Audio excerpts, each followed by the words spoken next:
City Council meeting to order, and if you will all join in the salute to the flag. Ready, begin. All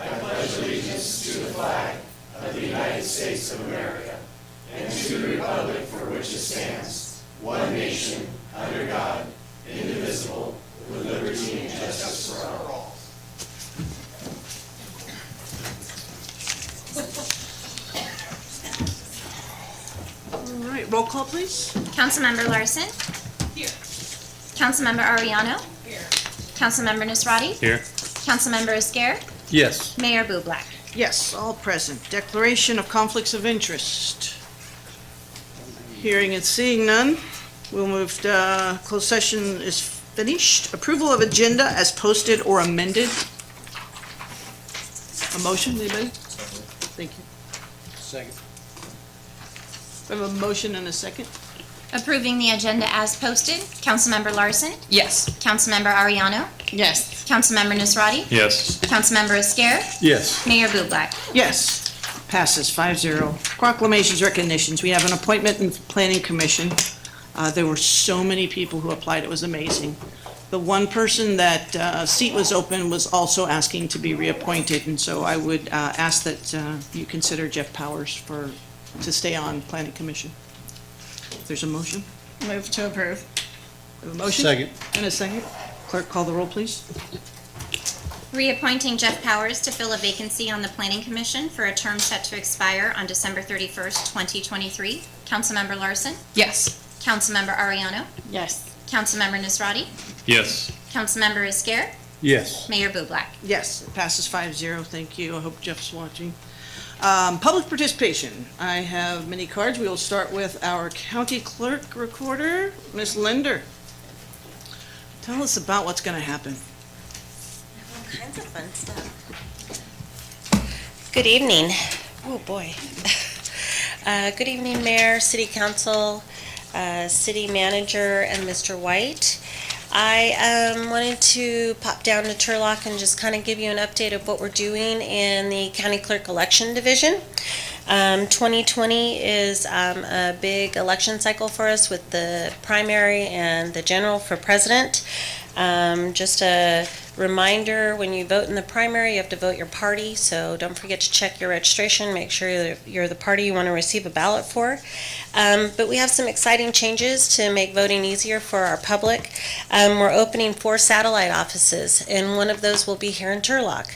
It'll be at our community center, community services agency at 1310 West Main Street. So we wanted to come down and let your council members know that we're going to have a satellite office here in your city. And any voter in Stanislaus County can go to that office. They'll be open Saturday, Sunday, Monday, and Tuesday of Election Day. So anyone can go there and vote. It's a nice way for people to get out and vote on Saturday if they're busy on Tuesday. So I wanted to let the council know about that. We also are providing drop-off boxes for our vote-by-mail voters, and one of those will be here at your city clerk's office upstairs here, and that's a nice way for vote-by-mail voters to get the ballot directly to us. Our staff will be picking those up periodically, and those boxes will be delivered during the week of February 3rd, along with the ballots being mailed that week. So hopefully activity will start the week after that. Also, if you are a poll voter, you will notice when you go to your poll that we have new equipment in Stanislaus County. February of last year, Secretary of State withdrew certification on any equipment not certified after 2014. So Stanislaus County purchased their equipment in 2004, so we no longer had certified equipment. Excuse me, I have a cold. So we purchased new equipment, and that will be rolled out here for this March election too. So a lot of exciting things happening at the elections office, and I just wanted to let this board know of some of those things happening here in Turlock. Great, thank you for coming. It's your first time here under your new position, yes? It is. Well, welcome. 1 year in office, and I didn't make it down. I'm sorry. We won't hold it against you. Oh, thanks. Thank you so much for coming. Thank you. Brianna, from the Congressman's office. I have handouts. I just wanted to share with you our annual report. It's a little briefing on all the things we've accomplished this here. I don't know. And this is also open to the public, so if you guys want a copy, you can go to harder.house.gov. I'll just go over briefly our first page. Gosh, that mic is so loud. So in our first year, Representative Harder passed 8 bills and amendments through the House of Reps, held 18 public town halls across the valley for more than 1,700 attendees. We worked across the aisle to support 312 bipartisan bills, the most of any member of Congress. We returned $500,000 to Central Valley families owed payment by the VA, IRS, Medicare, and other federal agencies. And for a little update, just a couple weeks ago, that number has actually jumped to $1 million, so that's super exciting. Also, we brought more than $20 million in grant funding to the Valley to support local organizations and infrastructure. I can tell you that's actually closer to $22 million. Not sure why you would round down, but yeah, so we have a nice little packet here, so please check it out. Thank you. Thanks. Thank you. Mr. Treeweiler. Mayor and Council, Milt Treeweiler. Mayor and Council, when you took on the responsibility of being on the council, you became the body that will protect the liberty and justice of all the citizens in Turlock. If you don't exercise this duty, it won't get done. I'm hopeful that you'll take these duties seriously and that you're focused on all of our Turlock people and their happiness, their well-being, and their quality of life. U.S. Supreme Court Justice Robert Jackson said, "It's not the function of our government to keep the citizen from falling into error. It's the function of the citizen to keep the government from falling into error." Today, here in Turlock, we've reached that point. I've seen some very disturbing changes in our city starting last year. We are unique in Turlock. We're not Modesto, we're not Stockton, we're not Patterson. That's what makes us so special. We're Turlock, California. When I talk to friends and people from other cities, they say they like to shop here in Turlock because it's not congested like other cities, and you can get around without a lot of difficulty. Our city planners over the past 20 years have done a great job in planning our city. Good decisions cannot be made without good information. It's important that we have a realistic and practical approach to decision making. Decisions should be based on facts, reality, and should be equitable for all our citizens. We all know it takes money to operate the city of Turlock. It's totally unrealistic to keep asking our city police department, our city fire department, and our city parks and rec to cut personnel and do more work with less people. We also know we're not the only city facing this problem. This is a problem all over the United States. Last year, I took a 2-week tour of Europe, and I noticed how nice it was in their countries. Our tour guide, who was a German, said that they pay their employees a living wage. I saw a lot of Starbucks and McDonald's in Europe, and they're doing fine. I noticed the tax on my coffee in one country was 20%. I also noticed that there were very few homeless people in their country. Our tour guide said they train their employees when they lose their jobs, and they take care of their citizens with mental illnesses.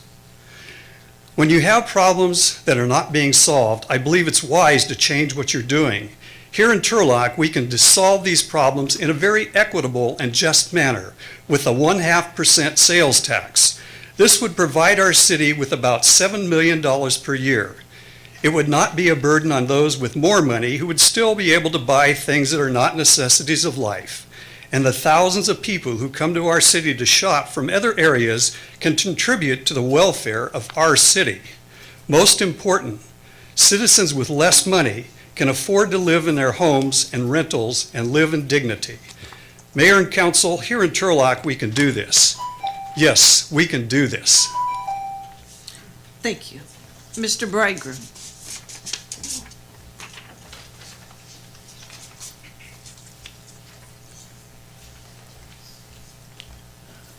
Not Ron Bridegroom, but Mr. Bridegroom. That's okay, I understand. I'm just recalling council meeting a couple of times ago when you called my name and other people came up, so Yeah? I got a laugh out of that. Okay, good evening, Madam Mayor and council members. I have a couple questions. At the last council meeting, when discussing proposed uses for cannabis monies, Mr. Cook stated that one of the expenses that will be paid for off the top is enforcement of the pilot program, including policing of the black market. My question is, how do you police the black market? I thought the cannabis possession, sale, and use was pretty much decriminalized or not enforced.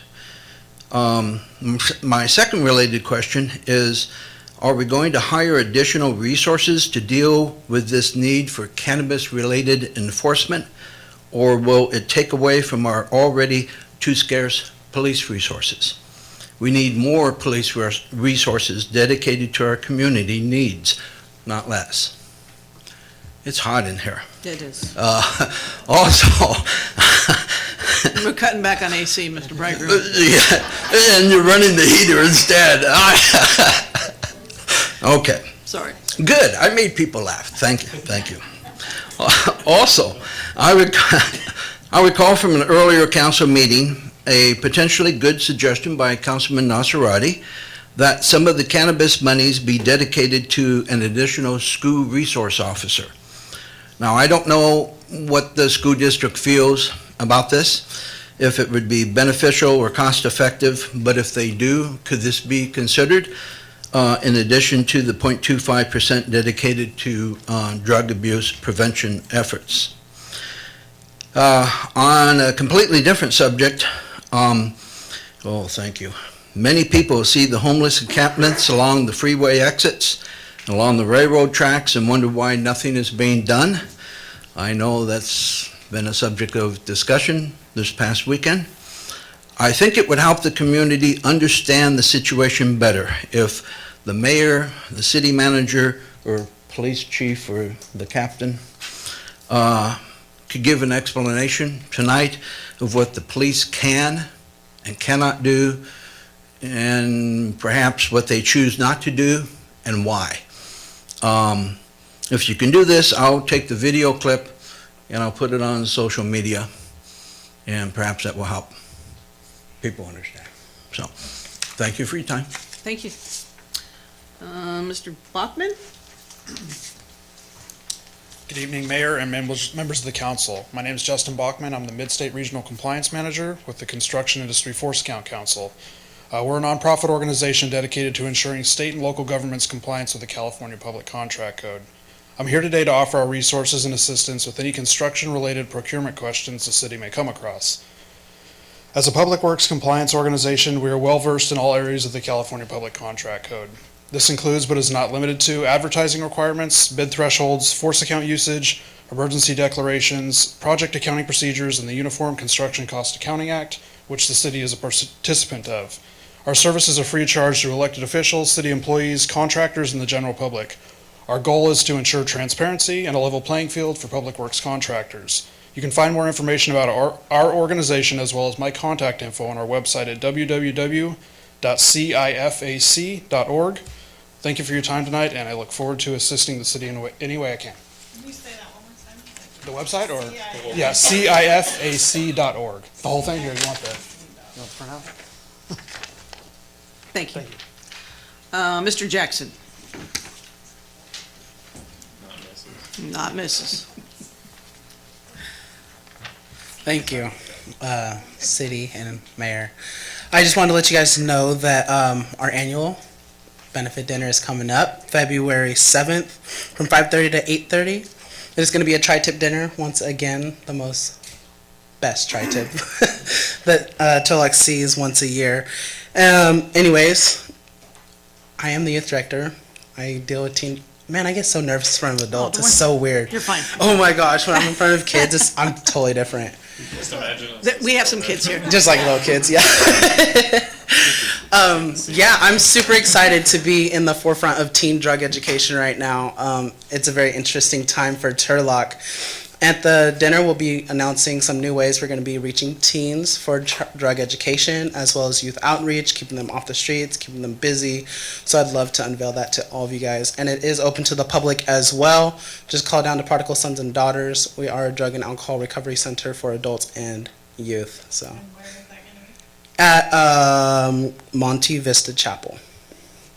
Yep. And I think you guys have tickets. I gave them to you. But thank you. Hopefully I'll see you guys there. Thank you. All right, I have no more blue cards. Is there anybody else interested in speaking? Oh, yes?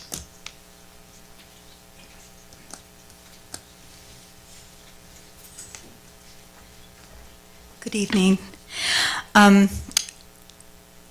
was driving down Main Street toward Lander, coming into town, and noticing all the improvements in the road and how nice it was. And I was thinking about, okay, so one of the stated reasons for this was to improve the approach to Turlock, so it's a prettier place to drive into from the freeway and stuff.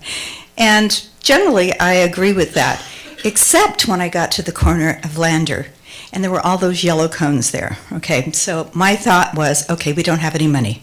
I know, they're just holding us. And then my thoughts changed, because as I drove into the town, I noticed that beautiful antique square brick building there and the beautiful Califia statue, and I realized, I heard there's talk about removing the Califia statue. And at that point, my feeling about, the entrance to our town, I started thinking of other stuff. So I changed my topic. For a little bit of history about Califia, I went to the Wikipedia, because I have one thought about her, not knowing very much about the history. She's a fictional character introduced by Garci Rodriguez de Montalvo around 1500. Not the mythical creature I thought she was. She's a relatively recent fictional addition to our history. Wikipedia says Califia has been depicted as the spirit of California and has been the subject of modern-day sculpture, paintings, stories, and films. She often figures in the myth of California's origin, symbolizing an untamed and bountiful land prior to Europeans taking the land by force. So there's a little political there, but not an awful lot. However, I walked around that statue and that fountain several times, and I find the symbolism of the water flowing out of her fingers into the ground with the plants being produced, a very appropriate one for the abundance of agriculture in our area. Public art has always been a situation of controversy. Through the ages, privately, Impressionism wasn't very popular.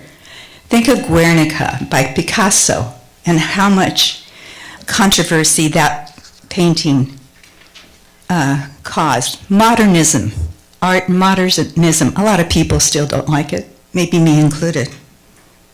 But consider public art. Consider that Mount Rushmore was not a popular topic, was not a popular sculpture when it was begun, and still continues to have people question, why did that president get chosen over others? Think about the Sistine Chapel, when it was painted with those wreathing naked figures, was not acceptable. I'm going to just close by saying, we need to be open-minded in our art. Let's not take down something we have that's precious to our community because somebody doesn't like it. Okay? Thank you. Thank you, Ms. Inslee. Anyone else wishing to speak in public participation? Oh, gosh, I thought you were going to get up there, Chief Captain. Mr. Bridegroom, just so you know, Captain Williams will cover the question at the end in his report. Thank you so much. Okay, we're going to close public participation and move to the motion waiving reading of all ordinances on the agenda except by title. Could we address has there been any recent developments related to Califia that have come before the city? No. Okay. Okay, is there a motion waiving? So moved. Okay, we have a motion and a second. Click on the roll, please. Councilmember Larson? Yes. Councilmember Ariano? Yes. Councilmember Nisrati? Yes. Councilmember Iscar? Yes. Mayor Bublak? Yes, passes 5-0. On the consent calendar, is there any items to be taken off, or can we have a motion for the entire? Move to approve. We have a motion Seconded? and a second. Clerk, call the roll, please. Adopting the consent calendar, Councilmember Larson? Yes. Councilmember Ariano? Yes. Councilmember Nisrati? Yes. Councilmember Iscar? Yes. Mayor Bublak? Yes, passes 5-0. Final readings, we have none. Public hearings, request to introduce an ordinance for first-time reading for the Turlock Municipal Code regarding cannabis uses, permitted uses in the West Side Industrial Specific Plan regarding commercial use classifications. Mr. White. Yes, Mayor and Council, what I have before you is a change to our zoning amendment. We needed to add testing to zoning for testing. We'll need to come back to it a later time with zoning for industrial hemp. We also needed to, we made an error when we originally adopted the zoning code in terms of a commercial area that we thought was a part of the plan.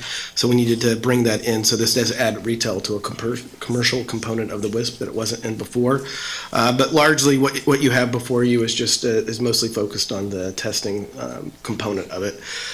With that, I'm happy to answer any questions that you have. Any uses that go through this process, again, have to go through a development agreement and a conditional use permit process.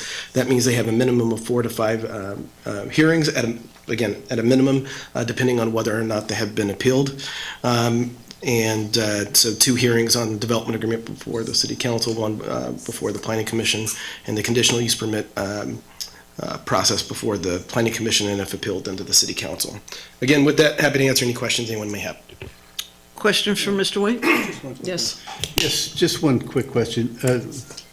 This is, by adding this language, we're not putting any more delays on it, on the process itself, are we?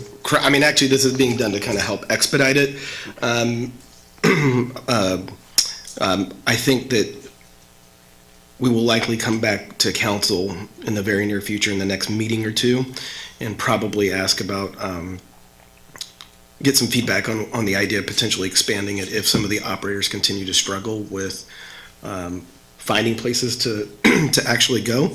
But that's not a today issue, and that would only be if we continue to have some struggles. It's my understanding that Evergreen and Natural Healing have been able to secure locations, and so that was one of the things that we were originally concerned about. So, but that does not appear to be an issue for today, and we would only bring it out if those continue to be a problem. Great, thank you. Question? So this doesn't affect these are not, it doesn't have anything to do with the 4 retail licenses that we already have given out, right? It does, in that it opens up an area of the WISP that we thought was originally in. So it does in that sense.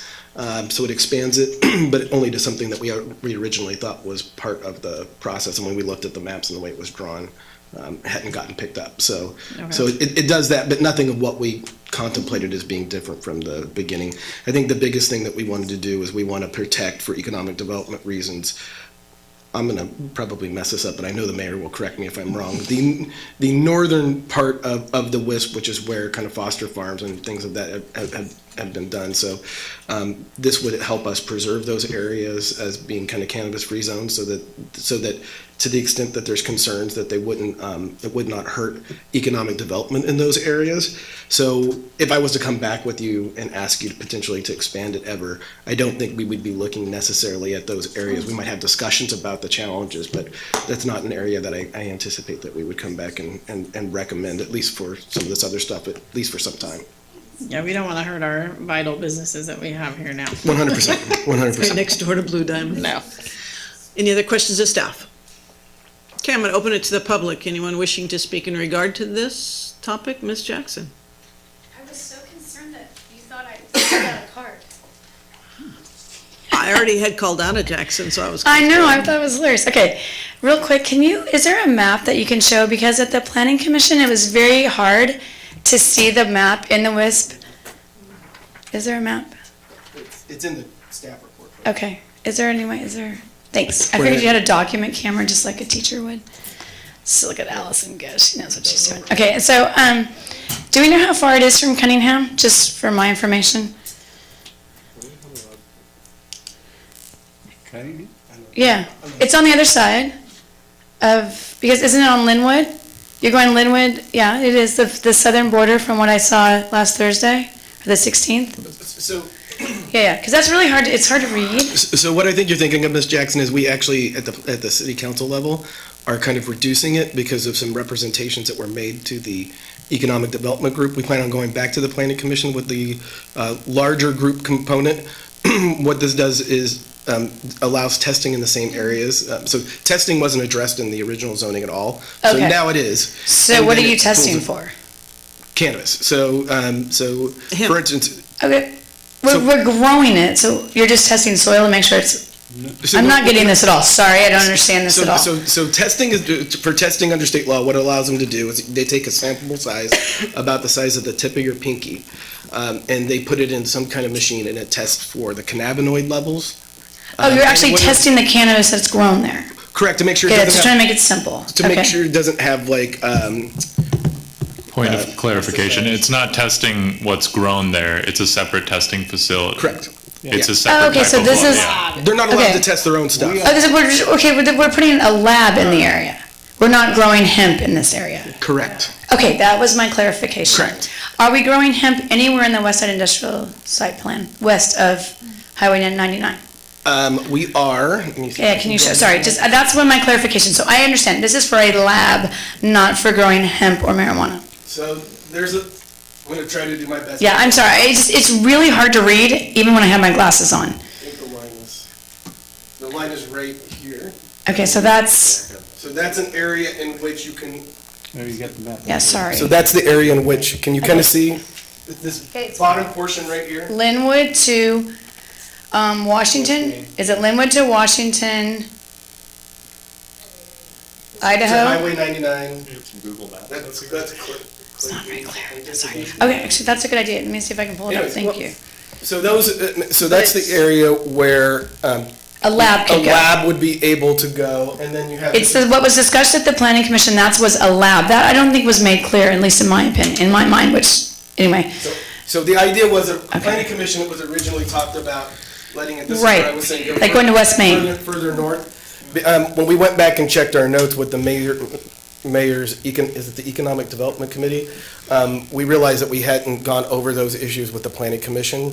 And so we're gonna move forward with the part that that clarifies what the original intention of the original zoning ordinance was and adds the testing facilities to it, while at the same time, going back to planning commission and revisiting those areas, knowing what we discussed, what has been discussed, larger to kind of protect economic development. So I think it's Blue Diamond, Foster's, Cold storage. cold storage, that's over in those areas. So it'd be the WISP area specifically. It would be the northern It's WISP Trip. area, yeah. We changed it to We TRIP. did change it. Grief, really, what are you guys, trying to get an education, come on. All right, so TRIP, I'll call it TRIP now, be all on the same team, or same, There's okay. no cannabis in the northern Trip area. Okay, so anything north of West Main? We're out of I feel like I'm way too close, is that correct? Correct, okay. On the east side of the freeway. He said. Right, so you can't do any cannabis dispensaries, growing, labs, anything, would be west of 99 Yeah. to Washington, south, north to Taylor, I'm just trying to get the boundaries in my head. Correct. South to West Main. Correct. Right? Correct.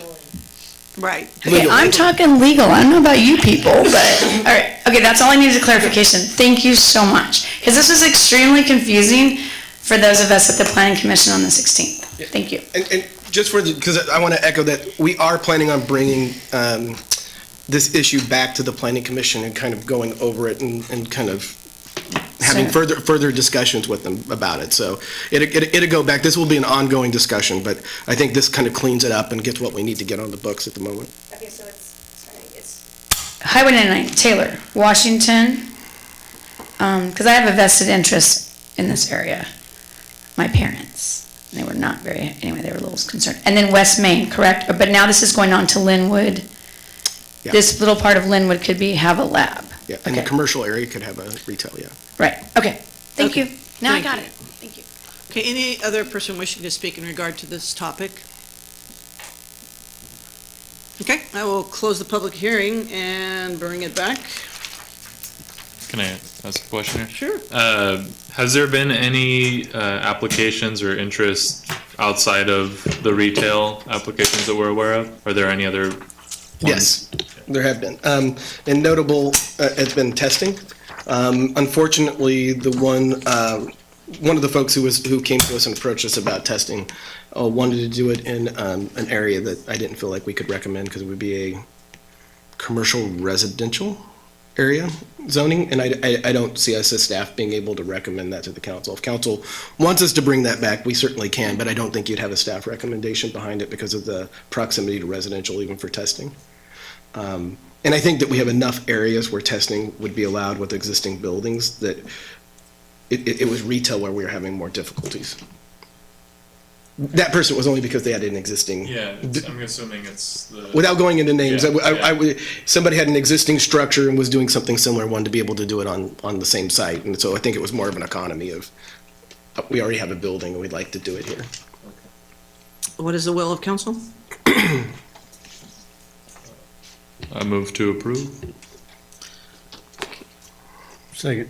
Do we have an introduction to the ordinance? Introducing an ordinance for first reading, amending the Turlock Municipal Code, Title 9, Chapter 2, Article 7, Section 03 regarding cannabis uses, amending Title 9, Chapter 2, Article 7, Section 05 regarding permitted uses in the West Side Industrial Specific Plan, and amending Title 9, Chapter 3, Article 3 regarding commercial use classifications, and setting the final reading date for February 11th, 2020. Councilmember Larson? Yes. Councilmember Ariano? Yes. Councilmember Nasrati? Yes. Councilmember Esquer? Yes. Mayor Bublak? No, it passes 4-1. We'll move on to item 8B, request to accept the updates of the facility rental agreement for the Parks, Recreation, and Public Facilities Department. Mr. Cook? I'll start this one off, Mayor Bublak, but good evening, and members of the council. So in 1991, the city of Turlock passed an ordinance to establish a process for recovering the cost of providing services. So let's establish a fee system where we charge for services, so recreation programs, building rentals, water line installation, all those types of things. And as part of the ordinance, every year we're required to review it and evaluate our fees and services, and through time accounting, figure out whether we're charging enough or too much, or the cost recovery percentage is not appropriate. So again, part of the ordinance allows the council not to recover 100% of the cost of the service if it chooses to do so. So this year is the annual review. The majority of changes are in the Parks, Recreation, Facilities area, a couple in the Police Department, Animal Control, and one in Municipal Services regarding the installation of water meters, which I talked for an hour on if you would like me to. But if you have, that's a fairly straightforward one. So installing water meters, we look at the cost of staff work and the cost of the meters and make sure we fully cover our costs. But if you have detailed questions for Parks and Rec or Police, they are here available to answer those questions. So with that, I'll hand it back to the council. Questions of staff? Yes, Councilmember Ariano. So when we go through these, this is a annual renewal. Is that correct? Correct. Annual Okay. review. Annual review. So I guess I'll just be, what I have a problem with is the fees in general, and maybe we need, and I had talked to the previous city manager about this, and we were kind of working on it, and I don't know where that went. But having like a volunteer program, and it doesn't really have so much to do with the renewal of the contracts, but the actual implementation of the fees, because they keep rising, right?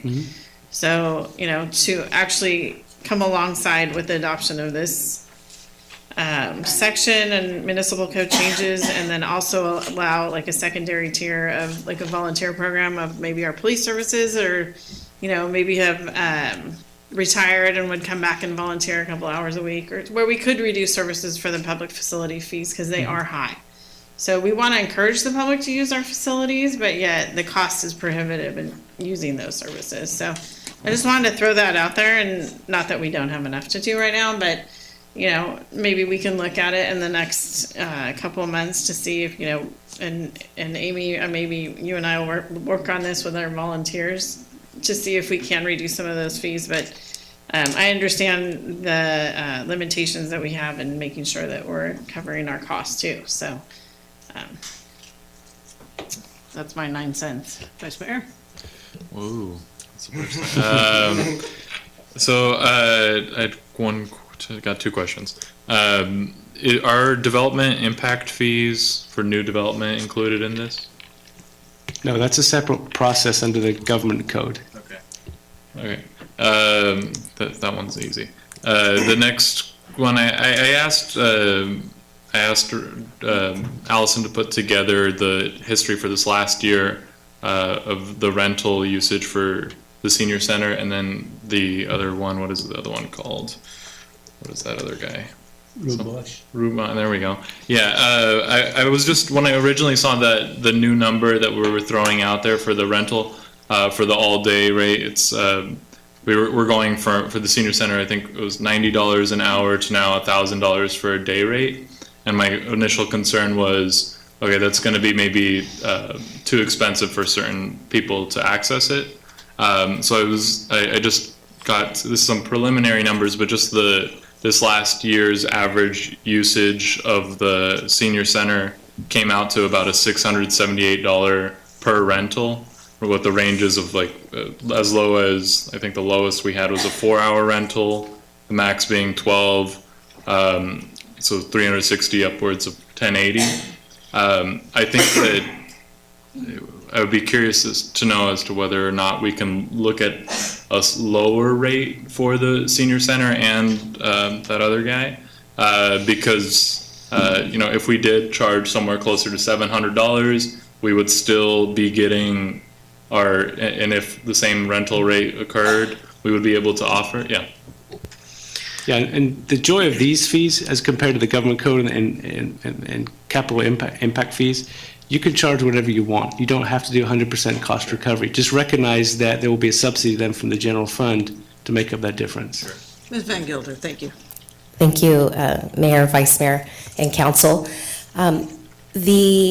The idea behind the recommendation to go from an hourly rental to a flat rate daily rental really was about providing a better level of customer service.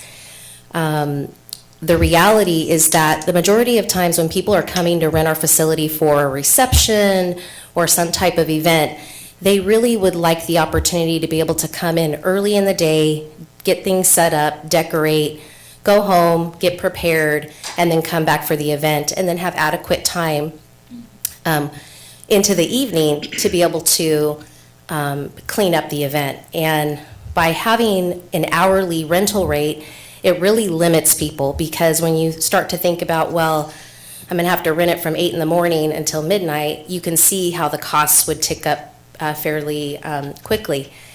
When you looked at the information that we provided, I would caution you that the reason the average might have been, 6 hours or so for an event is because people were trying to be conservative. Otherwise, they'd have to pay more to rent it for the time they probably really needed it for.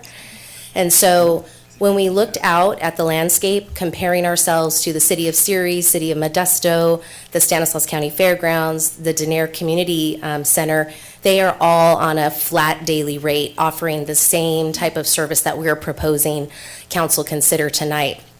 The other change that we're proposing is that by moving to this daily rate and by requiring a higher deposit to cover the city's risk and liability, we no longer will have a staff person there, which there's a practical matter in that it's very challenging these days to retain part-time staff. And because we are limited to the number of hours they can work every week, it's not uncommon that we can lose a significant number of hours through our part-time staff that have to staff these events that can sometimes be 12 hours long from start to finish. And so we believe that we're keeping in line with what other cities have done.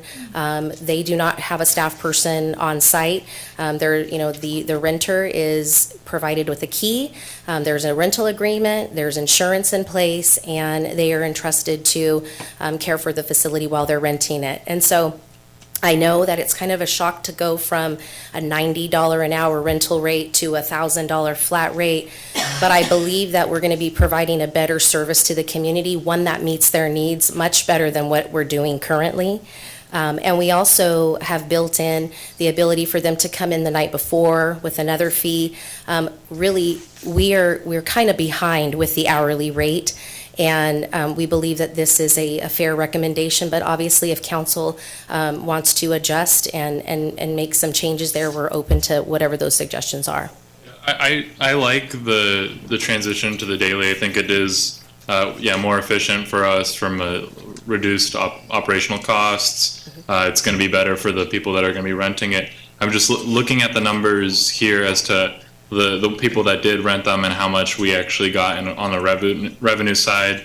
We have people on average a return of $678, and then I was just thinking that maybe we, as opposed to that $1,000, we can look at something closer to $700 if we were to go through and still offer just the full day rental. We have a reduced cost to the city because it's less administrative work and less people having to go out to it, and it becomes more accessible to our community. There's people in here that, for example, like there's someone that previously would have gotten it for $360 or $500 or $450. These people might not be coming back to use our facility if it is now twice the rate that it was in previous years. Something, $700 ballpark seems like it would dramatically increase the accessibility for some people that are looking for an affordable venue. And as a public facility, I think the accessibility of it is crucial. So, that was I think a $700 ballpark for that one would make sense. And then for the other one, the estimates were, we estimated around, or averaged about 142 the previous year. I'm just gonna run through. Yeah, I don't think I have any other questions particularly, but I would implore that we look at a lower day rate for the two facilities, and something closer to $200 for the other facility and $700 for the senior center would likely probably contribute to more people renting it out, and we would get, if the same rental occurred, we would get the same amount of revenue back. Councilmember Larson? I think that there is a lot of value in trying to make sure that really delicate balance of providing accessibility to everyone who needs it, but also ensuring that we oversee it in a really feasible and financially efficient way. So to Councilmember Nasrati, I think that point is really, really important. And I'm wondering if there is an opportunity to keep an hourly rate, maybe only up to 3 hours, but everything in addition to that would be the $1,000 day rate, to ensure that if people do only want it for a couple of hours, which that would be, with our current structure, that would be tremendously less expensive than having an entire day for a reception. But to you, Allison, I was wondering if do we see that a lot? Is there a need for people that, I'm imagining like an open mic night, do people want it for only a couple hours, and they wouldn't want to rent out the senior center because of the entire day or the $1,000 rate compared to maybe only a couple hours? Well, I can tell you that the cities and the organizations that I referenced, they've all gone to a weekend flat rate. So we do have the hourly rate is still available during the week. And that's based on, that recognizing that there may be smaller community groups that want to have meetings and things like that. So I believe staff has taken the time to be mindful of those types of things. We also recognize that we need to be in line with the local market and be considerate of not only the other public agencies that have rentable facilities, but we also have many private facilities now in the community that charge a much higher rate than we are. And so recognizing, though, that council's, being sensitive to that, we're open to your suggestions, but there was careful consideration based on this recommendation tonight. But, we're open to your direction, obviously, and just please keep in mind that, you have charged us with looking at opportunities to try and generate revenue to be able to cover the costs associated with maintaining these buildings. These are essentially our last two community buildings that we even have available for public type rentable events. And so I wouldn't be making this recommendation to you tonight if I thought it was exorbitant in any way. I think it's a fair rate. Thank you. That totally addresses my question. If you have a 3-hour window of someone that wanted to rent it, would you have to employ that for a 3-hour part-time person? Right now? Yeah. Without this change? Yeah. Yes, currently, any rentals that we have, we staff it with a part-time person. Whether it's an hour or 9 hours? That's correct. That's correct. So this change would ensue that it would not have to have an employee present, at any amount of hourly rate, it didn't matter how many hours that they rented it for the facility. So you're losing a staff person, We're saving money. right? Right. We're able to redirect those staff hours to other activities like park maintenance, things like that. So the reality is by not having a staff person there, we've increased the deposit to manage any liability. That's sort of the idea of having a city person there, is to monitor, make sure things are, going smoothly, that type of thing. But when we looked out at the landscape and compared our process to that of many other cities in our area and other jurisdictions, we found that we're one of the few that are still even doing an hourly rental, let alone requiring a staff person to be there to oversee the event. And so it's a change in policy, and that's why we brought it before you tonight.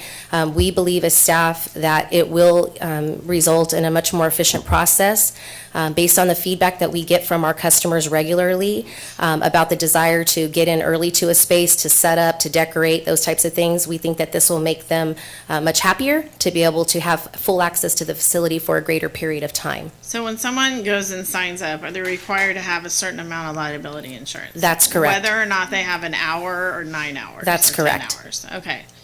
So there's a certain cost that comes for, is that a cost recovery from the city, or is that something that they need to get independently? They get that independently. We connect them directly with, unless they provide their own liability insurance, there's a business that can provide them with temporary liability policies for the day of their event. So I think I'm leaning more towards their direction of lowering it just a little bit, because there is a cost associated with renting those buildings, because we don't provide the insurance for that. They have to go get it on their own. So I would like to see that a little bit lower. Why don't we open it to the public before we start giving up our thoughts here? Anyone wishing to speak in regard to any of these fees, please come up here. State your name for us, please. We have a gentleman already working his way up, sorry. My name is Troy Mangrum, citizen of Turlock. I do enter into some of these agreements in other areas, and it's true that they are daily. I don't know if we have a exception for entities that actually benefit the community. I've run into those where you have a pretty high rate, but if, let's say, you are a nonprofit that's doing something that's in the good nature of the community, they waive that fee, and you're just paying for the person to actually be there to supervise or to open up the building. Do we have something like that? And so then if we don't, then I would suggest that, because it is $1,000 is more than I've seen other places, and that is a high amount for a nonprofit organization, and especially if you're going to use it for a whole day, yes, that's reasonable, but you're as a nonprofit, you're trying to minimize your costs, and so if you only need it for 2 hours, yeah, that's pretty much. Thank you. Anyone else? Mr. Treeweller? Ellison, thank you for the presentation. I'd like to just ask you a question you can answer later. So I got the impression that you can get this for the full day on the weekends, but you can also get an hourly rate during the week. I'm not clear on that part of it. And then I wanted to share a little bit of my own experience with this. I was a member of the Toy Train Club here in Turlock, and this was several years ago, and we were renting the Ruby Bosch Center, which we were renting for our monthly meetings, and they were from 10 to 12 or something on Sundays, I believe it was. And I know the rates even at that time for us seemed a little bit high. Well, here just a couple years ago, they moved out to D-Nair, and D-Nair provided them with their old fire station, which is actually what Ruby Bosch is, not as fancy as Ruby Bosch, and not only provided them with their old station to have their meetings in, but also to set up their layouts in. So now they can go run trains there and have their meetings. And you know what the price is? Free of charge. They just let them do it as a community service. And that's what I wanted to mention. You know, we've got to start thinking about the people. Thank you. Anyone else wishing to speak? Yes, please come up here. Good evening, Mayor, City Council members, and Mrs. Van Gilder. I was just wondering, I'm assuming you've already compared with other places such as the Carnegie Arts Center, because I know they have a couple of venues upstairs, and I know they used to do hourly, and I don't know if they do daily or not, but I just wondered how the rates compare. Anyone else? Where's Jackson? No running in the halls. Hey, I say that a lot of times, many days. The one issue is we rented it, and there's something that a concern that I want the council members to know about. The biggest issue is you share a parking lot with Sacred Heart Church, whether you like it or not. Because the Sacred Heart doesn't, and I'm a former member of the parish, and it's just really frustrating because when we had an event on a Saturday afternoon, it was very hard. It was my parents' 50th wedding anniversary, and it was very hard for many of the older people to get into the building because all of the handicap spots were taken by people that were not coming to our event. And I will say this, I've been to a wedding there, we helped with a wedding reception, and the city staff person I actually wrote a letter of recommendation to Allison. I can't remember his name. Anyway, but he was phenomenal, and he helped so much. It was actually Mary Sturdivant's wedding, who runs United Samaritans. And so I just want you guys to be thinking the idea of things that are free. And I really want to touch on, I'm glad Becky is, Councilmember Ariana, is talking about fees. Because you have to be able to, people need to have some place to go. Kids need something to do. And just keep that in the back of your mind. We don't want everybody going to Denair. I think the frustrating thing to me is there was really not an outcry when the War Memorial Building was sold, because going back to my parents, that's where they had their wedding reception. And it would have been nice, because I know when I was on the council many moons ago, we talked about buying quietly, or several of us did, the building that the church bought across the street. Michael Cook is smiling at me, but we did, because it's important to have an event center. Look at the event center that Ceres has. It's amazing. I don't know if you've ever been in it. And I'm not sure that was built. I think it was built, I was going to say redevelopment. I didn't want to use the RDA monies, but that's what RDA money is for. Use the R word. Yep, I'm using the R word. That's what redevelopment. You sold that, and we had $5 million from the War Memorial. Should have bought that building, in my opinion, because you need to have something revenue generating. It helps pay for Parks and Rec, in my opinion. All right, and yay for the air conditioner HVAC repair guy. Thank you. Dan. Anyone else wishing to speak? Okay, I will close the public hearing, bring it back for dialogue. I'm just looking at the background thinking, we're doing Mr. Williams, Captain Williams, sir.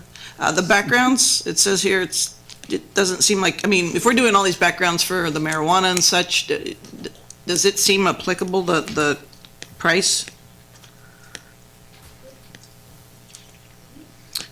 It's at $34 for a background. Is that about normal, or shouldn't it be a little higher? We're doing so many? So the fee that we're asking to change regarding cannabis permits is for the employees of the cannabis businesses. Mm-hmm. So there is a different background process for the principals and the owners and the managers. So what we're proposing is to have a permitting process, much like we have permits for employees of the card room, and apply that same standard, the same fee for a card room employee as a cannabis business employee. Thank you. You're welcome. Back to the rooms. How are you doing? Yeah, I mean, in giving this more thought, I think the best way, the most important thing with these public facilities is that they're really accessible to our public. Making it as efficient as possible from a cost side is really critical, and I think achieves some of the more important things. We have limited resources, so I'm a big fan of just going to the all-day rate so we can save the money on that side. But I really do want to make sure that we're prioritizing the accessibility of this building. So looking at it, last year we got $10,800 with 16 days of rental. Another way that we could get the same amount of money is by increasing the number of days that that facility is rented, and it won't increase the costs associated with it for us. So if we went, like if we want something like ridiculous and did it $200 a day, we would have to do 54 days. If we do 300, it's 36. If we do a $500 rate, that's only 22 days that we have to rent the facility for in order to achieve the same amount of revenue that we did the previous year.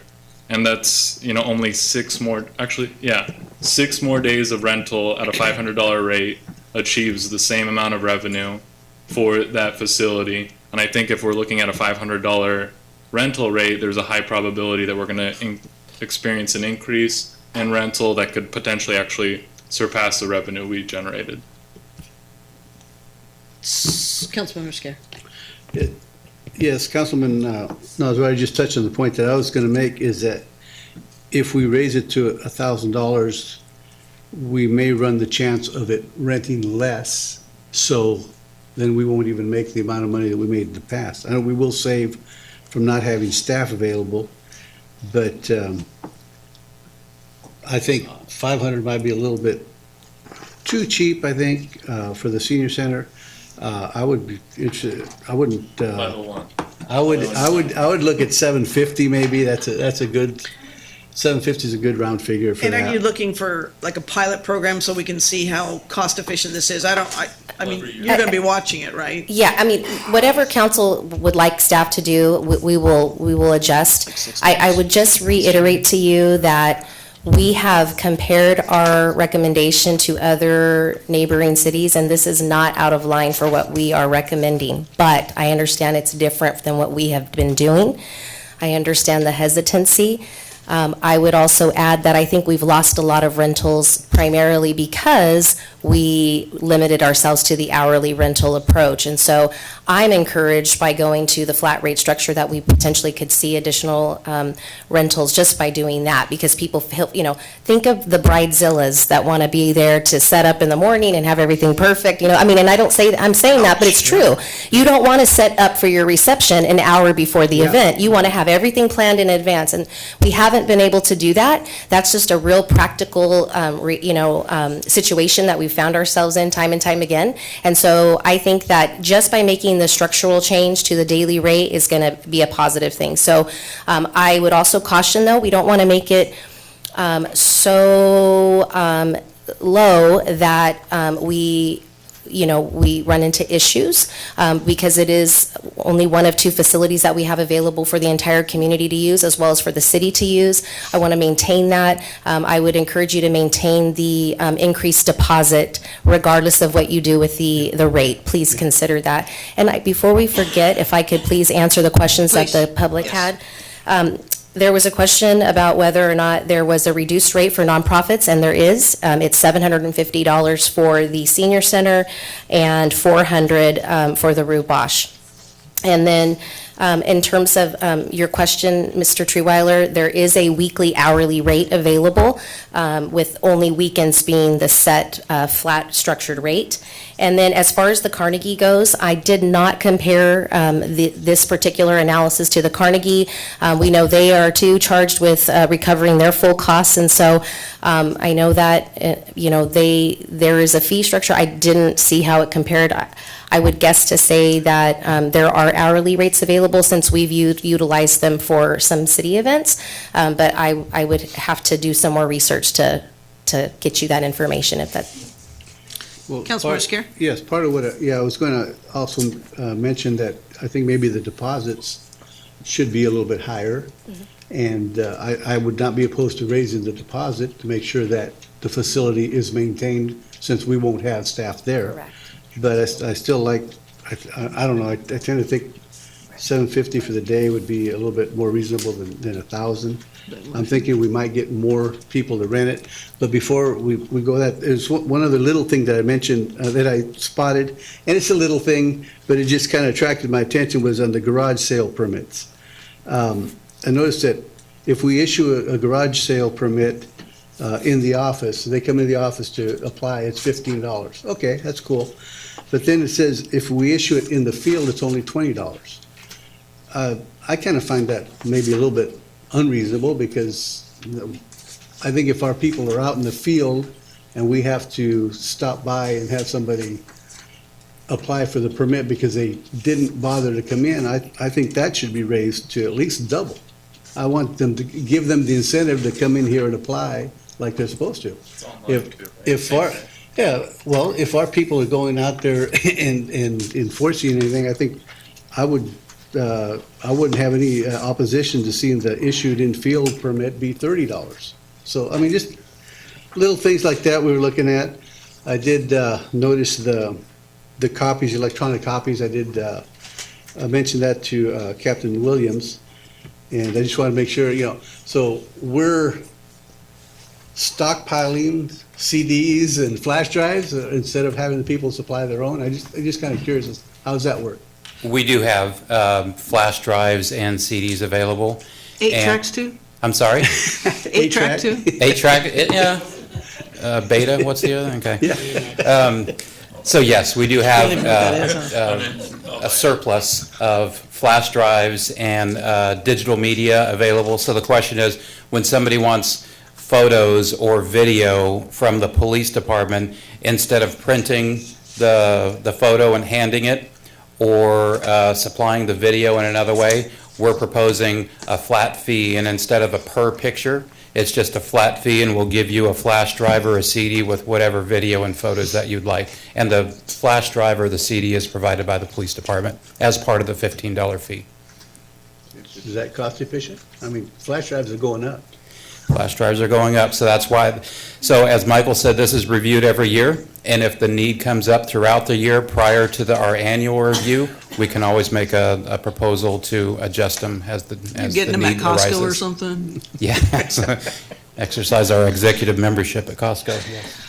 All right, what's the will of council? Can I do a counter proposal? Uh-oh. Okay, so I don't know, can you? $750 seems great with me.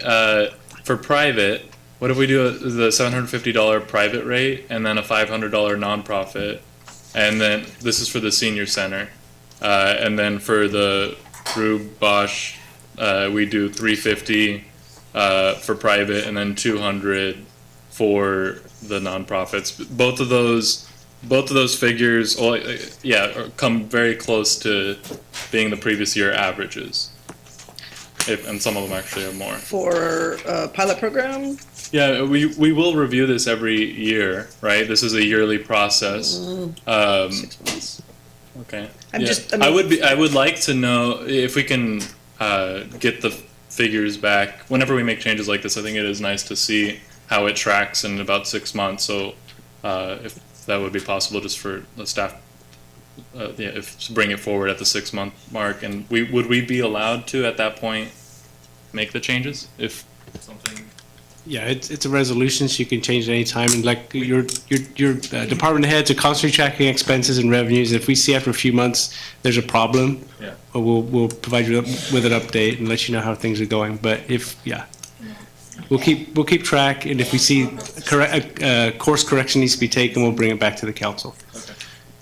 I would second that motion with as long as we add the garage sale permits. I'm still like if we have to do it in field, I'd like to at least have it double, whatever the So end. 30? 30. My only maybe friendly amendment or just check with it is the if it's $750 for the rate, and then you said $500 for nonprofits, and then for nonprofits with the other facility $350, and then for nonprofits be $200. Just for consistency's sake, I would probably rather do the $750 for the regular for the senior center, and then $600 for the nonprofit with the senior center, just to keep it consistent with the other nonprofit. $150 off of it. That's what it kind of looks like, so. Oh, sure. I mean, I was thinking proportionate because it's a larger spend. Right. Sure. Okay, so is there a practical motion here? I'll take that. Friendly amendment? $5.99. No, okay. Yeah, I'll do it. 600 is good. It's Mr. White. It's a savings. You're uncomfortable. Just got to make sure that the second agrees to it as well, to accept the amendment. I concur. Okay, and Madam Clerk, are you on board? You know what's going on? I think so. I'm gonna confirm with the attorney really quick. Thank you, Ms. Van My Gilder. language. Oh, we're at the 6 month mark. How'd it go? There we go. She's calculating. Let's get that family.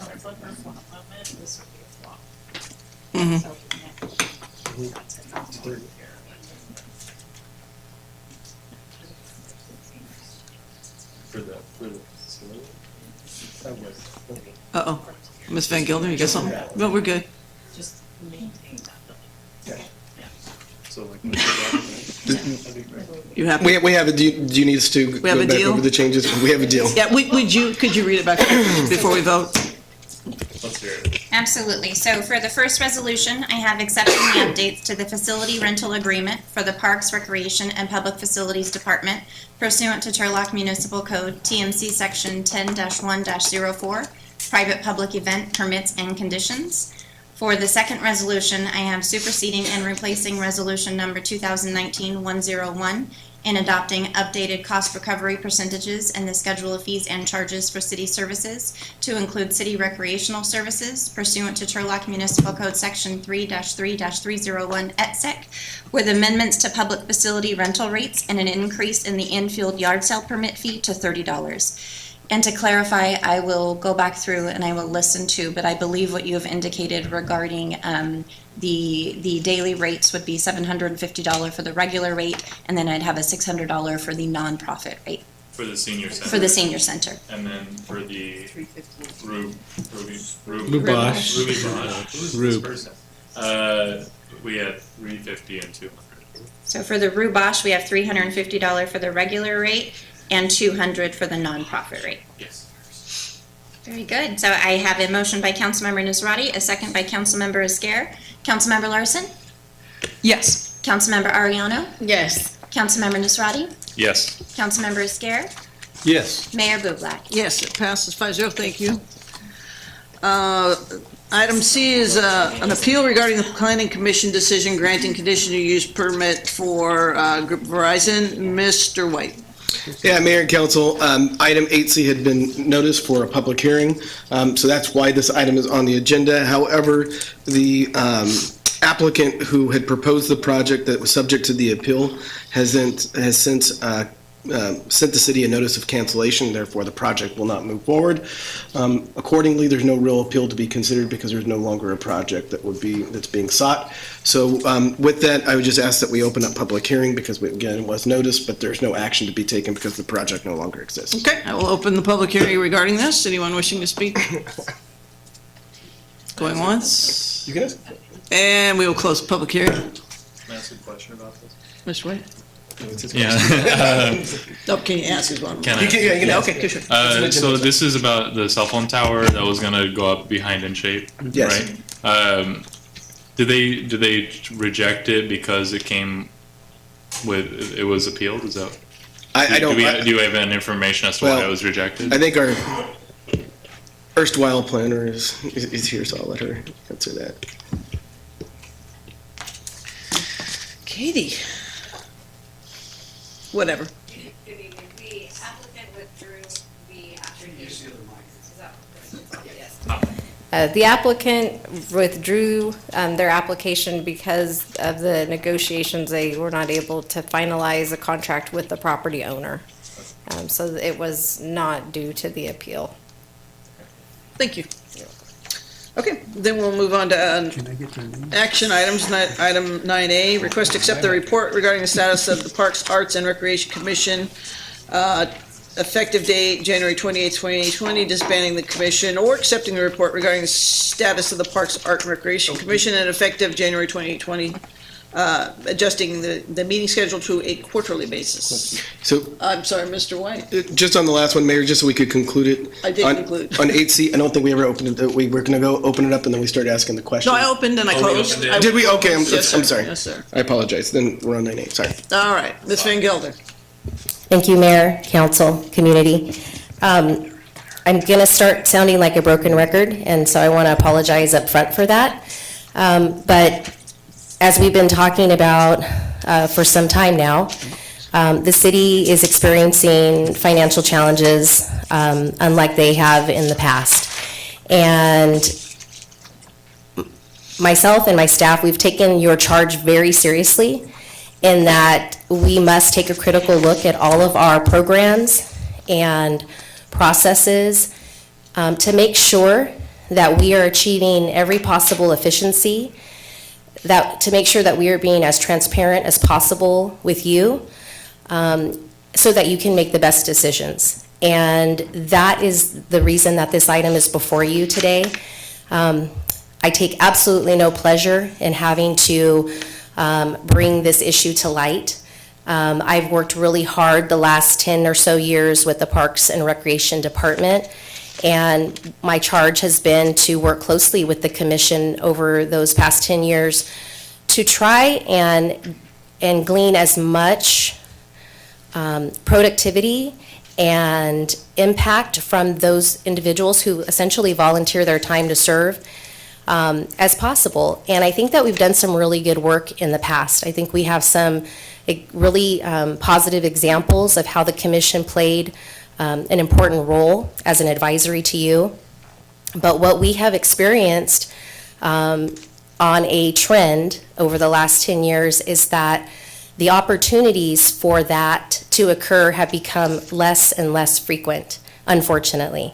And it's by no means the fault of any commissioner that has ever participated. In fact, it's a bit of a disappointment for staff when we get these really enthusiastic new commissioners who want to come in and do really great things, and they're found, they're met with us staff saying, well, that's a great idea, but we don't have any money. Or that's a great idea, but that's not the priority right now. And so, they've been having to sort of do some things on their own, which really haven't allowed them to get any traction. And we just really started to see a trend that we're having meetings for updates on ad hoc committee activities that we've been seeing for the last 3 years with very little to produce. And so, what I would love to say is, could we have some more resources so that we could give our amazing commissioners more work to do? And could we add amenities in our parks? And could we, add new programs? But that's not what we've been charged to do right now. We've been charged to look at our programs, see where we can reduce. I've had to reduce staff, not only in our Parks and Rec office, but out on the front lines in my parks. And it shows. We hear from the community. So this is just one more example of how we are taking a hard look at all of the resources that you've given us. And we're letting you know that we just don't believe that right now this is the best use of our finite resources that we have, and we've proposed a different way to potentially do it. Now, I'm not proposing that it's permanent. In fact, I really hope this is just a temporary situation. But part of it too is just to bring the attention to you that we might need to look at doing business a little bit differently for a while. And so part of the exhibit that was included in your staff report went back to 2016, and it tracked the activities of the commission. It gave you the different highlights of things that they provided advisory guidance on. And as you can see, there's a definite trend downwards from 2016 to now, where it becomes mostly about ad hoc updates. And frankly, it becomes more about staff providing information, really as a reason to get together and have a meeting. Attendance from the community at these meetings is very slim. We do have a couple of regular, very enthusiastic community members that attend on a regular basis from the Crane Park neighborhood, and we appreciate them. But when we considered all these factors together, it really, caused us to take a step back to really ask the question, is there a better way to achieve whatever goals here council wants achieved? And so, I've estimated out some costs based on staff time spent. We have 2 staff that regularly attend. They prepare for the meetings, they're corresponding with commissioners depending on if there's questions. And a conservative estimate is that about $9,200 a year, you could kind of account for that. That's what it's costing in staff time. But what is more important to me is the number of staff hours that are being directed to the commission that frankly right now we could really use in other capacities that could A, help enhance the remaining core services that we do have, or B, I could get these people out to try and secure more Pedretti advertising sponsorships. I mean, that's the reality. So I have a finite number of work hours that I can ask my staff to do, every month, every year. And I'm bringing this to your attention because we've done the analysis that you've asked us to do, and this is something that came to my attention from my staff. And I believe that it's worth looking at. Whether or not you choose, whichever recommendation you choose to go with, I will respect that. I will emphasize again, this is not where I want to be, but I believe that you've charged me with looking at the hard stuff and sometimes having to make an uncomfortable presentation and have to have uncomfortable conversations with my commissioners. But that's okay. I mean, I think that's where we'll do better, But that's what it's about tonight, is to let you know this is the information that staff has put together. We are open to any questions that you may have, and obviously that the community might have. Questions, staff? I don't have questions, I do have discussion later. Okay. I will open it to the public, and I do have some cards. John Snook?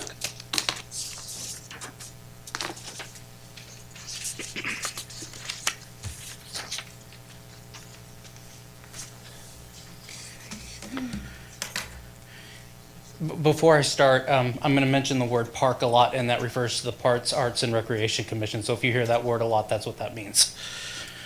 Okay, good evening, Turlock City Council, City of Turlock staff, and the community members who are present for tonight's meeting. Thank you for being here.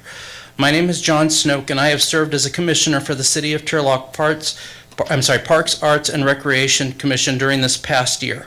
It has been my privilege and an honor to be able to serve the city in this capacity.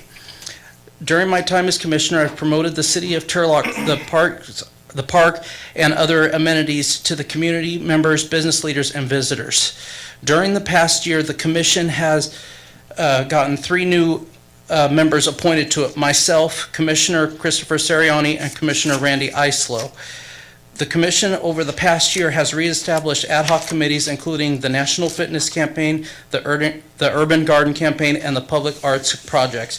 The Public Art Project has been very productive, and we've been seeing a lot of progress out of that. I wish I was up here tonight to discuss other matters, but I'm up here to discuss my opposition about the proposal that was submitted to council by Parks, Recreation, and Public Facilities Director Allison Van Gilder to disband the Parks, Arts, and Recreation Commission. On January 15th, the Park Commissioners received an email from Allison Van Gilder stating that as part of their ongoing efforts to identify for efficiencies and cost reductions, they performed an analysis of the actual activity of the Park, Arts, and Recreation Commission over the last few years. Because of the current financial state that the City of Turlock is facing, and that the majority of staff time is spent discussing and preparing items for the commissioners, the Parks and Recreation Department feels that it is the reason they find it necessary to disband the commission, because there's very little activity to present at meetings. We were also advised that all park, art, and recreation matters would be handed over to the Planning Commission, depending on the decision that is made by council. The Planning Commission, in my opinion, has too many matters that they are dealing with, such as the cannabis pilot program and improving matters that could be bring future development and revenue to the city. There is a question that remains why the Planning Commission would have interest in anything to do with the Park Commission. I'm extremely disappointed with this matter. It was never brought to the Commission's attention at the meeting, nor did any staff member reach out to us regarding it. The proposal had already been submitted to City Council before we were informed about it. Now that draws a lack of concern for communication that is provided by the Parks and Rec Department to the Commission. The Commission would have been more than happy to have discussed these issues had they been brought to our attention. I feel that this matter of getting the notice from Allison Van Gilder, finding out that her and the chairman of the Park Commission, Brett Bolander, met behind closed doors without consulting us. I feel that this is a violation of the Brown Act, because all of our business must be conducted in open and public meetings.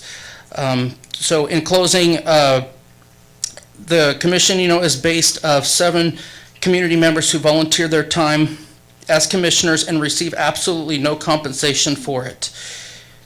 Allison Van Gilder stated that in her presentation report that the funding is not affected by this in any shape, way, or form. Let's see. So in closing, I would like to make a plea to council to keep the Parks, Art, and Recreation Commission going. Even if changing the schedule for these meetings or making adjustments necessary so we can all be on the same page.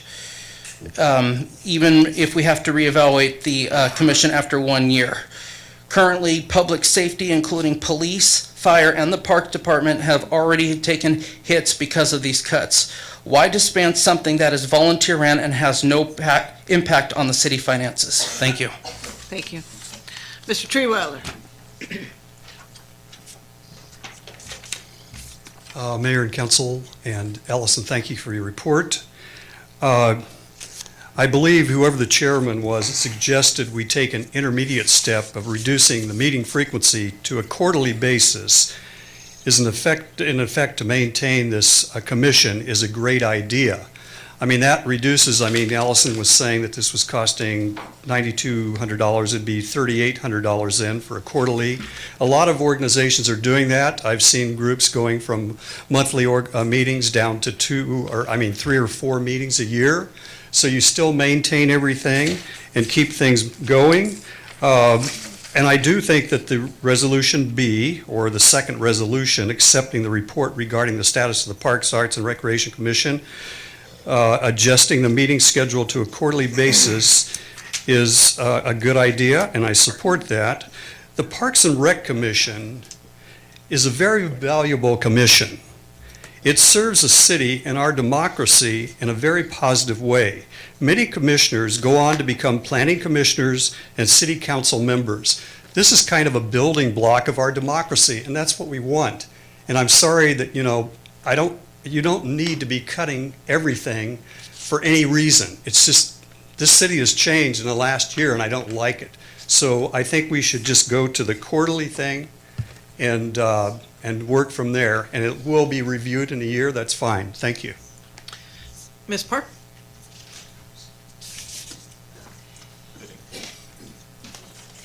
I am Michelle Park, and so I thank you for your presentation, and from what I had read in the agenda packet, it was going to take 2 paid staff members, somewhere between 2 and 4 hours each month to administer to the commission, and my question was, what were the actual dollar amounts that we were talking about? I find $9,200 to be really extreme. But let's be honest, I don't believe that this is about saving money. It appears squandering the goodwill of dedicated volunteering citizens of Turlock is coming back into style, or maybe it never went out. Either way, this action will have ripple effects that we don't even know about yet. When you disenfranchise your local volunteers, you create a hostile atmosphere. This type of atmosphere is not one where coming together in hard times, bridging difficult matters, and having hard conversations can happen. Again, the long-term consequences from dissolving this commission go far beyond the incompletion of the tasks that they are charged to do. By involving the public in the commission, you're allowing your residents to have a voice, and by dissolving it, you silence our voice in the cultural and artistic landscape of our town. I urge you to do what is right for Turlock and keep the commission as it is so that they can continue to work on the important job that they are tasked with. Thank you. Thank you. Mr. Eisler?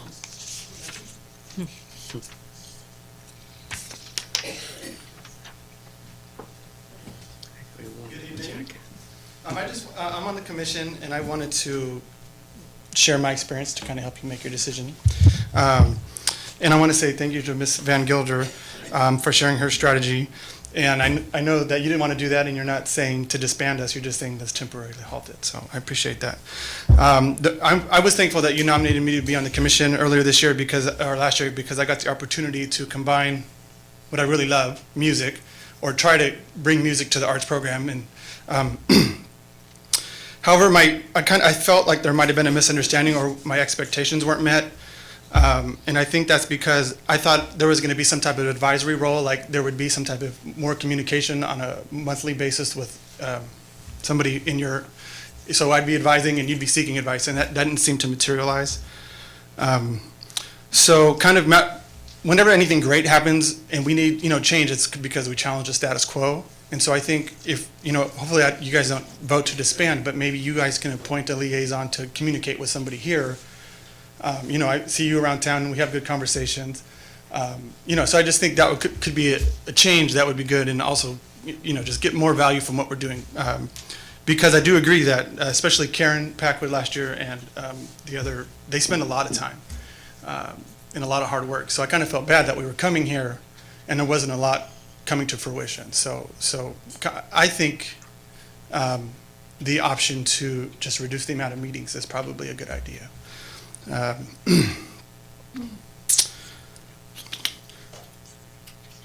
One good thing, or kind of another positive that came from my experience so far, was that just by being able to introduce myself to people as a volunteer on the commission, that opened up more opportunities with people in the community. So I'm working with somebody to, through the Adopt a Park program, to bring ADA-approved swings to a few of the parks. I don't think that would have happened if I wasn't able to say, oh yeah, I'm on the commission. So, even just being able to have commissioners walking around town is a good thing.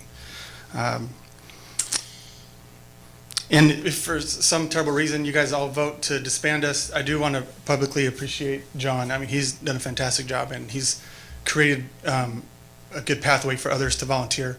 So if there's anybody watching this on TV and they're kind of like, oh, I don't want to volunteer, maybe should I volunteer? Take a second, find John on Facebook and get connected, and you'll be happy that you did. So just thank you for your time. Thank you. Anyone else? Ms. Inslee.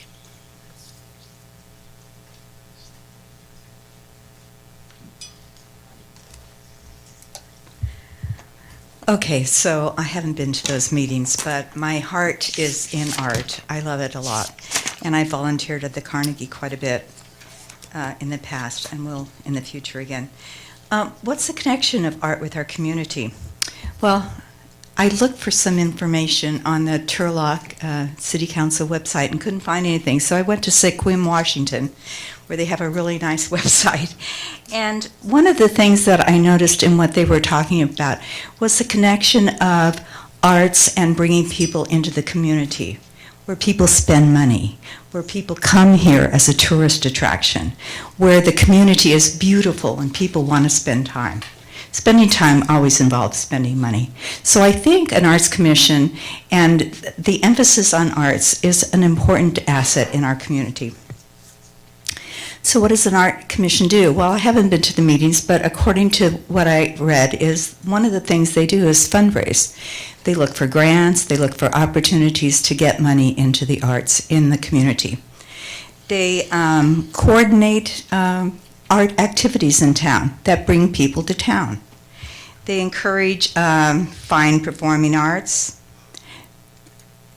What I'm really worried about is that one of their big jobs is that they make recommendations for the city, for art, for installations, for activities, and that without somebody really pushing that, we are going backwards in time, not forwards. When I thought that the cost of this was going to be actually quite a bit less when I learned about how many hours. I don't know what the going rate for salaries is, but $10,000 for a couple hours a month seems pretty exorbitant to me. So yeah, I agree with everything that you said. I really appreciate what you said. Cut back. Let's look at it for a year and see what happens. There are people in this audience that want to participate. Let's not turn our backs on them. Let's let them keep doing what they're doing. Even if they're not doing anything, they're maintaining a status quo so that when the funds are available, it's back in motion. Let's not have to reinvent this wheel that we're doing pretty good at, okay? And when we're talking about how we're going to spend some cannabis money, man, I think this is a great way to spend some cannabis money. Let's take it and let's reinvest it back in our community. Okay, thanks. Anyone else? Christopher?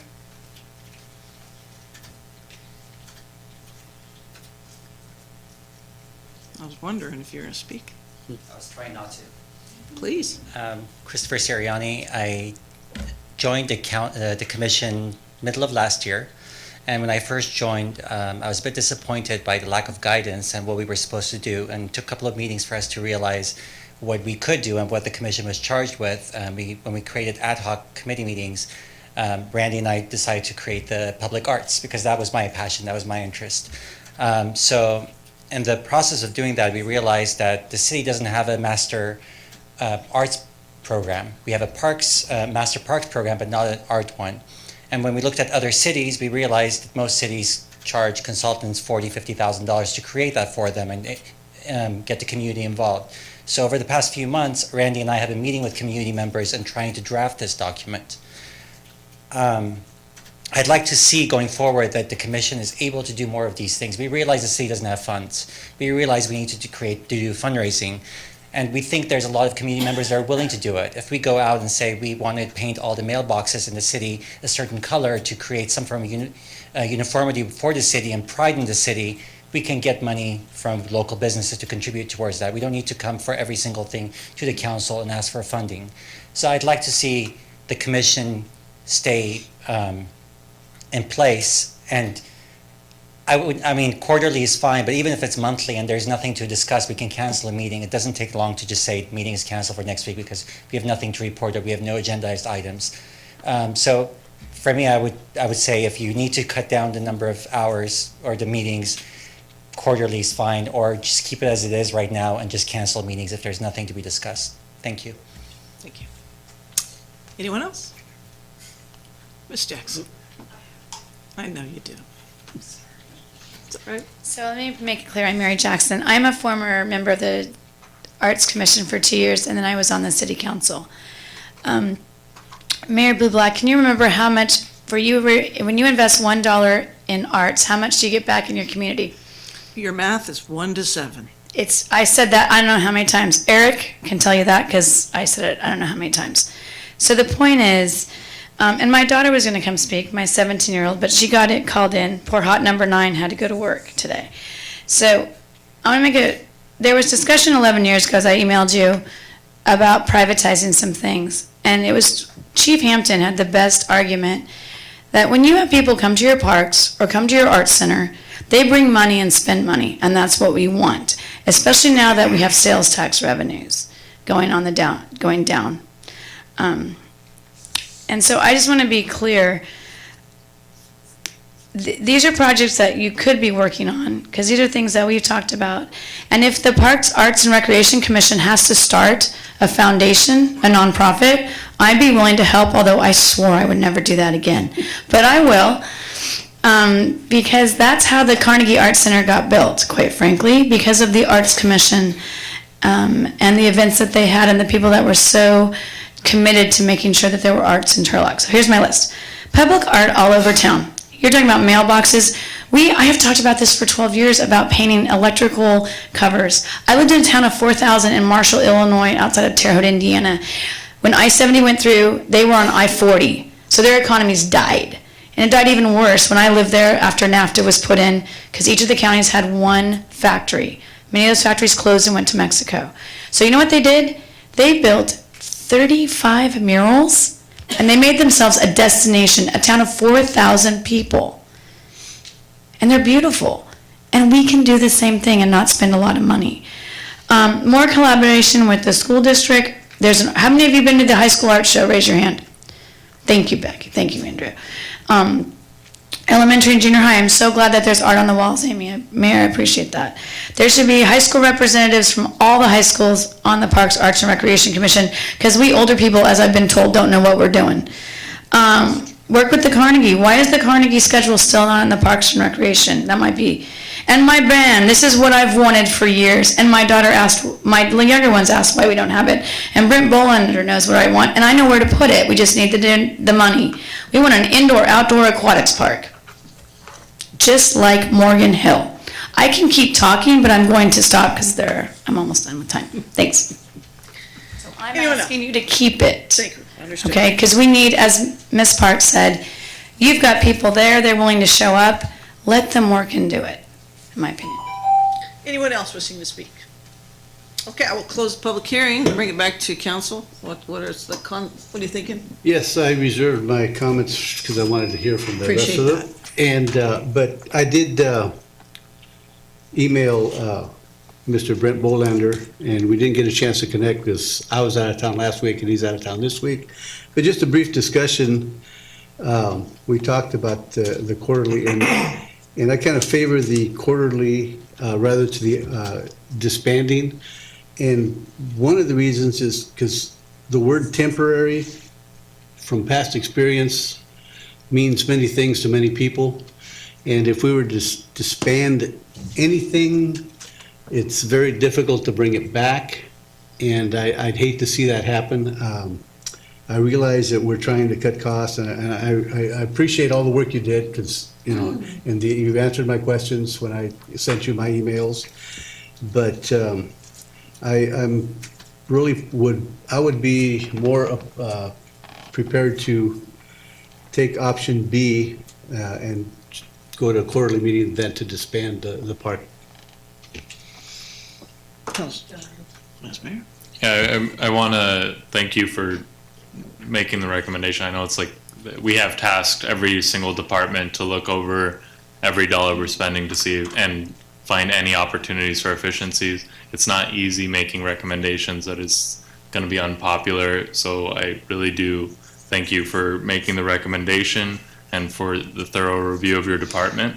I would lean with what Gil is saying as well, though, because, you know, this is one of those, I would consider a Parks Commission to be a core offering, a core service that the city really, and the community really does want to hold on to.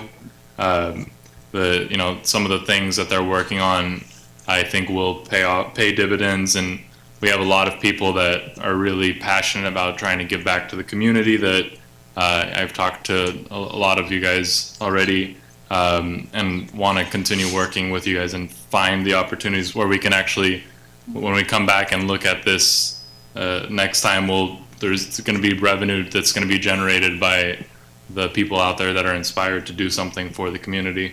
Yeah, so I would also agree with what Councilman Esquer said. I just want to take a minute and thank the commission, because I don't think there's a lot of reciprocal communication between us and you guys, and I think that needs to be opened up. There's an opportunity for a change here and maybe doing business a different way. We need to be more present with each other. You guys are the eyes and ears on the ground as well as us, but you have a narrow focus with the parks and the arts and the items that you've been tasked with. And we need to make sure that we're communicating at a level to where we feel comfortable and you feel comfortable. So I think I want to echo the sentiments of, it's too hard to take things away and bring them back. It will not come back, and I don't think that's the way in the direction that we want to go. And yes, we are tasked with making sure that we're making every dollar count, but we don't want to squash volunteerism by any means. We need the volunteers, and just because you don't have the funds now doesn't mean you're not going to have the funds later. And the pre-planning is really going to make a difference in what we do in the next 10 to 15 years. Moving forward in my, 10-year or however that looks, and yours and our kids and the kids after that. And we need to make sure people come here for our parks and our arts and our community and our families. So we need to still maintain those, and we need to do a better job of communicating to you, and maybe one of us be charged with going to those if we do a quarterly meeting, to make sure that we're keeping the lines of communication open. And I know I haven't been on to a Parks Commission meeting in years. So I don't mind doing that, but we need to make sure that we're not disbanding our core community functions just because we have a revenue problem. So you either got to turn the corner left or right, and if you keep going straight, you're probably going to hit the wall. So let's figure out which way we're going to turn, do it different, do it better, and make it count. So. Councilmember Larson? This commission is very special to me. This is what I started out volunteering with the city of Turlock, and I'm not sure if I would be here today if I did not learn the insurmountably valuable information and how city governments work when I was on the commission in 2016 until 18. I think, Christopher, you've raised a really great point. All the commissioners have. I really applaud you coming and volunteering and coming here to tell us how important it has been in your life. I think that just the sheer fact that we have citizens who are passionate about this subject, and we have a layer and a group of people that are attentive to these types of issues and attentive to these types of initiatives with public art that is so important to the city's services to our people. I'm going to echo a lot of the comments from my colleagues. And Allison, thank you so much for bringing this to us. It was our direction to ask you to do this, and you and your staff implemented it. And so we are aware of the cuts and the drawbacks that we are causing by the decisions we've made during our budget process, and this is a result of it. I know that there's going to be things coming down the pipeline that I think this group would be very interested in being a part of, like the Montana Park Grant, if we get that.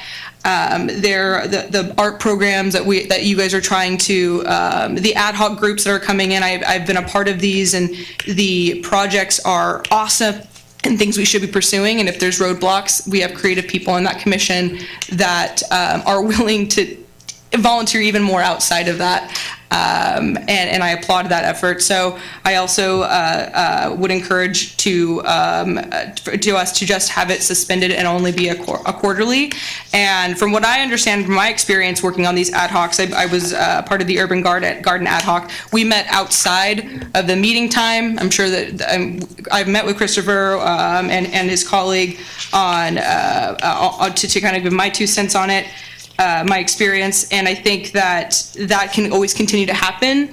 And to reiterate Councilmember Ariana's point, this is a team effort, and if there's ever an idea, a project that needs to be out in the community, to talk to the community about the importance of the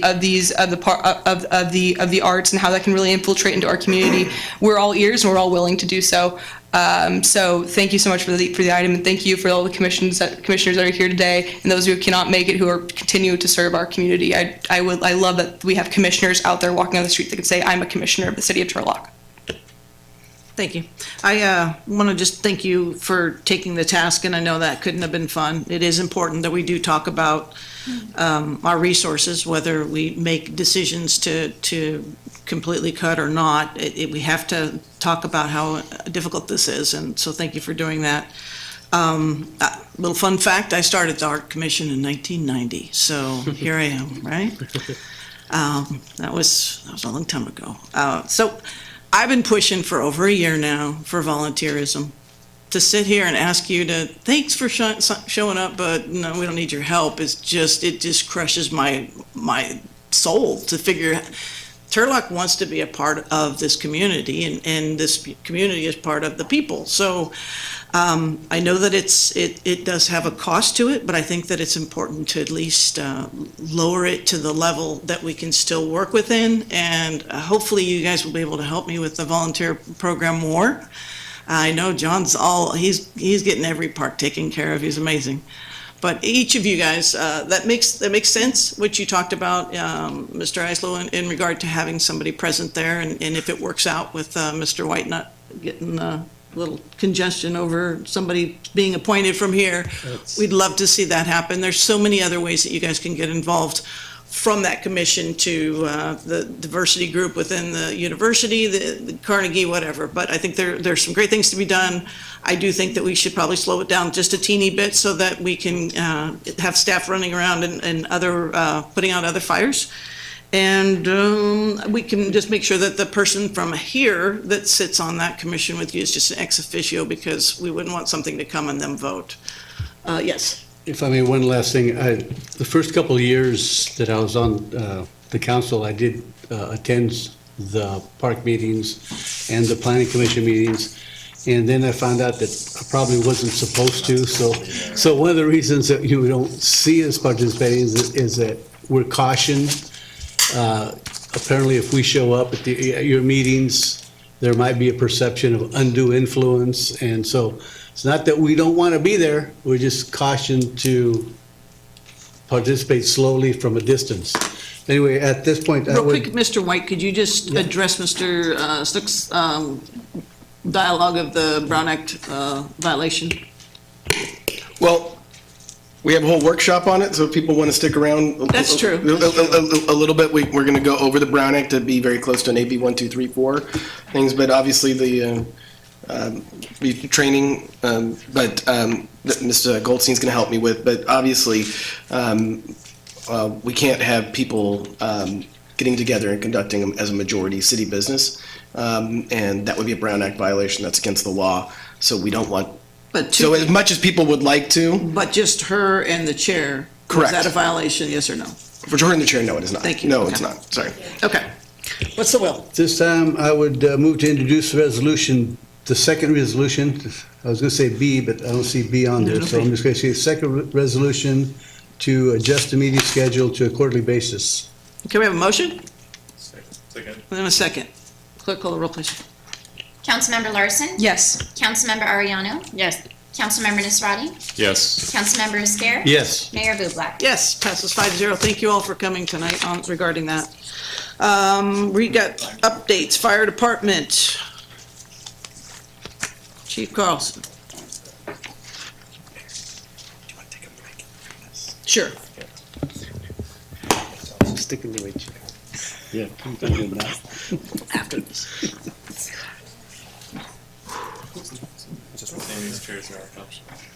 I stick No, it. no, I I- used to complain about it. I'm sticking to Now I it. just don't. They're just sticky. Yes. Mayor, member of council, public, am I not on? Sorry. Get closer. Oh, there you go. Okay, I'll bend over.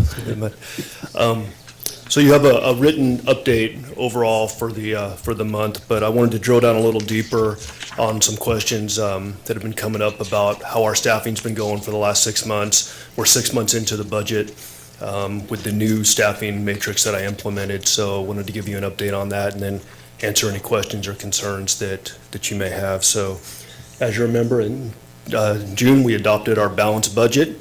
And with that, a new staffing model had to be implemented for the fire department, utilizing the limited response vehicle. And if you will remember, it went even further than that.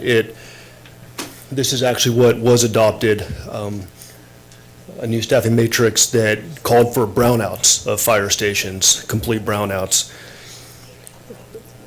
Luckily, in my opinion, we haven't got to that point yet. We had some changes obviously in the fire department, and I've been able to use some salary savings from vacant positions to maintain us at that minimum staffing of where you see of 12 on duty.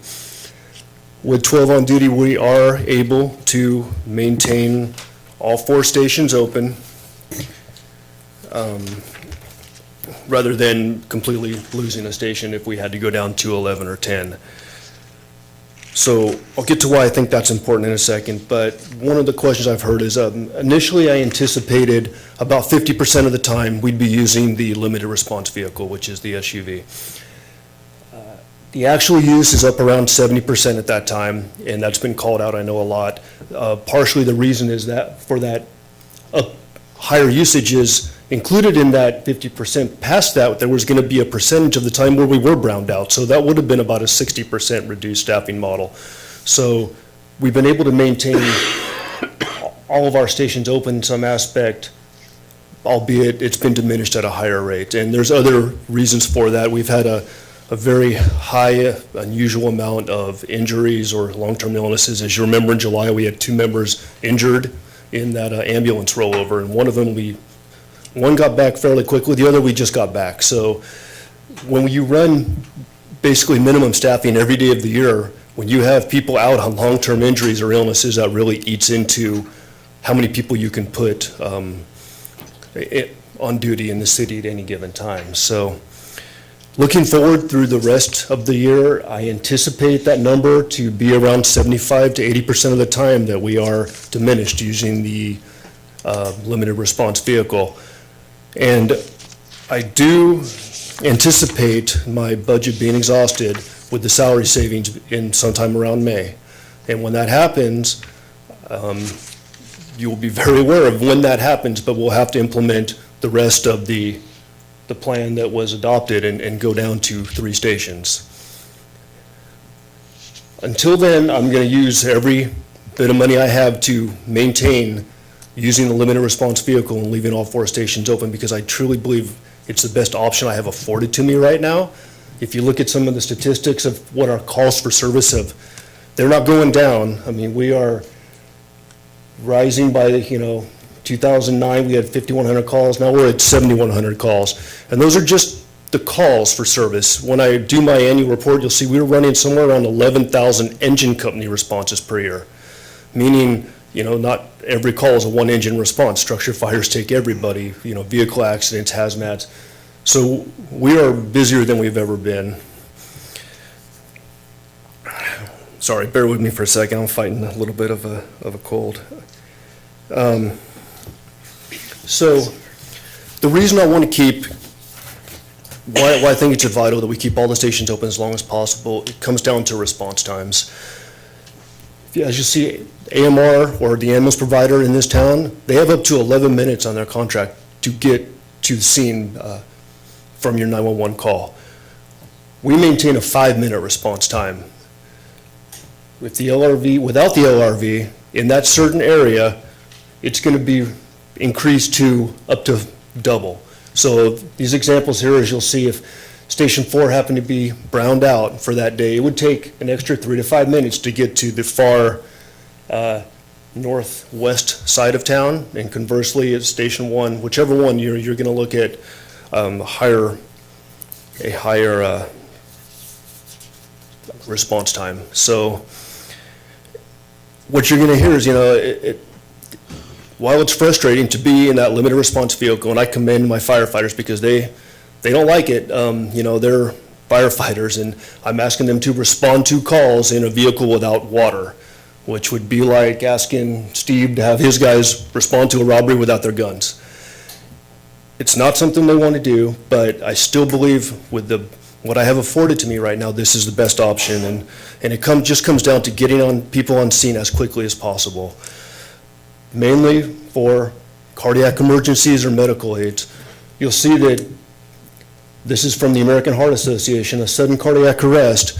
If you experience that, look how your survival rate goes down. Every minute it diminishes by 7 to 10%. So if we get there within 5 minutes, you still have a very good chance, a 50-50 chance of being saved. If it's taken 10 minutes to get there, which will happen if we are browning out a station, your survival rate goes to next to nothing. So I can't get past that. That's why I still think that's the best model that we have afforded to us right now. Is it the best model? Absolutely not. I think all of you can agree. I mean, if you told me I could have a wish list, I'd want all my engines and a staff ladder truck on the north side and a rescue on the west side. I mean, I think we all want that.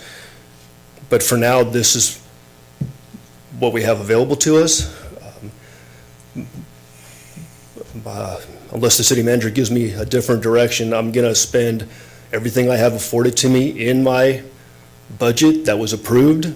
If I can find money in one area that I can move, that I realize I won't move, I'm going to move it into my personnel costs and keep that the most staffing every day that I can possibly keep, because that's the best for the public, and it all comes down to the safety of the public. So with that, if you have any questions or any of the concerns that I didn't touch on.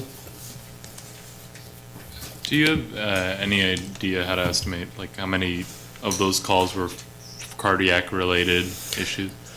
Well, it's not just the cardiac-related issues. I do know for a fact that we've had 2 saves directly attributed to having the LRV in service, where the doctors have come out and said they absolutely would not have made it without that. But it goes beyond that. It's hard to say if people would have made it or not. I mean, we run about 65% of our calls are medical, which is actually a lot lower percentage than what you'll see in other jurisdictions. We have a higher percentage of fires and everything else, but even diabetic emergencies, trouble breathing, anything we can get somebody there quicker is going to have a more positive outcome. You're projecting that we will be reaching a point where we're gonna have to brown out at what month? I'm anticipating May right now. I still have some people out on some longer-term illness. I work with finance every month, and I constantly monitor this, so as it gets closer, I will let you know. It's kind of hard to say based on if I'm going to be able to get some of these people back. So what you're going to see is that number of the times the LRV is in service is going to continue to rise to almost 85, 90%, and then at some point, it's just not going to be attainable anymore. But I'm anticipating May at this point. And then our budget would reset in July. July. Okay, and what are the estimated overtime costs to prevent it on a monthly basis? For May and June, if that was to Yeah. happen, I'd have a better number for you at the time. It's kind of just based on whether or Okay, not so I'm going to be able to get people back, but I We would. will be regularly monitoring I this, can, yeah. absolutely. I'll provide you with updates each month as it gets closer, and I'll have a better number Thank you. at that point. Other questions? So Chief, I have a couple questions. Yes, ma'am. We still have a pretty much brand-new training center that's 3 years old now, and we've talked many times about it, or I've spoken with some of your people as well about utilizing it and having people come and train, and I've even offered to find funding to get it started. Is it not something you're interested in? No, it is not that, Mayor. I have vetted that out. We have partnerships with the people, our resource sharing partners, and they do come down and use it, but it's reciprocal at that point. We have put on certain like hazmat classes, TSTI, but when it comes down to it, really, they just cover their costs of what we have. When you say the training center, I assume you mean the burn complex Sure. more than anything, because the rest of it is not. Okay.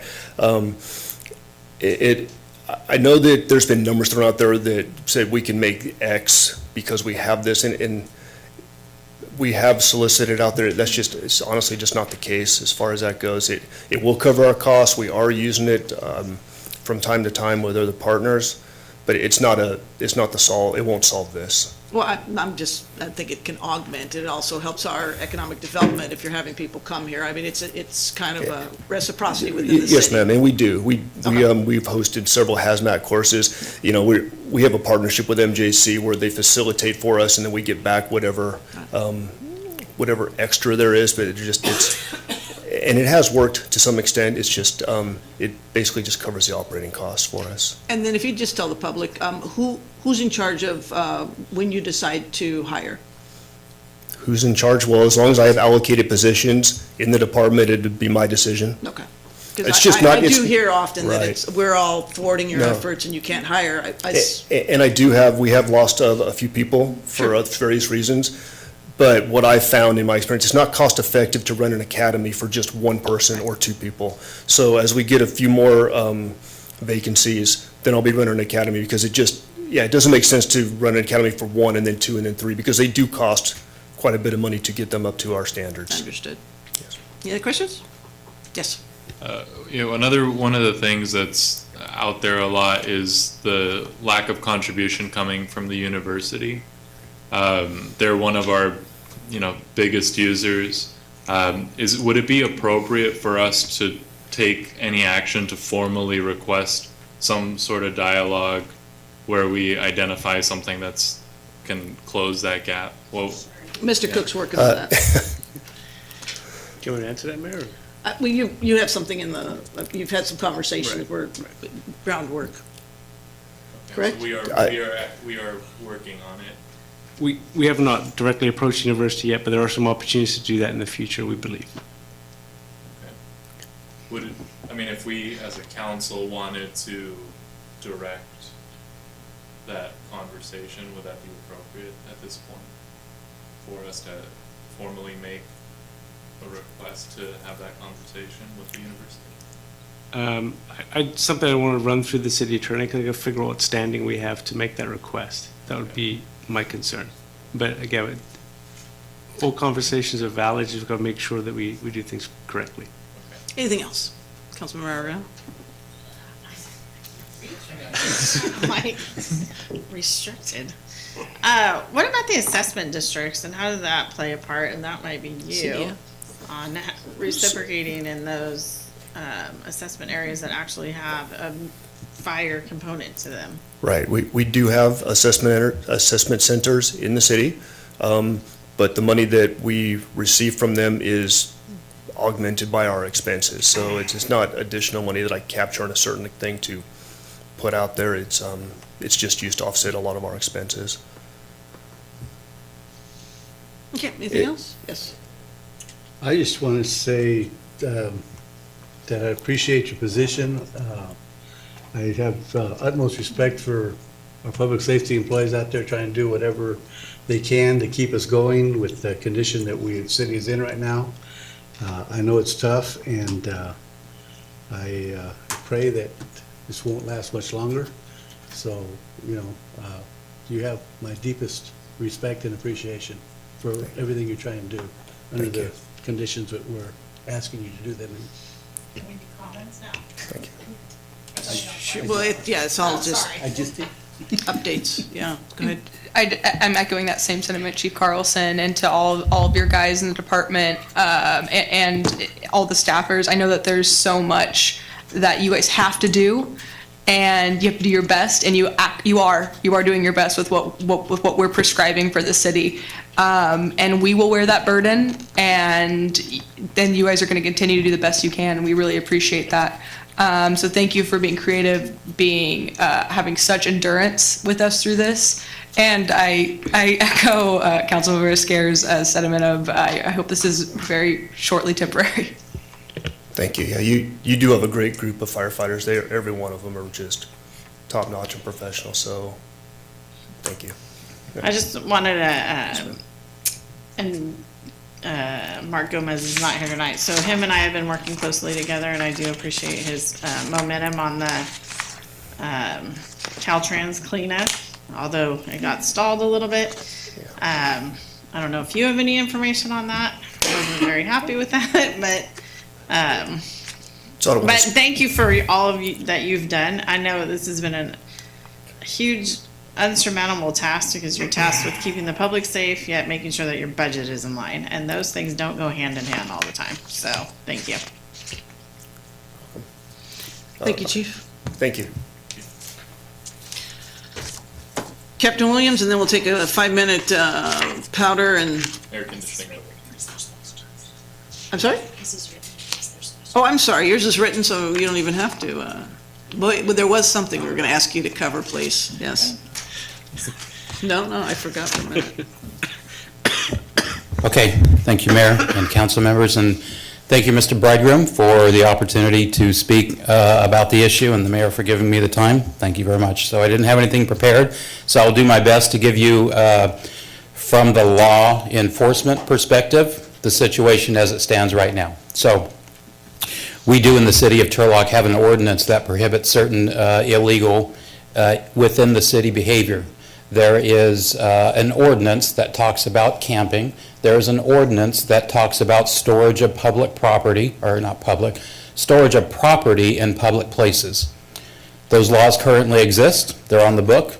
They're Turlock Municipal Code violations. However, 2018 came along, and in 2018, the Ninth Circuit in the Boise decision made a determination that unless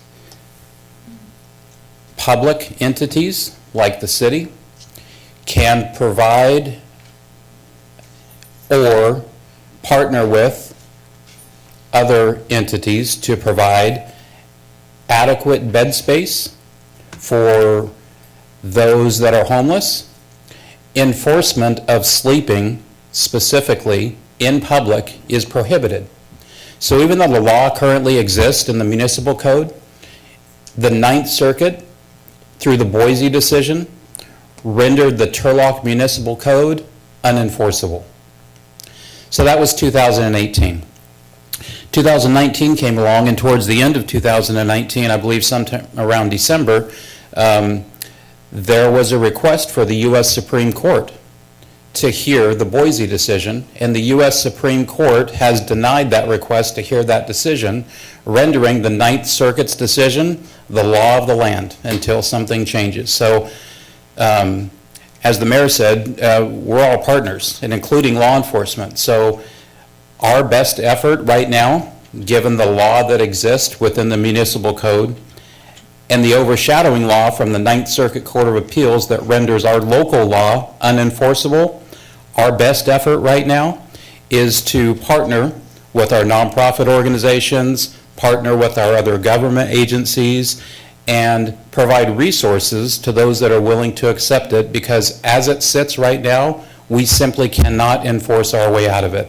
I do want to make a distinction between public property and private property, however, because the Boise decision covers the fact that sleeping in public property, you can't prohibit that. However, if there is a private property, like your own private residence, your business, the railroad, for example. So I think we all recognize in Turlock and in other communities, along the freeway, along the railroad, in those types of areas, that seems for whatever reason to be a place where the homeless congregate. And they set up their tents and they store their property. So if there is private property and the owner of the private property will not allow the person to be there or store their property, we can absolutely enforce that. So I was asked even today, walking over to City Hall from the police department, how can you allow people to set up tents along the railroad? And if you allow them to do that, what if they come in my front yard? What if they come in my backyard? Are you not going to help me? Well, the answer is yes, we will absolutely help you, because there is a distinction between enforcing the laws on private property, your own property, versus public property. So, private property versus public property, I talked about that. The Supreme Court declined to hear the Ninth Circuit Court of Appeals in December, and the laws still do exist in Turlock for the municipal code. They are simply unenforceable right now. So what I would ask, and again, thank you for giving me the opportunity to talk, even though I wasn't prepared to do it. What I would ask is that if members of the public have any question as to whether we can enforce the laws or not, please call us. Call us, tell us your concerns, let us come out.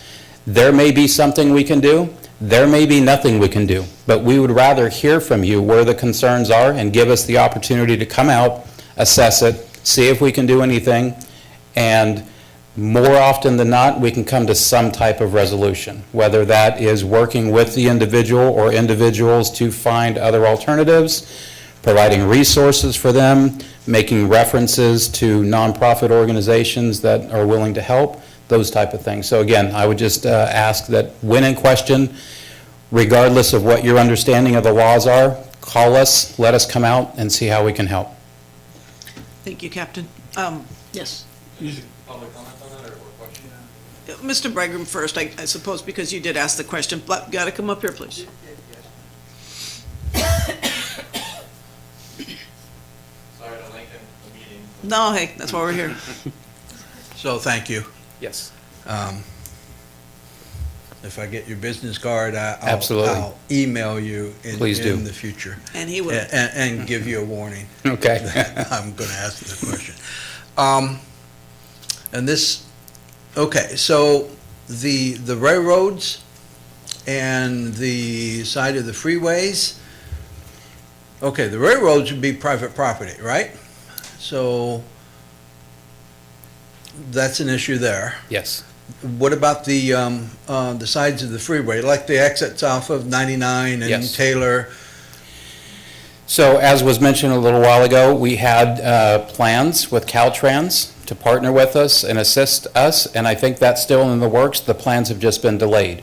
So that will deal with the freeway, Okay. along the highway and the off-ramps and the on-ramps. We do have a meeting scheduled, I believe, Friday with the railroad to see how the railroad itself as an entity and then the railroad police can partner with us, along with neighborhood services and the other departments in the city, to deal with the issues along the railroad. Because again, when we have the owner of the property saying, I don't want whatever is going on here, it could become trespassing, and that may be a way that we can help.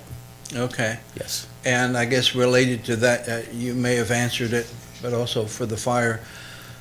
I know of one property owner, the railroad track there, South Soda Crest, going across there, there's an encampment there. Evidently, there's a piece of property that comes off of the railroad track that goes in a little Yeah. bit that the railroad company owns, and they've set up a big tent city there. It's my understanding that one of the property owners is, she's single woman that's trying to raise 5 kids, and she can't even live in her own house because they have fires in the encampment, and she's concerned that, you know, her house could catch on fire. So that's something, I mean, how would you like to? That is, I'll let Chief Carlson know. speak, but we do have the meeting on Friday, and Okay. we're aware of the issues along several areas of rail in the city. Okay. And hopefully, after our meeting on Friday, we can address some of those concerns, but I'll let Chief Carlson talk. And in the future, with issues like that, is there, who should we call? Well, it's jurisdictional, so we're still trying to get people Trying to to- work with us, right? So Right. it's their property, Caltrans is their responsibility to the side and the off-ramps, et cetera. It's same with the railroad, so it's trying to get them to allow us to help work off their properties. Okay, I get you. I'm sorry, Chief, am I taking over? No, Go ahead. So I became a Just, you know, police officer, I'm sorry. I mean, you know, you understand most people. No, most people don't understand that, yes. Right, and they would either call the police or the mayor. Right. Or the council member or whatever, so, okay, So- thank you. I know Absolutely. it's a difficult thing, so, thank you. We are, just so you know, we are working with all the property owners that we can work with to get them out there. And obviously, if there's a fire, we respond immediately and mitigate that, so.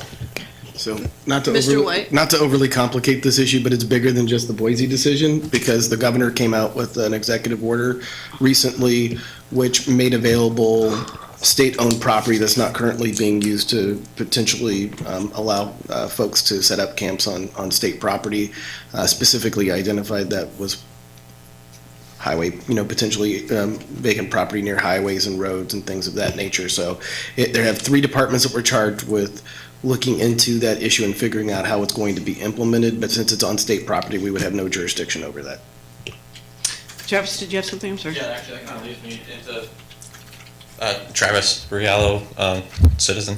That kind of leads me into one of the questions. You said you're going to be having some meetings with Caltrans and the railroad station. Will the results of those meetings be released in some sort of press release, just so that the citizens can kind of know that what the determining factor? Because I do know that with some of the issues California is pushing out there, there's been talk that Caltrans may be laying off on some of the works that they're doing just because of that legal issue and the unions that they work with not wanting their employees dealing with those nasty environments. That also wanted to, you stated that with the Boise decision, that we can't enforce it unless we have beds for them to go into. Is there any works with you and the local service providers discovering how many beds we have available? Because I know that some nights we may not have any beds, but there are some nights that there are beds available. Is there any communication with the TPD and the services at this time? Okay, let me see if I can remember both questions. You good?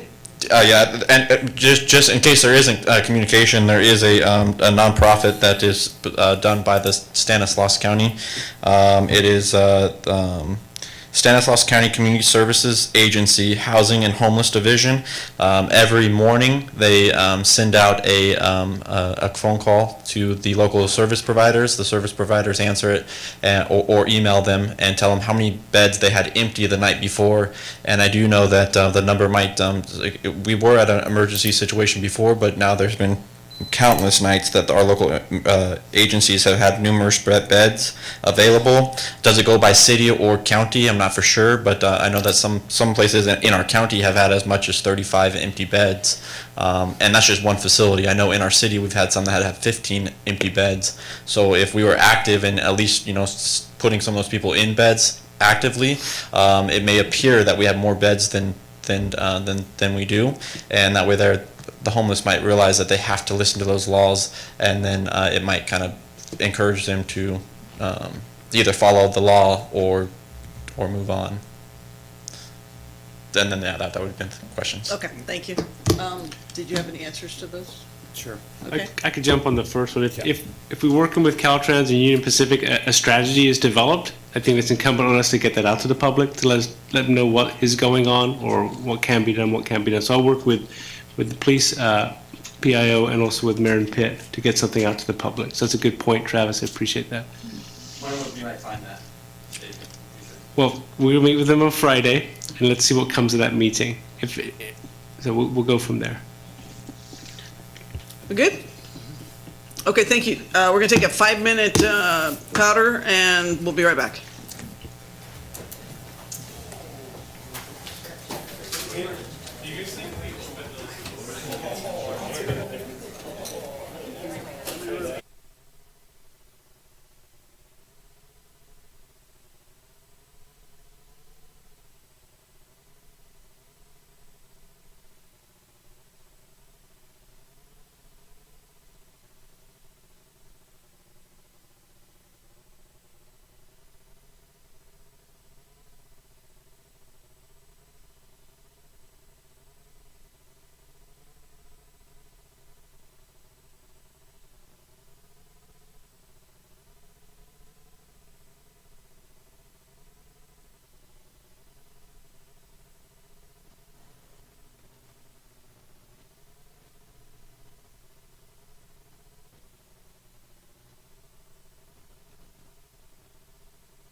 Okay, you guys, come back in.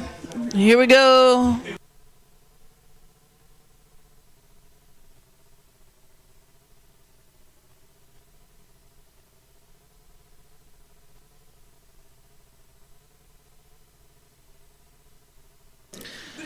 And we're starting. Council members, here we go. Let's get this started.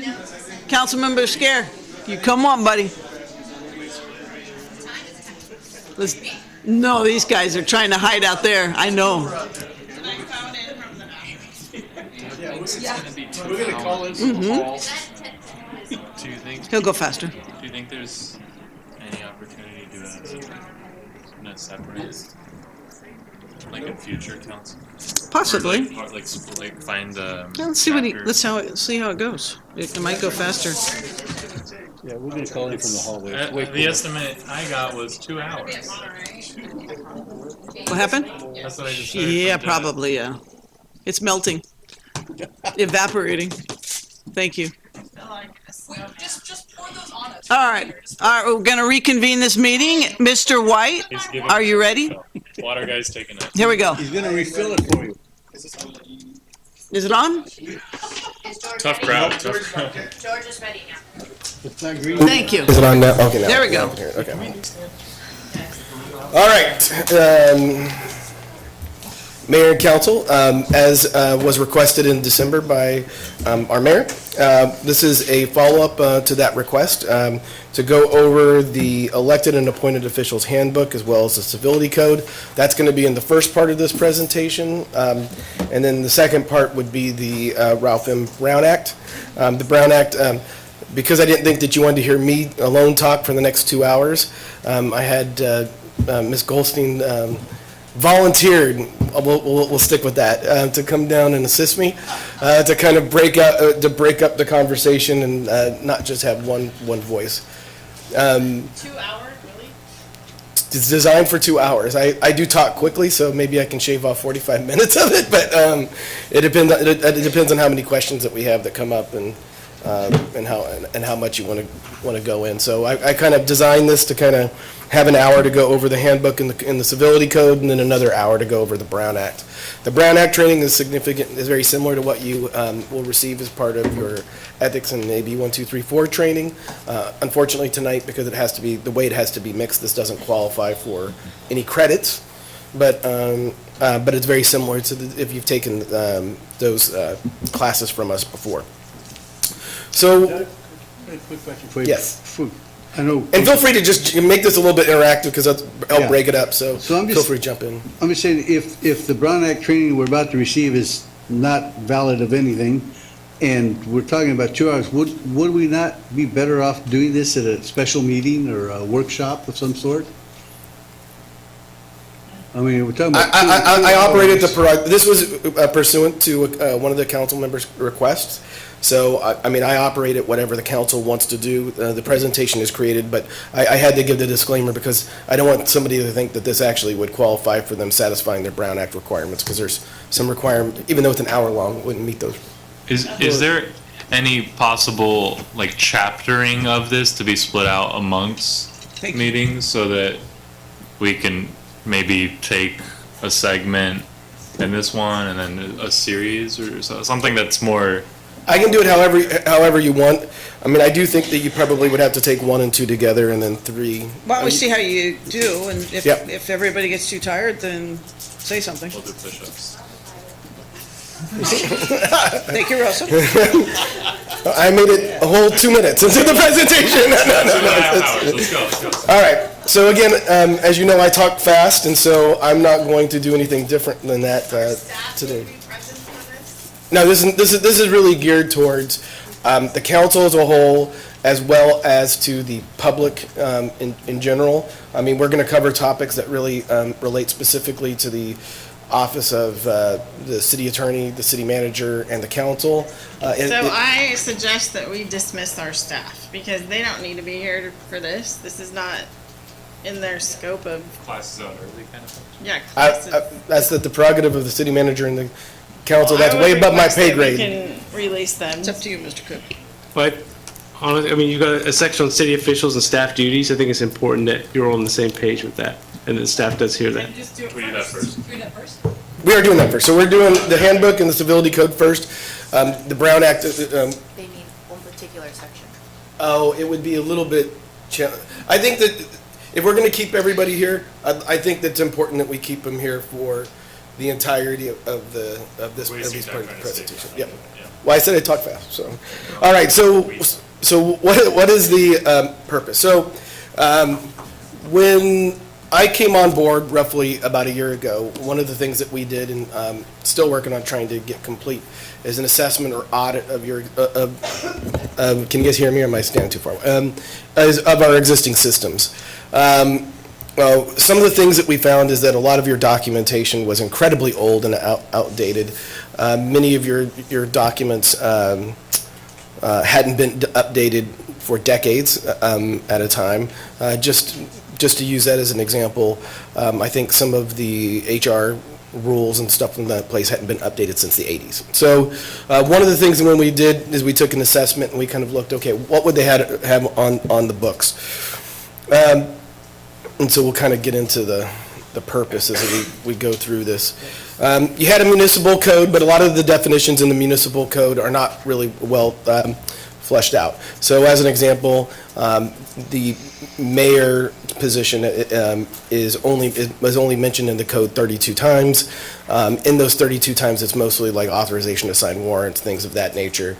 It's fairly, generic. It spells out the mayor's ability to chair a meeting, things of that nature. It specifies that it'd be at large, and that's a 4-year term. But again, it's very general, not particularly specific, and leaves lots to be covered. Then you would come to what we'll see here in terms of the rules of how you put things on the books. Before 2008, it's my understanding that there was not a whole lot that was on there, and it was just, you'd come up to items for future agenda, and any council member would go and they would make a suggestion, hey, I'd like this on the agenda, and then it would show up at a future agenda, and then that changed in 2008. But it was only a one-page, 3 or 4 paragraph resolution that got in there. And some of the resolutions we found have been inconsistent with what your municipal code says. So to be very clear, and we'll talk about this in a little bit more detail, the city of Turlock is a general law city, which means that it went from the redevelopment days. That's why they were able to come in and take the redevelopment money, because we are a creature of the state allowed to self-govern itself. That's directly from the redevelopment case, and why the state government was able to come in and take away that money. To that end, if you are a general law city, you operate under a manager-council form of government, which means that the manager is the administrative operator of the city. He's the one who's in charge of the day-to-day operations, and the city council serves as the policy or legislative body for the city. And we'll kind of get into what those differences are and what they actually mean. But unless you're a charter city, and unless you elect to be some other form of governance, like a strong mayor type city, that is the default that every city in the state of California is, and that's mirrored in your municipal code. And so what we had to do is make sure that, when it comes to civility, when it comes to other things were defined, processes and procedures were put in place, and that those processes and procedures didn't misalign or conflict with state law, being a general law city, or your municipal code. So, and we also wanted to consolidate. I think there were 13 different resolutions or rules or different documents that relied to how this body is supposed to operate. And so one of the goals of the handbook is to take all of those documents and put them into a cohesive, unified, one set of document where you could go. Because if you're a member of the public, or frankly, even if you're legal counsel, unless I call the city, if I want to search what was adopted in a resolution, I have to have somebody go in and do a word search on your computer system. If you're a member of the public, unless you call the city and have one of the city staff do it, there's not a way to search resolutions. Ordinances actually go into your code and are recorded, which is why they're easier to find and, why we adopt ordinances. And again, just so we know, state law, ordinances, resolutions, minute actions. The lower you're on the totem pole, whatever's above you bumps it. So a minute action gets bumped by a resolution gets bumped by an ordinance,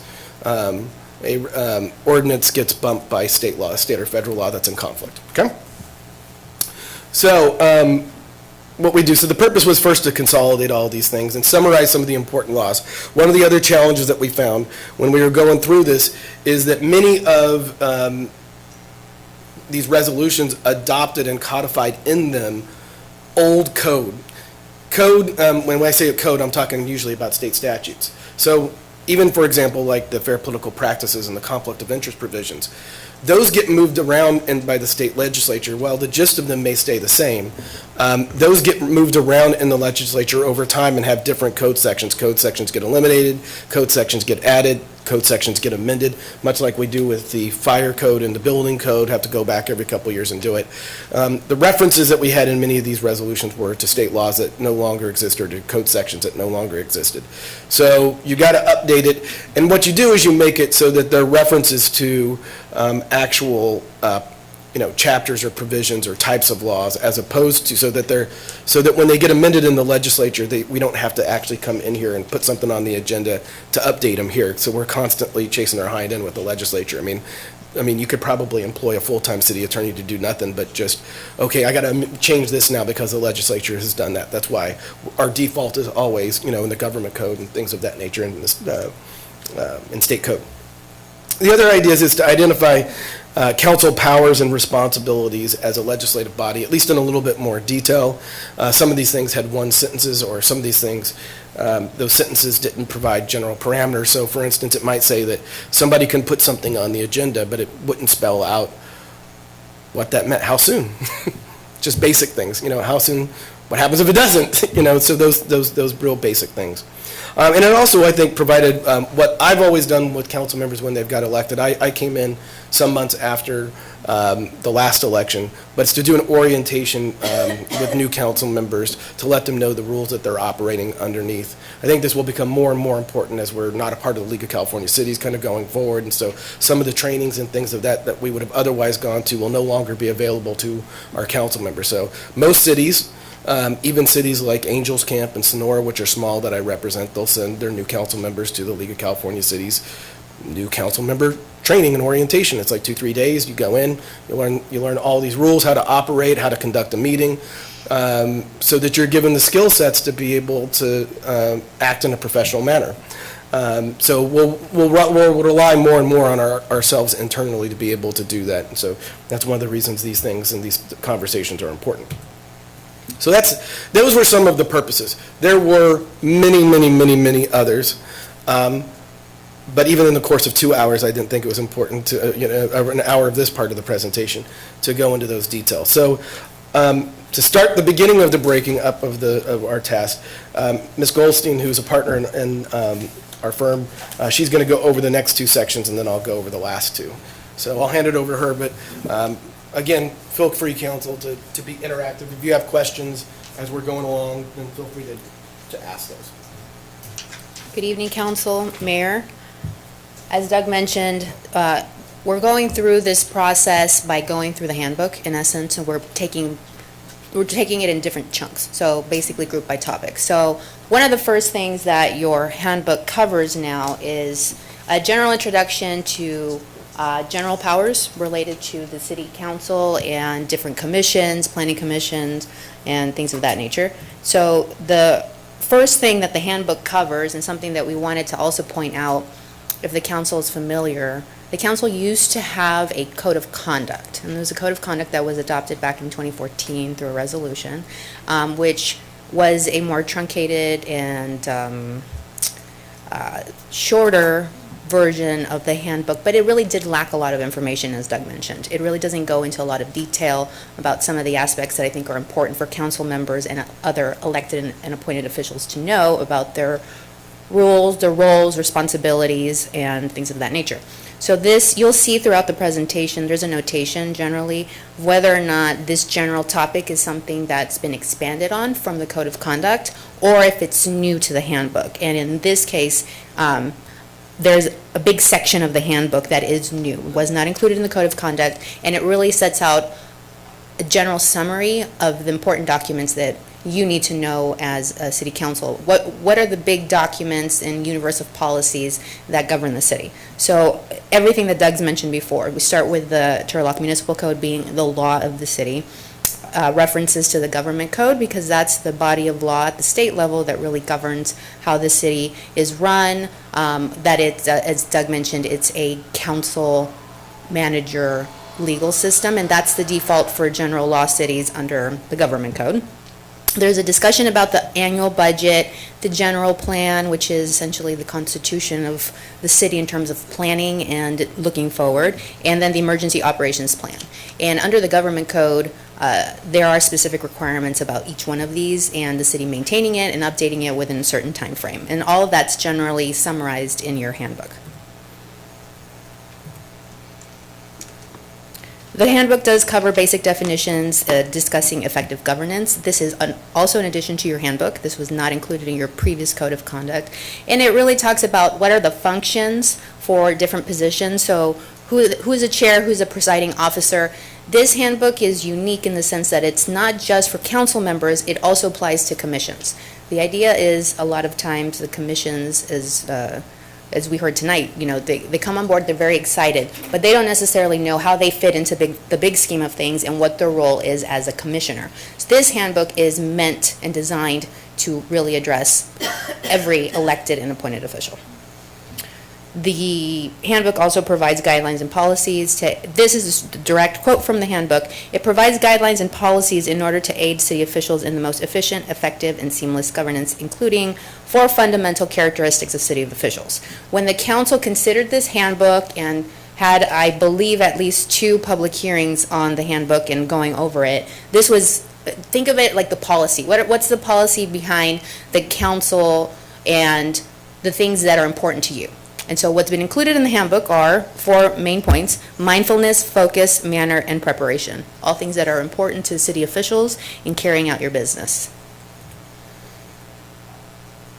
The handbook talks about council functions, so this is for the city council specifically. This section is an expansion from the previous code of conduct and talks about the roles as a council member as opposed to maybe a commissioner or even a staff member.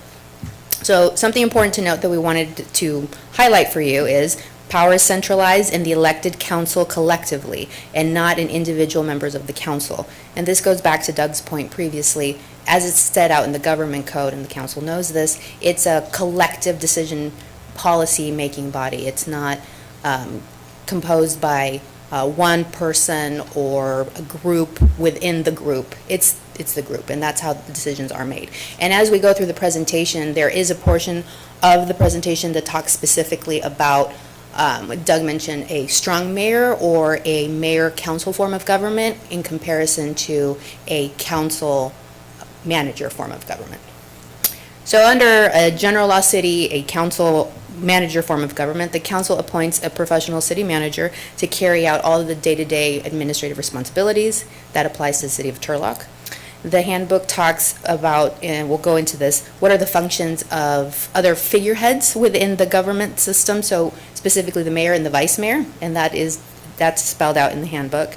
And it also discusses the 2 major appointments that are subject to the council's direction and appointment and removal. It's the city manager and the city attorney. So specifically under the handbook and the municipal code, there's only the 2 positions that the council has direct control over, as opposed to staff. Staff is handled from an administrative standpoint under the city manager, and the handbook does talk about that role. What is the council's role in relation to staff, and what type of interactions are appropriate, which ones are not? Again, to keep those lines clear and to make expectations evident to everyone who's involved. Let me say something before you go on. So, one thing I just want to say to move on is, I think this is one of the more confusing elements for members of the public, because particularly as it relates to the position of mayor, I think everybody just says, hey, you're the boss, go and fire X, or go and fire Y, or, you know, why haven't you cut this union's health care, or why haven't you done this, or why haven't you done that?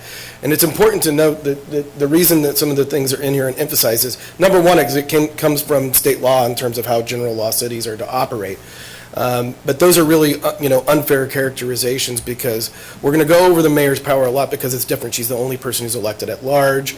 She has the ability to appoint, or recommend for appointment, I should say, planning commissioners and different commissioners. She, by virtue of her position, gets to serve on specific boards and things of that nature. But her role really is, and you're going to go and so I'm stealing your thunder, is acting as the chair for the collective whole of the council, but the council as a whole have to make a collective decision in order for anything to be able to move forward. So, for instance, other than like an agenda item, which we'll talk about, if the mayor was to call me and say, hey, we need to do X, Y, and Z, yes, I can put something on the agenda, but X, Y, and Z doesn't necessarily get done unless the collective whole here wants it to be done. So I think that that's one of the challenges of the mayor's positions. I think it's one of the misperceptions many members of the public have of the position in terms of what they can do. And it's one of the things that I hope we can accomplish today of kind of like getting rid of any kind of misperceptions and kind of being really zeroing in. Again, this has all been in writing and it's in state code already. And for the most part, it was in the previous documents. It just maybe wasn't spelled out quite as in detail. And so this is our job to clean it up. But again, nothing that we're talking about doesn't mirror what's in state code and what applies to general law cities. So I want to go that. So while you're saying that real quick, having sat for 10 years as a council member and knowing that majority is what makes something happen, your interpretation, I believe, is a little skewed. Having the pattern and practice of 108 years of how it's worked, I think that the public has an expectation that somebody is trying to set the vision and agenda with the city manager, and then the city council members need 3 people to agree on something to get something forward. But if there's no vision, there's no leader being able to work with the agenda, and everyone just throws things out there, and we only have so much money and so much staff, you're putting this in a different way. I don't want to be a strong mayor. I never have asked for that. In fact, the first day I was elected, I asked you to help me take away some of the powers. But someone needs to have the vision to set the agendas, to do the work for the people. And that's where I think our interpretations and what you have here doesn't mesh with the 10 years I was on council and the pattern and practice of 108 years. Yep. So, I 100% have an absolute appreciation based off of what I've learned about Turlock and what I learned watching kind of your campaign and the way that you campaigned and the issues that you campaigned on, that may not have always been how things were run in Turlock.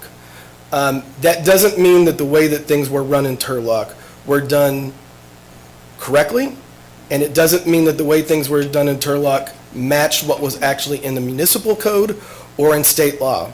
So when I come in, my job is to take the language that has been voted on and approved, language that was first enacted in 1949, amended in 1959, and use those languages to come to the conclusion. So, to that end, I can let the language speak for itself because its meaning is fairly clear.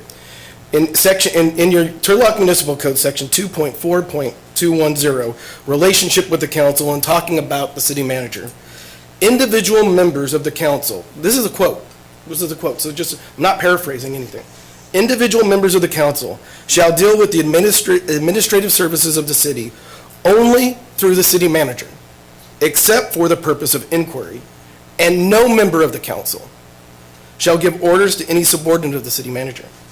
The city manager shall take his orders and instructions from the city council, or from the council, only when sitting in a duly held a meeting of the council, and no individual council member shall give any orders or instructions to the city manager. This provision of this section shall not be construed to prevent any councilman from discussing matters of the city with the city manager. So you can discuss it, but you're not supposed to, except in a public forum, give the city manager specific instructions on what to do. And remember when we talk about the hierarchy. So what's the hierarchy? State law. This is also covered in state law. Actually, federal. Well, federal law, okay. You got We've me. already violated You're gonna do- technically, so we can So move federal law doesn't cover this topic. So, at least as it relates to city councils. State law would go then. Then it would be our ordinance. This was an ordinance. Then we get into our resolutions. And then we get into, some of the interpretation issues with the ordinance, which I'll cover later, because I know where you're going for, but unless you want to just go straight to it now. Can I say something? Can I say something? Yeah, I think maybe it feels like there's a misunderstanding, and the law rarely clarifies misunderstandings. I think what the priority, the thing that's important for the mayor, and I think it's something that we have a consensus on, is that you as the mayor, in working with the city manager, are the unit that guide and create the agenda. That is the opportunity. That's not correct. That is not true. That's not correct. No. That's not an That's accurate how it's statement. always been, but in 108 years, 9 years, but we're changing it now. So But that's, this, as a city, through the city manager as a unit, because at the end of the day, the city manager could choose not to bring forward everything a mayor wanted, or would do it based on a timeline that was appropriate and in alignment with the operations of managing a city. Is that correct? So, yeah, so for instance, it happened in Atwater, right? So you had council members who made specific requests to put something on an agenda. They had a system similar to what you had before, where you had to put something in writing, and it had to be voted on, and then you had a city manager who refused to put them on the agenda even when they were submitted by council members. And it would go on for 6 months or a year. So that has happened in places that I've known that I took over for. But let me, to your point, Councilmember Nosrati, or Vice Mayor, sorry. When we go to the Turlock Municipal Code, we go to 2-4-207, powers and duties, and we're talking about the city manager. The city manager shall be the administrative head of the government of the city under the direction and control of the council. He shall be responsible for the efficient administration of all the affairs of the city, which are under his control, in addition to the general powers as administrative head. And not as a limitation thereon, it shall be his duty, and he shall have the powers and authority as set forth below, which go to creation of the budget and all those things. The government code, state statute, and all general law cities envisions that the city is run by two bodies: your city manager and your council. Council operates as a whole. The mayor's function in that whole is to be the chairman of that body of the whole, right? And those two working in concert together do. That's how this is supposed to run.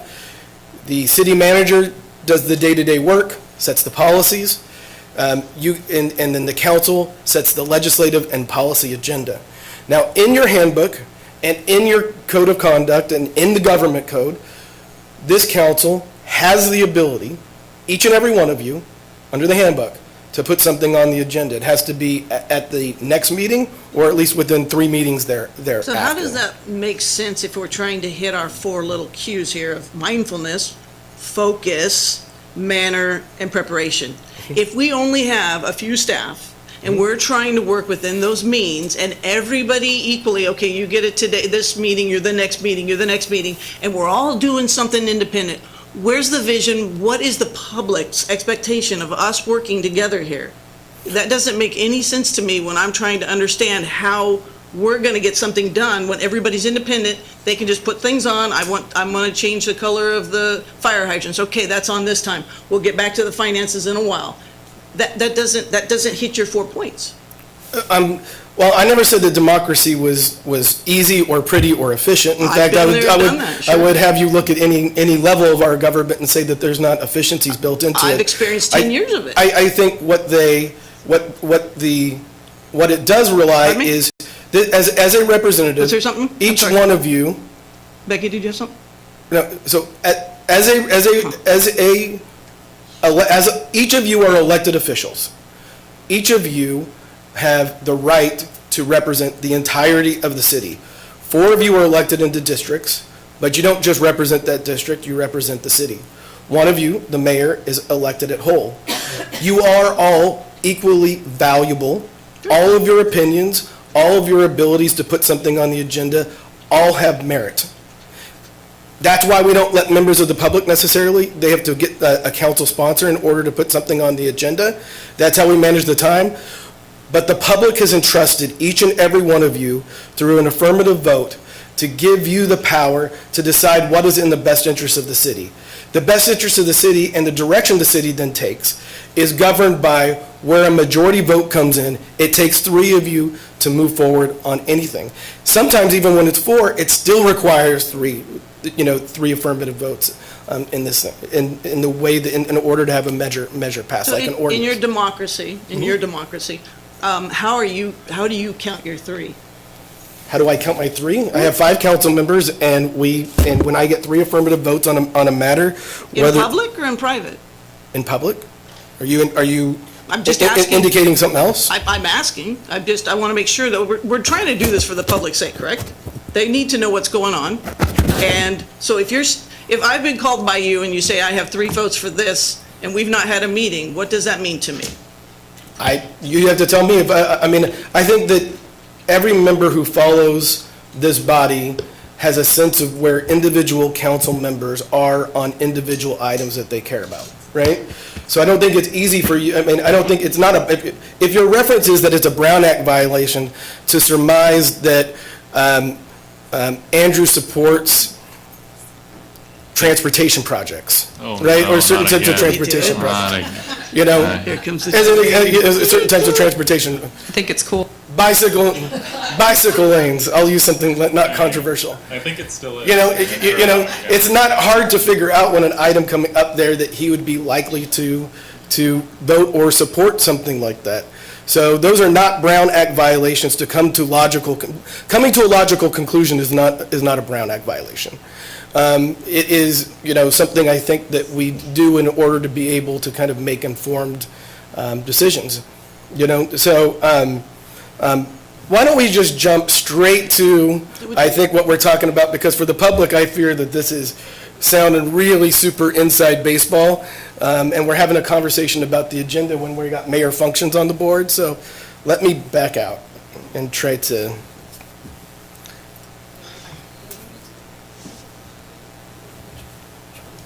So is the public, can they just step in and ask questions as well here? They cannot at this point unless you want to open it up. Well, don't we work for them? You're the chair, so it's your call if you would like to open it up at this point in time, or if you'd like to Well, finish if the nobody's presentation. interested, Mr. Treeweller, go ahead. I know, I gotta get there.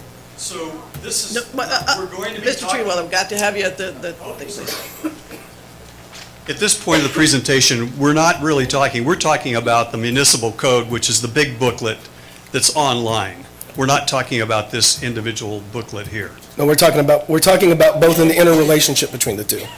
Because most of what is in that handbook comes from either state law or from the municipal code. And then it adds additional detail on it. So you can't have a conversation with one without talking about the other. Councilmember Larson? I think that I'm hearing the same, the question of which one we're talking about. We did have a code of conduct that was adopted, or recently a resolution was added to in 2014, which is what Doug was referencing, was the code of conduct that our city has had for a very long time, for a very, very, very long time. And yes, before that. And when Doug came on a couple months in, an agenda item came on across our dais with 2 public hearings of the new Code of Conduct Councilmember Handbook that Doug in his firm prepared the agenda item to have us look at and choose a change. I don't know how many months ago that was, but it had to have been 9-10 months. 9-10 months ago. And the question was asked to the council, do we want to abandon our previous code of conduct and choose to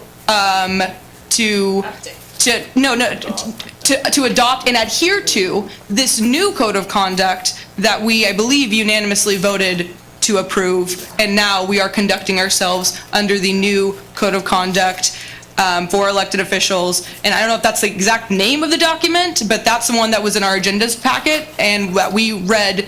And if we had access to we all did have access to the old code of conduct, we could have compared the two documents, see what changes were in it, and then vote to approve it or not approve it at the time. And this happened 9 or 10 months ago. So that's where this is the document we are approving now, or we are reviewing now, was one that we approved as a council 9 to 10 months ago, where we adopted and we now are adhering to, thus abandoned the old one that has been in our city for a while. For the record, there was no abandonment. It was to add on to what we had.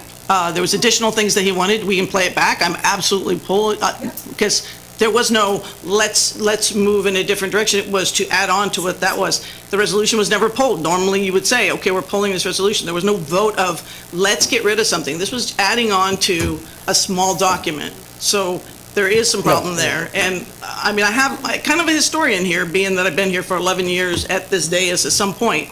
I'm not trying to be superwoman. I'm just trying to help officiate things so things get done. And I feel like there's something wrong with the way this is being read now, and it's making it impossible for us to get anything done. I think that is really, if we have two council members here, or the mayor and a council member had two totally different perceptions of, I was under the assumption from looking at the two documents when we approved it, that we were now adhering to this new document, and thus abandoning, I guess I could choose a different word, adding on, but basically superseding that old document. We will not be adhering to that one anymore. Now we are adhering to the one that we approved in totality. Yeah, I think the way that I presented it is we were updating the documents that they have, which means that things that are in conflict go away.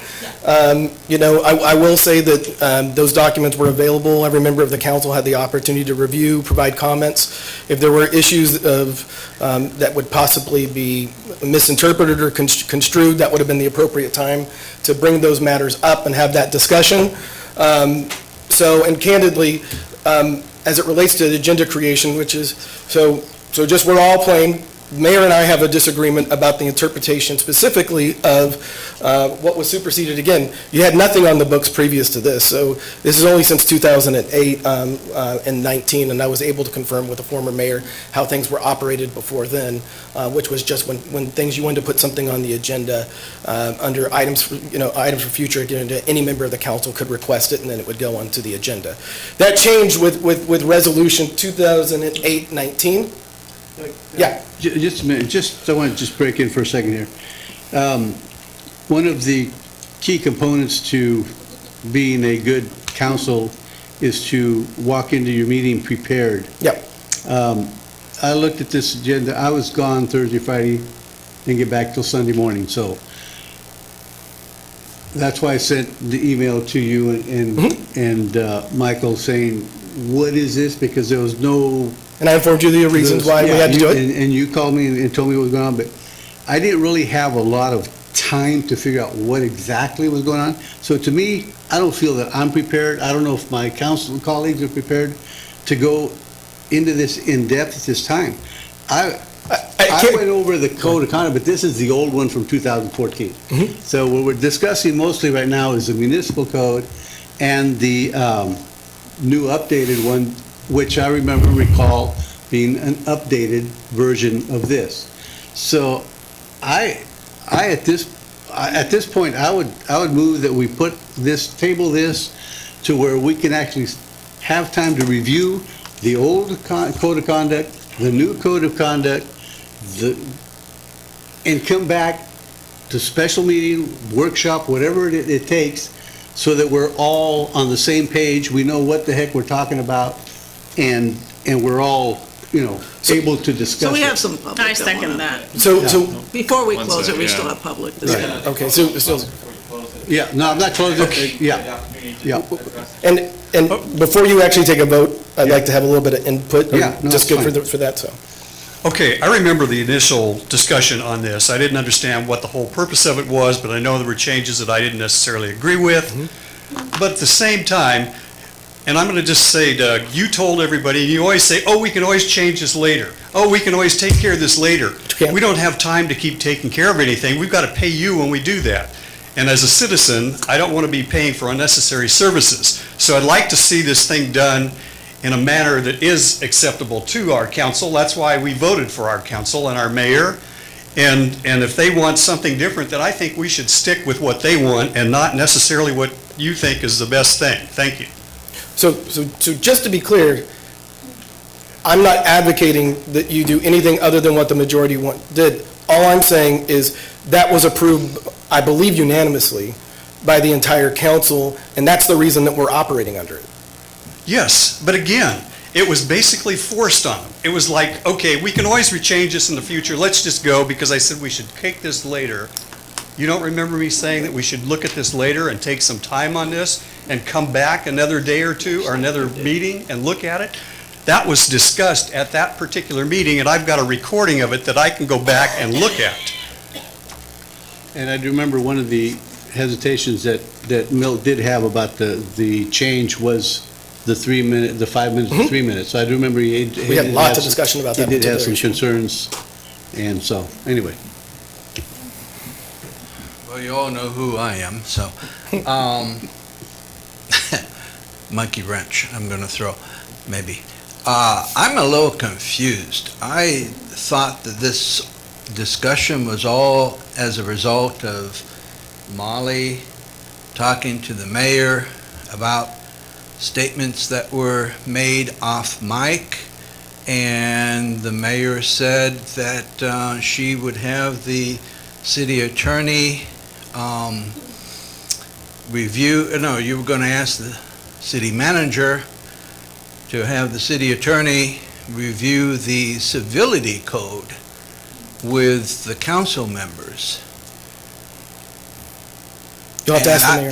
And I thought that was, and maybe I'm the only one who thought that, but I think that's what the number two, sir. Well, I know, but there's all This is the first time I've gotten something on the agenda, so I'm trying to hold on to it for just a minute. Okay. Yeah. Okay. Very good. Thank you. I wanted to clarify, the reason why I shook my head, Mr. Trueweiler, is because I don't want anything, any decision that we were elected to make, that we have days to prepare for, that we have in our agenda to be forced. I don't think that's that's not fair that's the only reason why I was shaking. I wanted to explain that to you, because I don't think any staff member was going to come up here and trying to force us to vote a certain way. So that's why. Thank you.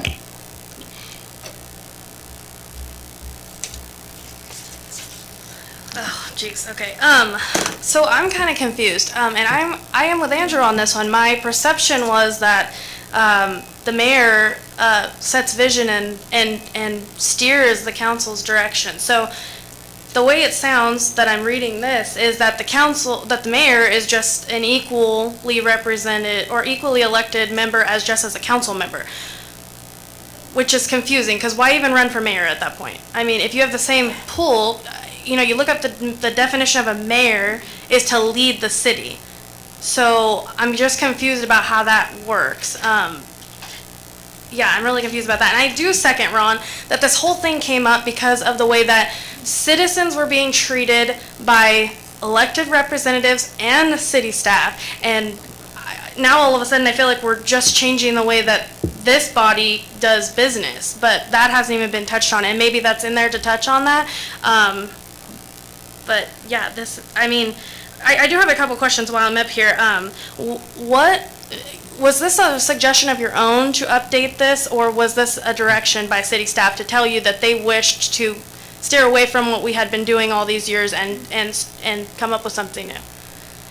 I'll answer what you finish. Okay, and then is this something that you're doing under city staff hours, like time that you're here, or is this something that's you're billing separately for? And then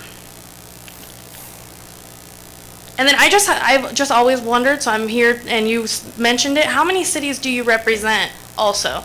Because that's always been interesting to me as well. So those are my questions. Anybody else have public comment? Any more public comment? Yeah, well, I'll answer them after public comments close, but.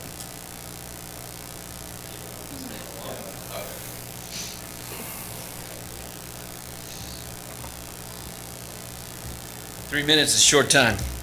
Michael Camara speaking as a concerned citizen today.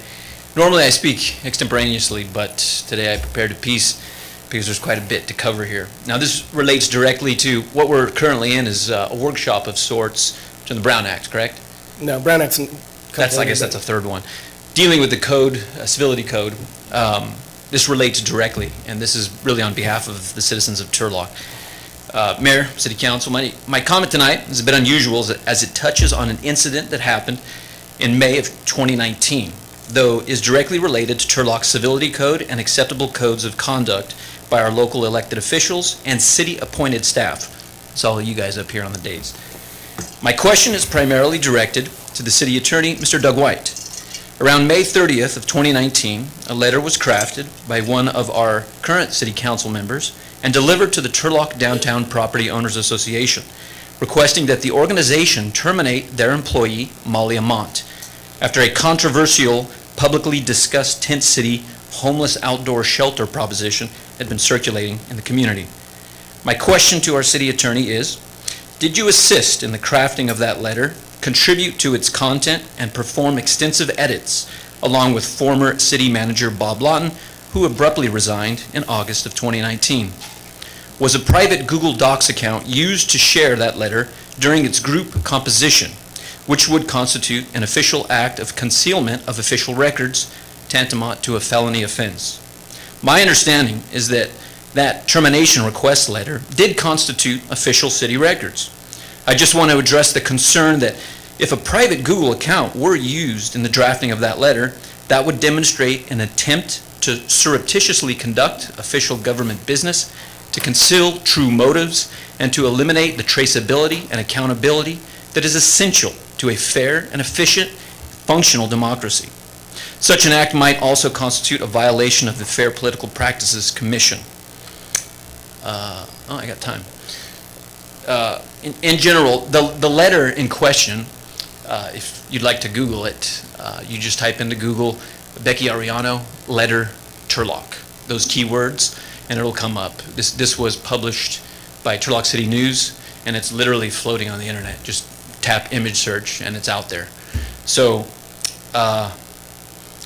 this is an issue that was not addressed, and I'm concerned in that this may constitute a violation of the Brown Act, as I understand it, and you're supposed to provide a workshop on the Brown Act in a few minutes. So I'll take my answer from the gallery. Thank you.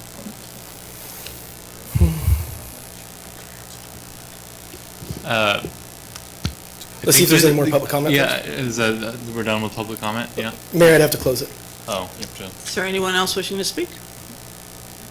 Okay, I'll close the public hearing. I think what we have right now is a very uncomfortable situation where we're basically allowing an attack on, I think, like misguided, and inappropriate, unprofessional kind of conduct within a council's session right now. There's a lot of questions that people have. They're welcome to ask them, but I don't think this is an appropriate way for us to be handling our business right now. It seems like we're just letting any sort of small suspicion of something get out of control here. This is not a productive meeting. I don't know what, we need to have like a focused, specific instruction as to what we're talking about as a council, what we want to achieve. It seems like Hang on. See, this is the kind of thing which is unprofessional, not productive. If we want to have specific items that we're going to have a conversation on, like, Mayor, if you would like to have a discussion about this specific ordinance, how an item gets on the agenda, I would recommend that we bring that specific focused conversation so we can all have a discussion about our expectations, and so that the people that want to do their job professionally in a manner that is appropriate can do so. This is not the kind of conduct, I think, the overwhelming, when people out there on that mic say that they speak for the Turlock citizens, they speak for a fraction of them. I was elected to speak for the citizens of Turlock, and in a few years, they will have the opportunity to decide whether or not we did a good job. But what we have here right now is completely unproductive. It's not achieving anything that we want. Let's find the specifics of what we want to bring forward to an agenda, the specific items within this, as opposed to like a veiled presentation about something when there is very clearly a motive in terms of what we're trying to achieve. Let's just be direct. You don't feel that you have the power that you need to be able to guide the city to where it needs to go. Completely agree with that.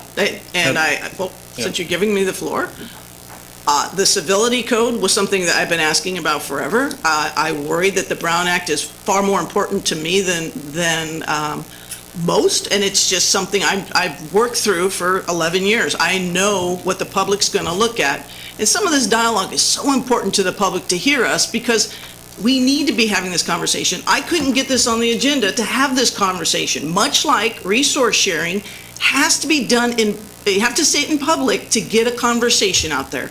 So when we bring something to the agenda, we can have a conversation.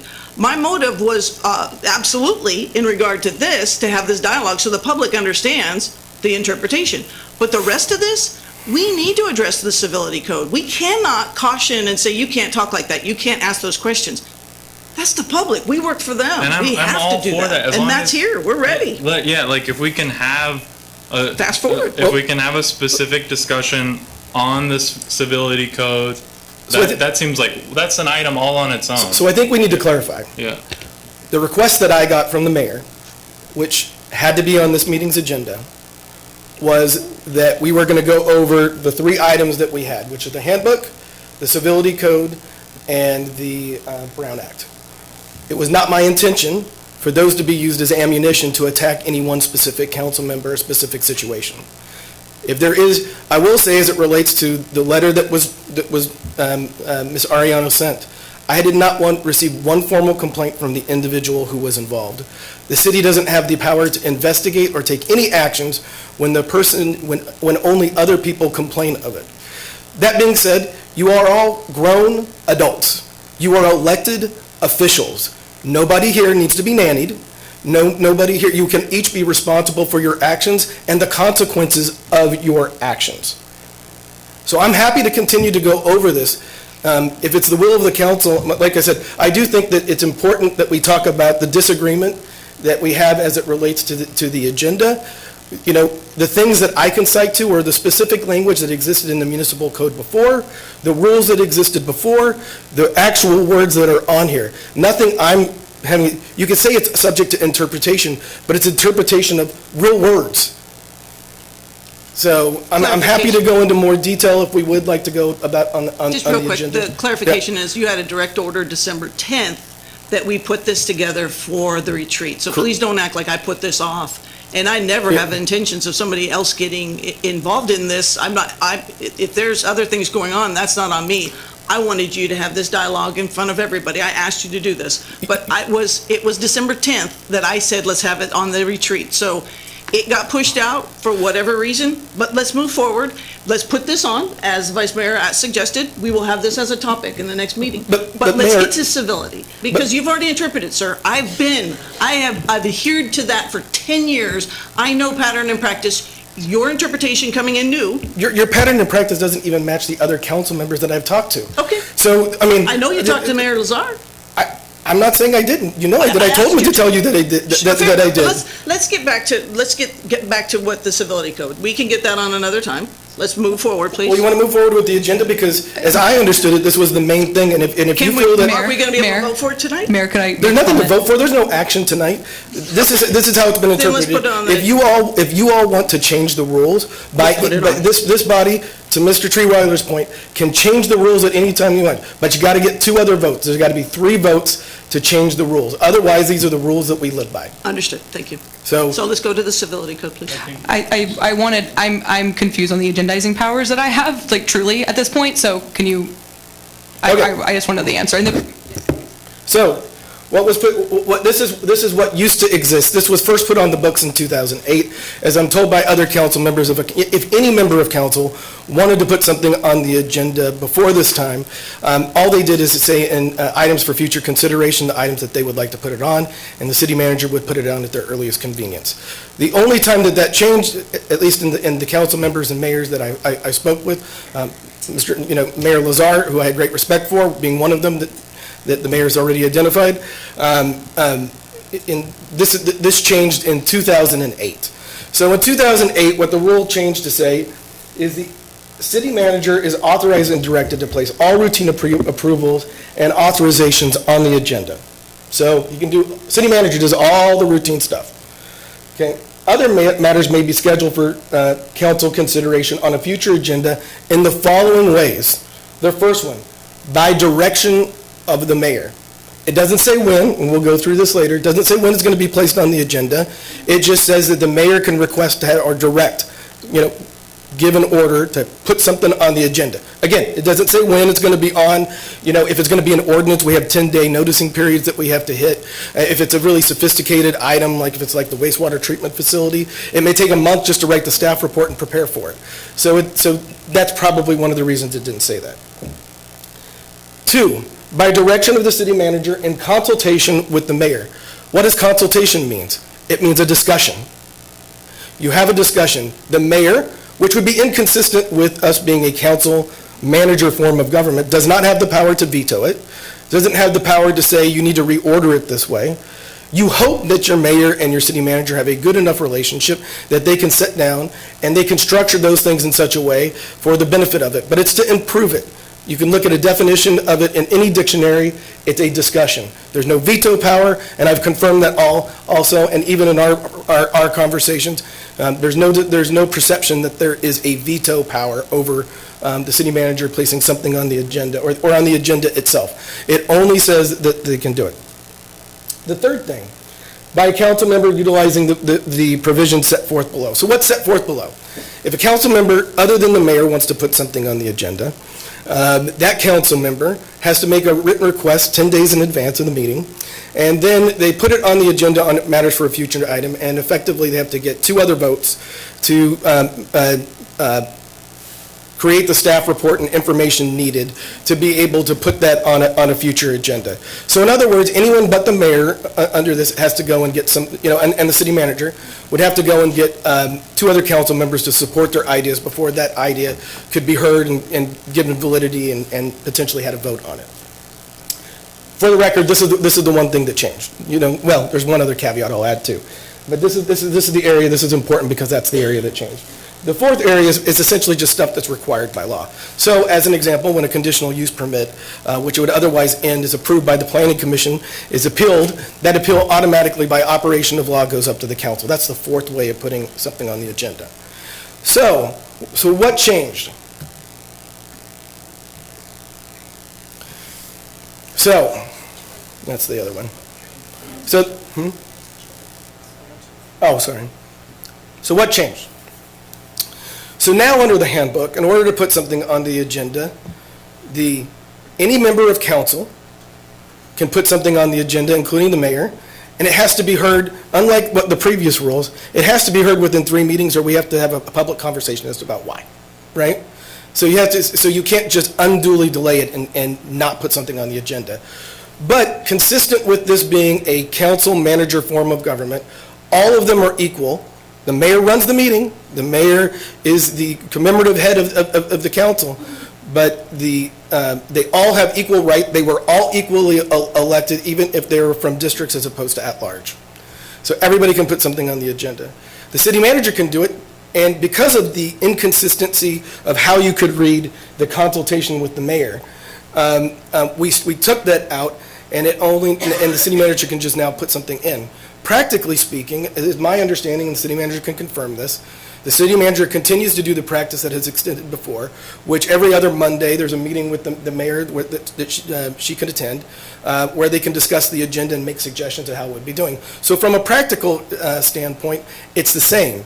The technical difference are that you're not supposed to, under your municipal code, take direction from any council member except for in a public, in a public meeting. So in other words, they take a suggestion. So it was taken out not to take anything away from the mayor, but to conform it with the municipal code and state law. Furthermore, the only other change that we added is to add the power of the city attorney to put something on the agenda. So why is that? Well, I've had more than one meetings where I've had to fire the city manager, and there is no staff person between then and the next election when you can appoint an interim. So you do it for that reason. The second reason is the city attorney has confidential information that can otherwise be shared, and I need to have the ability to put things on closed session agendas. For instance, when we have personnel investigations, particularly when some of those investigations have had to do with the city manager. So you need to have the ability to put something on the agenda without doing it, and those are your two officials who are appointed by the council. The council has no jurisdiction over anyone, and it specifically says in the municipal code that the council is only supposed to work through the city manager. They're not supposed to give directions or orders to subordinates. And so we kind of do that. Those are the only differences between the agenda process as it was and as it is now. If somebody has any questions about, or if the mayor wants to ask any questions about feeling something's different, I'm happy to answer that in a public setting, but those are the only differences. I've memorialized that in a memo. I've talked about it multiple times. I've given the rationales as to why. And again, I have the plain language to kind of support what I've done.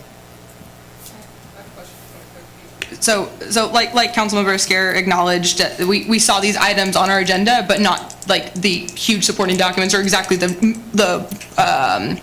the schedule that Doug was going to go over them with him. So from what I understand, the agendizing powers have not been taken away from anybody. It's only been allowed that council members are allowed to agendize an item if they wish so. Correct. And there's a deadline on which didn't exist before, under which those items have to be heard.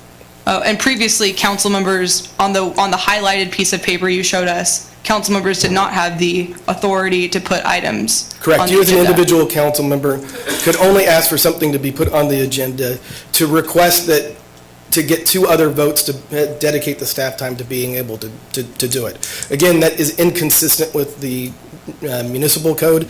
We checked the practices in both San Joaquin, Merced, and Stanislaus counties, confirmed that is not standard anywhere, and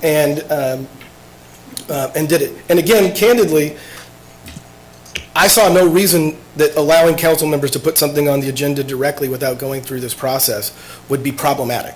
So I never kind of contemplated being in this position I am today, having to defend the idea that council members can directly put something on the agenda.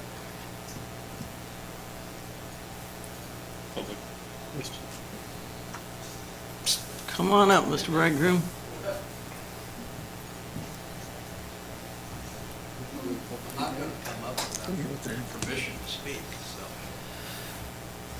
Okay, again, I'm a little confused. Welcome. I can say I'm an elderly person, so I'm confused. Okay. Two things. You, if I heard you right, said you have the city attorney has the power to fire the city manager? No. No, I didn't say I that. thought those were the words. I've been in a situation where I've been instructed to terminate the city manager. Instructed. So maybe, let me be more clear. The only people who can, the only body that can fire the city manager is the city council. It is not customary for the city council to do that themselves. It usually falls to the next in line, which is Okay, me. that's fine. Yeah. Maybe I didn't hear all the That's words, but it sounded like you said I fired in Atwater, but I you did said not. those things. So that caught my attention. I understand. I'm sorry if I misspoke. Because I think that power is with them, not with you. Correct. And the 2008 We can switch back if you want. thing that you put up, Yep. which was a resolution that the council at that time passed? Correct. Correctly? Correct. Okay. So this didn't exist previously, this didn't amend anything, as I understand it, so. Oh, okay.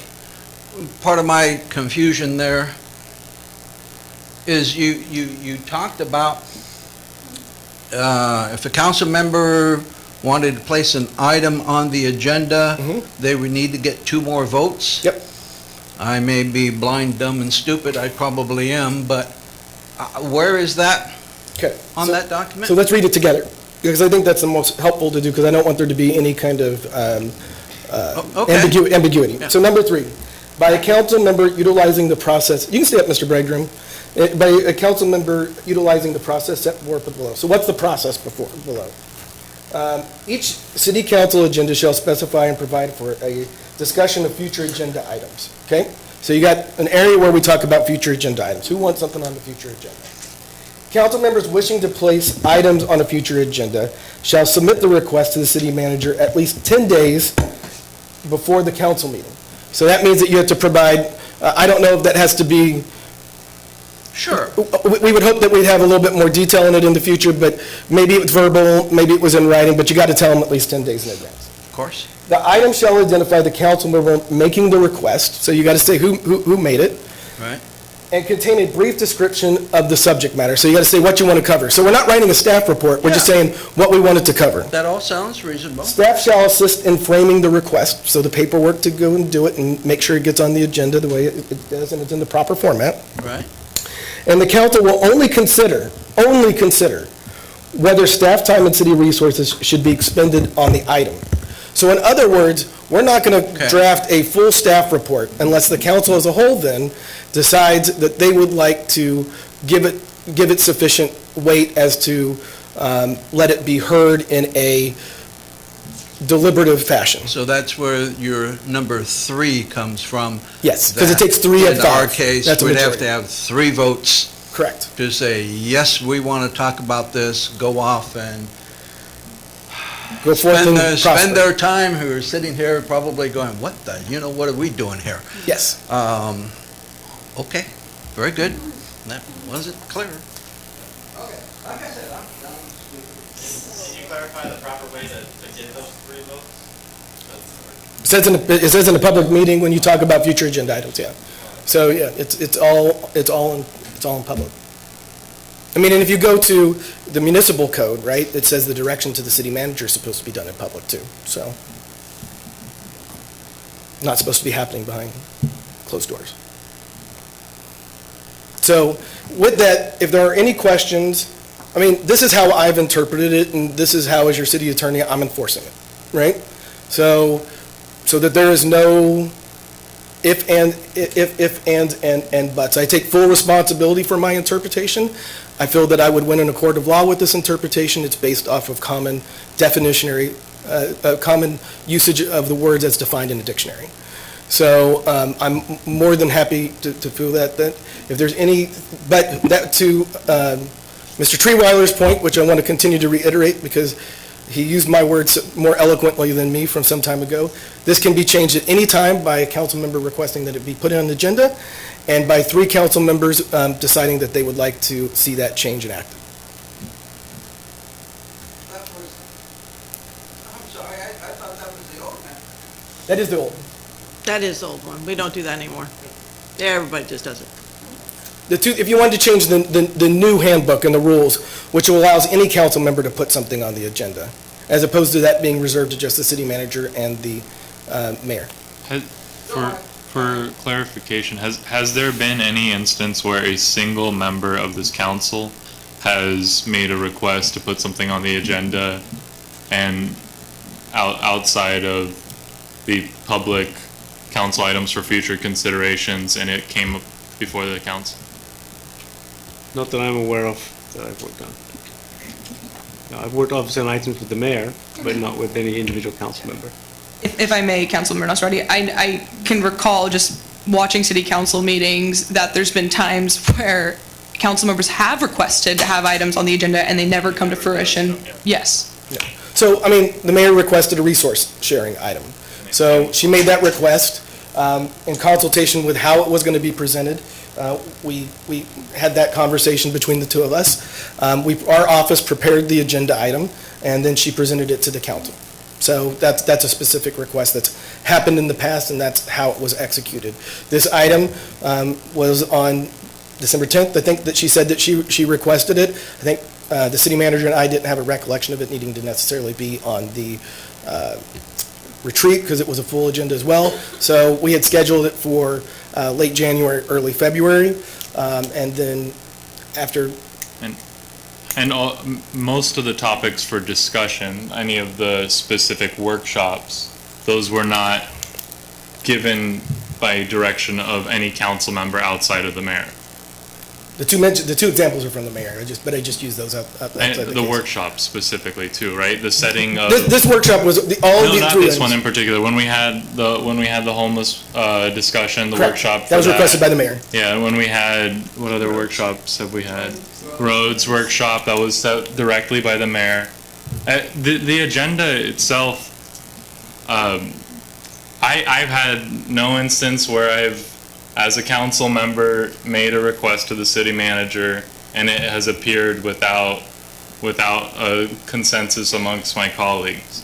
There's been multiple items where we have consensus that it's something definitely interesting, but we've all been operating under the constraints of resources and the recognition that this has to be fit in based on when it is convenient for the staff to be able to prepare the material and for it to align with some of the larger objectives that we're trying to achieve.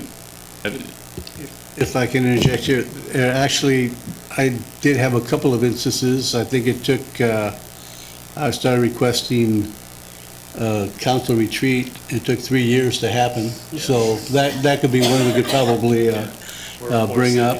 That was before me. I think I talked to trying to get the ad hoc committee resolved as to what we were going to do. That took over a year to get that on the agenda. So, yeah, it happens. But then if we're going by this, how was I? I figured, okay. So I didn't worry about it, so. I mean, my question is, okay, so what you're actually saying is the way we have been operating in the past was against state code? As I understand it, in the past, and this is prior to Mayor Blubleck's term as the mayor, it was typical for council members not to be able to get things on the agenda. Direction was being given from members of the council without naming specific names. Direction was given to specific members, other than the city manager, specific directions on specific tasks that were to be performed and when those were to be performed by. So, yeah, there are reasons Essentially, that. bottom line is what you're saying, that the way we were doing it was against state law. It was against your own law. State code. It was against your own law. It was The against our last own 4 law. years, but the 4 years before that, it wasn't. So having experienced 10 years on council, I've got a pretty good understanding of what, and had I known that where I sat before was no different, that I may or may not get anything on, that would have been the deal breaker. I could do other things. Well, I mean, but that's my point, Mayor, and this is the point I've been trying to make. As it relates to your role, nothing has changed under these rules versus the old rules. These rules allow you to put something on the agenda. You have a practice of meeting with your city manager every other week to go over the agenda and to make and suggest and discuss changes. So the only real change has been to your colleagues in terms of their ability to kind of in a more streamlined get something put on the agenda. But you didn't, there was no veto power before to say, okay, we're not going to put, the mayor did not have the power Never to asked for that. say this is not, no, I'm just, so everybody's clear. No, it's not about a strong mayor. It's about making sure, your statement, I don't know what page it was, but let me just say, one of your pages says, while individual members may disagree with decisions of the majority, a decision of the majority binds the council to a course of action, right? So you're having two different conversations, like, I don't understand. You're saying everybody's independent, everybody's equal, but at the same time, you want us to be like, majority is gonna make things happen. So the decisions are made by the majority. Correct, but it's always happened at the dais, not behind the scenes. That's my point. It should. So even the rules that existed before, you had to submit it to the city manager behind doors, not in a meeting. No. Before- I mean, that's what it That's what it says. says, but that's not Before. what it ever happened. I'm just telling you from experience, what it was, essentially, you'd sit up here and you'd suggest, I'd like to have this on. If nobody nodded their head, then you kind of had a clue. And I set 50-50. I knew sometimes I wasn't getting anything on. I got it. It's part of majority. It's democracy. And right now, we have operated in that way where a majority guides staff utilization. It's the resources that we have. Obviously, we're using resources right now, but the majority coming to a consensus here in a public setting is when we can start to allocate staff resources to explore it further. Putting something onto an agenda is something that does not explicitly require that. You are a legislative, by We definition. go through the city manager as his function to create an agenda where it is by our requests. By definition, a council is a legislative and policy-making body, and you are each individually elected with your own issues that you do. Your ability to put something on the agenda has always existed. It's just a question of how you want to structure it.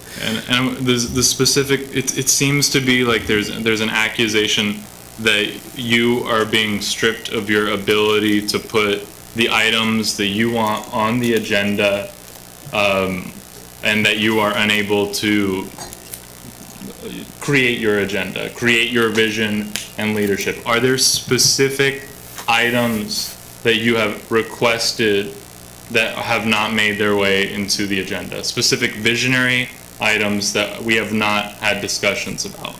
Sure, this one took forever. Well, I would have suggested to you that, Mr. White, no disrespect, but if you have a new attorney come in, you have brand-new people, you need to be addressing what happens, what you do in public. This has taken 9-10 months, right? This is something that's hugely important to the public, to me, that we're sitting here talking in front of God and everybody knows what we're thinking, and that they know what our consequences are, that we are held to their perceptions, right? Right or wrong, that's what we have to do here. So I'm fighting constantly, trying to get the vision and get us focused to the point of the marijuana. It was like, we need to start talking about this, and then you find out we don't even have marijuana money left. It's all gone. Okay, so Nothing's open yet, so that's why we don't have it. The 250 is gone. You said you made a specific request to get this item on December 10th, before the council. No, Is that correct? I've been suggesting all along, whether it was Mr. Lawton, as we progress, we need to get this down. We need the training. This is important. This is important. One of the reasons that we hired Stephanie was because we needed to onboard. Everybody needed to know their role so that we could move forward smoothly and portray Turlock in a positive way. Okay, so we did, outside of the orientation, this specific one, what additional items? We could go on forever. Let's just get 3 of them out there. Let's get on to code of conduct, because I already hear the votes. I'm good at counting. I got this figured out. We can't make baseless accusations. I didn't. if I've there's already shared A with you. single item is not. That's not single. Putting this particular item That was before one. the council is one. Yeah, do you want me to just keep going on Just and give on? me Seriously. two additional ones. Okay, let's talk about the fact that I want us to talk about our finances. I wanted us to bring it by the beginning of the year. I wanted it on. We need to know how many people, what we're spending, and it's not happening. We have The not. budget has been the #1 priority of But what this have we council. done? Is it on We passed a and have we balance. dissected? That was 6 months ago. And we have stuck to it. What's specific? You can't say. I don't think it's but you don't appropriate to say we need to talk understand. about finances. So And then that Vice is Mayor, specific enough instructions. having experienced finances for so long, I know that what we talk about in a budget, there's also the ongoing cost that we're not talking about, that we all know is what's gonna cut us and make us not whole. Those things need to be out here. If people want to have a tax, they need to know what we're doing with their finances. And if we're just going, oh, everybody's within their budget, but they're We've not done really. we've gone out to the public and had workshops. You Staff did. every one of us, council members and staff themselves, have gone out to the public through your direction to make sure that there is so we can create clarity and understanding about our spending and the cost to run a city. If that's your direction, make sure that there is comprehensive understanding of the city's finances. I feel like the staff has honored that direction and has regularly made it the top priority to the point where everything else that we have in terms of visionary items, it says, we'll look at it in maybe 2 years if we can afford to do that. There's a lot of things that we've all wanted that say it's not appropriate for us to even discuss to have that conversation right now. Understood. And the dollar today is going to cost us $1.25 tomorrow.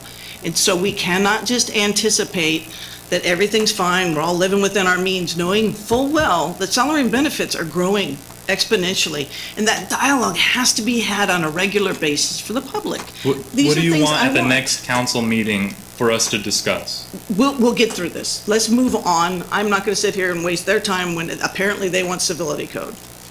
I just have a comment though.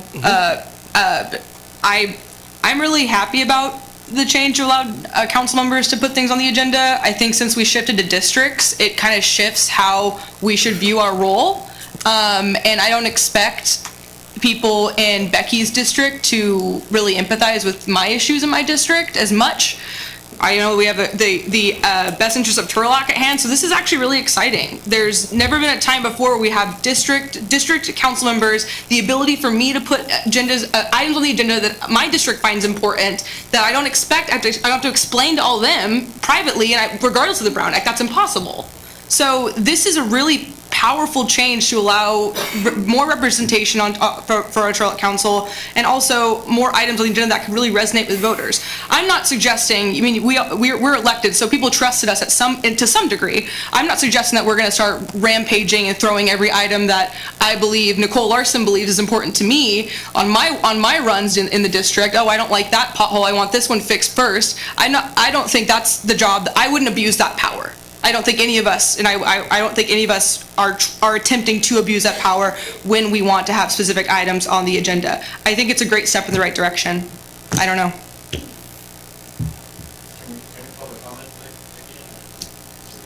Go ahead.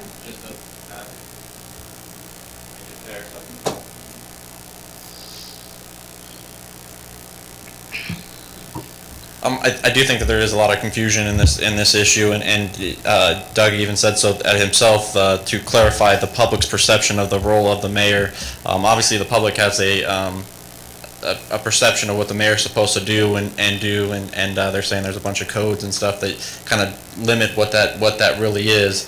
And so I just wanted to clarify, that I agree with Nicole that it is a good thing that each district gets represented at the meetings, but I think that we also need to acknowledge, like you said, that each district is different, and that's where the community comes together and votes for one person, which would be the mayor in this example, to even out and represent all districts. Now, I get on paper that you're saying that they all have equal votes, but I do think that the mayor stands as the one person that everyone, she's the idol of the formal consensus of what the norm should be, and I think that it's very important that if her ideology was what was voted for to the whole of the city, that we need to take that into consideration when we're directing the will of the council and everything else, that they didn't just vote for you, they also voted for her.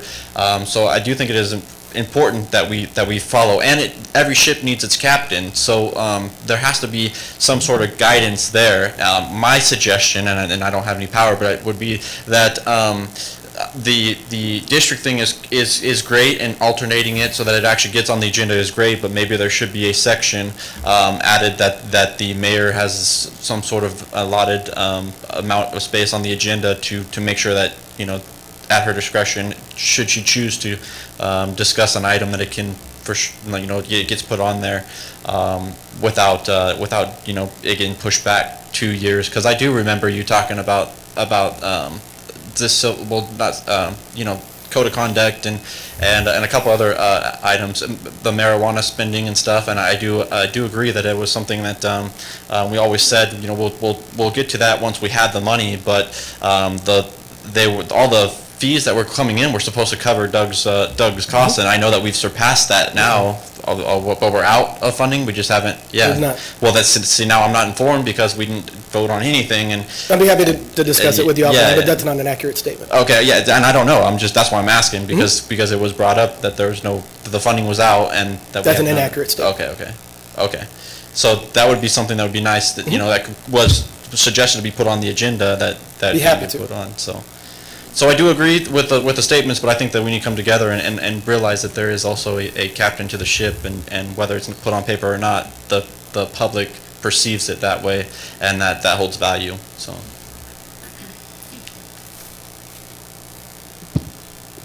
Again, I mean, the mayor does have, Terry? There were some questions asked earlier, and I never did hear the answers, so I wondered if I could ask the questions again. They're actually for Doug White. Did you put the handbook together on staff time, on staff retainer time, or are you charging separately for this project? Was it your idea to change the civility code, or were you instructed to do so? And third question is, how many cities do you represent? Thank you.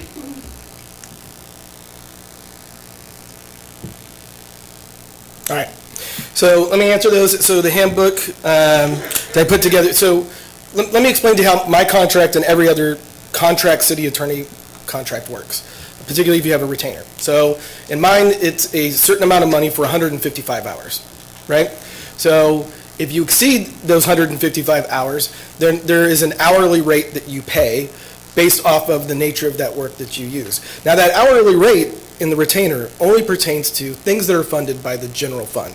So, as an example, so we charge $195 an hour for general fund work. So right now, me standing here, it's $195 an hour.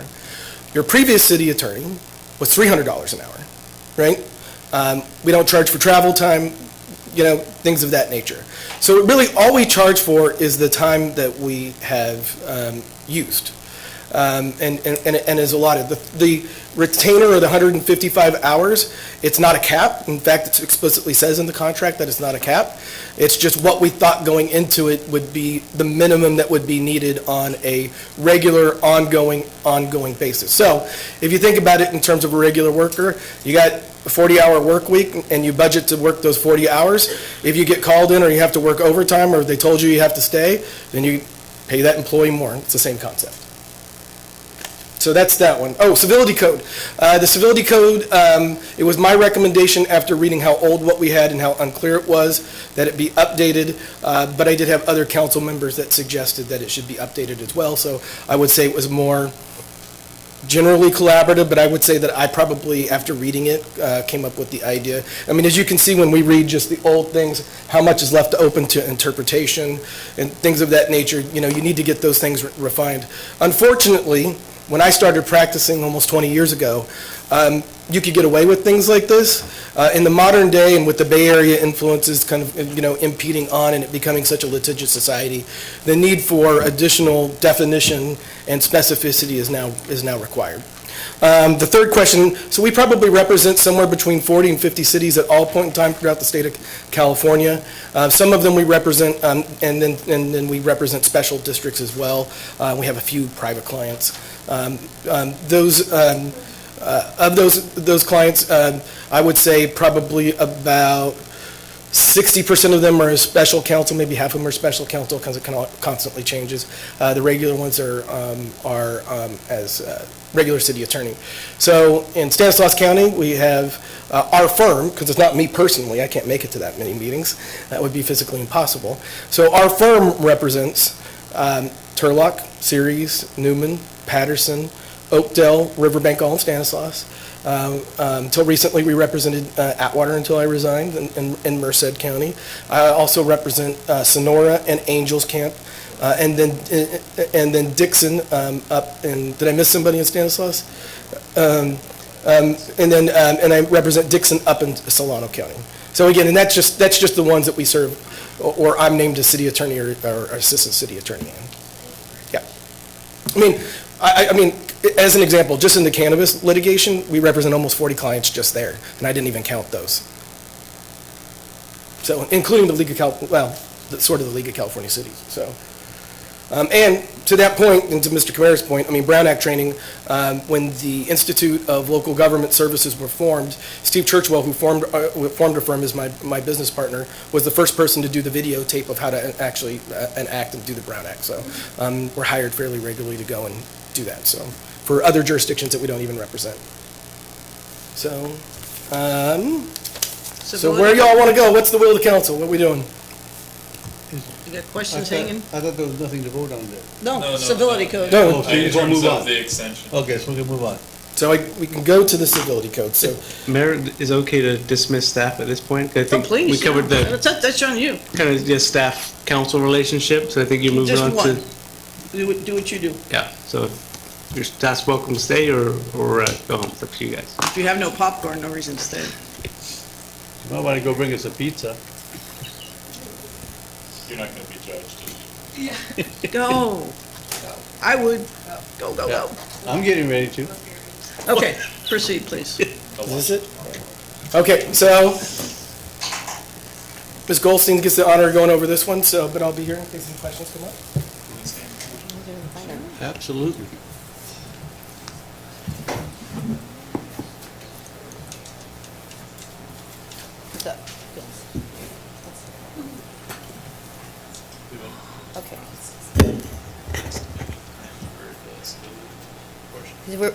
Okay. We're ready to continue. As was mentioned, this was specifically requested as part of the presentation. And as you will recall, the civility code is unique because it's codified in your code. So it's a law and it's enforceable, but it's also been included in the handbook because it's a rule that applies to council members, to appointed officials, and there is a component about staff relationships in it as well. So it's in two places. This is in addition to your handbook. This was not included in your previous code of conduct. It did not exist before. There were always rules about, more like guidelines and recommendations about how to treat each other and speak to each other and speak to members of the public and staff, but there were never really any teeth or consequences if someone breached that obligation or requirement. And because of that is one of the reasons, as Doug mentioned, this was one of the things that when we were brought on as city attorney, we looked at and presented to the council. The council had public hearing on it, introduction, second reading, the same process you would do for any ordinance, and it's now the law. So the main point to think about when you're talking about the civility code is what's the purpose behind the civility code? It's to ensure public confidence in the integrity of local government and its effective and fair operation. And so based off of that purpose is how it's been crafted, and there's three main components. We're going to talk about the guideline, the ethical guideline, that really is something that's imperative for each of you to know because it's a responsibility that you have to carry as an elected official. We're going to go through the actual rules of civility as they're included in your municipal code, so if there's questions about what they mean, or members of the public have questions about that, we can talk about that. And then the most important component of this is what I talked about, is the consequences, the teeth. Where is the actual enforcement of the civility code, and that'll be the last thing that we talk about. The ethical guidelines set forth in the code specifically state that city officials shall obey the rules of civility in this chapter. And this is actually codified in Title 2, I think it's Chapter 2-10. In the event that a city official fails to obey the rules of civility during a public meeting or while carrying out his or her official duties on behalf of the city, so that's the framework.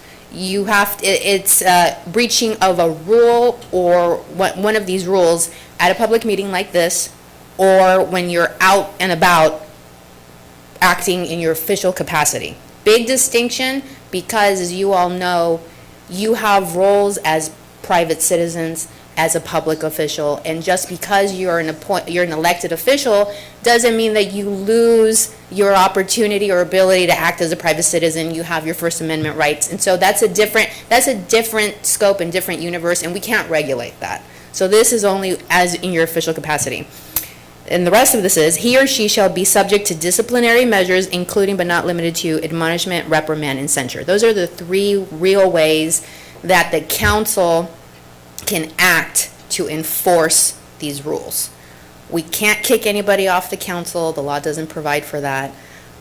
There's really no other ways. If you think about it, this is where that intersection of freedom of speech and your obligations as an elected official come in, and we're trying to find a way to comport with that and instill confidence, as the mayor said, instill confidence in the public so that the public knows that you are all being held to a specific standard, and that's why it was codified into your municipal code.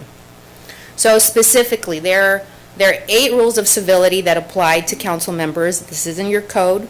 This is taken specifically from there. We can go through every single one, but highlight big picture for your rules of civility is working collaboratively, participating in public meetings. The big component, and you'll see the theme in this, is demonstrating respect and courtesy for others. That's what we're talking about. We're not talking about forcing you to read your agenda packets and be up to speed on every single item. You all always are, but that's not the rule. The rule is acting in a way and speaking and communicating in ways that are respectful and courteous to each other, to staff, and to the public. Staying on topic and being efficient is part of it. One big thing is think about your relationship with members of the public during meetings, such as refraining from interrupting other speakers or interfering with the orderly conduct of meetings. As you know, these meetings can be lengthy. Democracy isn't always the easiest thing. It's messy, and it's important for the council to be aware that that's part of the rules. You want to make sure you're carrying out your business as effectively as you can. Respect is another big theme in the rules, respecting the dignity, style, values, and opinions of each person present. Avoiding personal comments or personal attacks. Refraining from speaking on behalf of the city council without consent of the majority of the body. This goes to what we've already talked about. You all speak as a whole. You need a majority of the 5 of you to take official action. So one important rule is that you can't have one council member acting outside of that and making representations to members of the public, the media, staff, in instructing or making statements on behalf of the whole. Avoid interfering with the administrative function or personal duties of city staff. This goes to your relationship with staff through the city manager, and avoiding putting staff in most of them are gone, in a difficult situation where they feel they may be getting conflicting direction or information from you as opposed to their superior, their boss, who's the city manager. And the final one is refraining from using city resources for personal or private gains. And this is actually something that mirrors state law. There's law specifically about the use of public resources for private use, and that can lead to, criminal prosecution and fines and all types of things. So this, again, just supports all of that. So these are the rules of civility that are in your code and that can be enforced. So let's talk about enforcement, because that's the part that is specific and new to the way that you handle things. So the civility code violations are addressed in the code through the creation of a rules committee. And a rules committee, my understanding is it has not yet been formed formally. There is? Okay, great. Who's it? Okay, great. So there is a rules committee. So under the civility code, you Oh, yeah. right. So there. It was forced upon me. Okay, so you do have a rules committee. Your rules committee hears allegations and claims that have been brought to the rules committee that the council has basically said, okay, here's a problem that's been raised. Can you please deal with this? And you can consider it as you would any other subcommittee of the council. And because it's 3 members, we have to note, going to the whole Brown Act consideration, open and public. No decisions can be made behind closed doors. They have to be properly agendized and put out in public. This goes to support the importance of transparency, something else that the council's been, and the mayor have been very clear on. We want to be transparent. The public needs to know how council members are being admonished, what are the consequences of these types of complaints. So what happens when you receive a complaint, when the Rules Committee actually receives a complaint? This is probably a good time to mention, because I know it's come up. As you all know, based off of training that you've done in the past, what we're talking about today, this is training and it's an informational only. We are not going to get into any specifics about any kind of allegations because that hasn't been agendized and it's not properly before the Rules Committee or the City Council. So I just want you to all to be aware of that. We can talk in and we don't have any complaints. We can talk in hypothetical terms if for educational purposes, but this is not an appropriate setting to talk about any specific allegations. So I just want you all to be clear on that. So 3 levels of action that can be taken against any council member, including the mayor. The code is clear that you all, under the law, again mirroring state law, you are all equals under the law, and so therefore this applies equally to everyone. Admonishment, reprimand, and censure. Those are 3 different levels and ways of saying, you know, it's an action that says collectively, we don't support what you have allegedly done. There's been a finding that for the most part it's happened and we don't support it, and here's a public statement. But it's to varying degrees. So an admonishment is more of consider it a light warning. You know, don't let this happen again. This is not something that we support.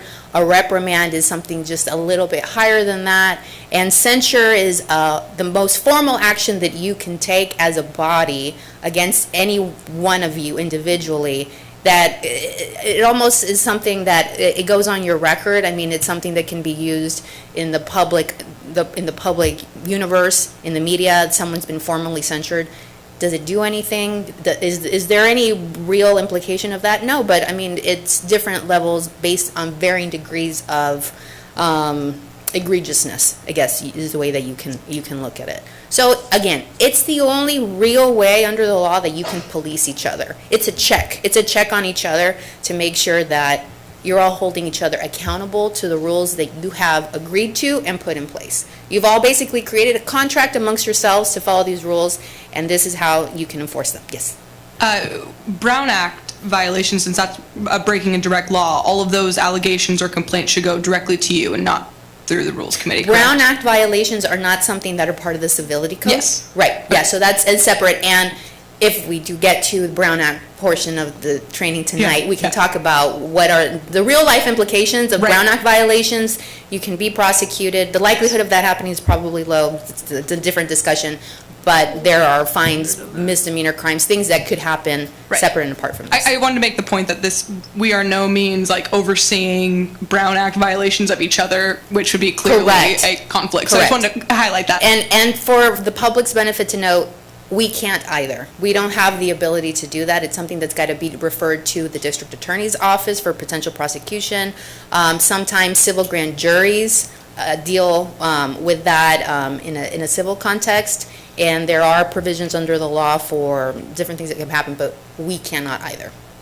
So this, again, is big picture. What is the civility code? Why are we here? And I'm sure. Let me clarify.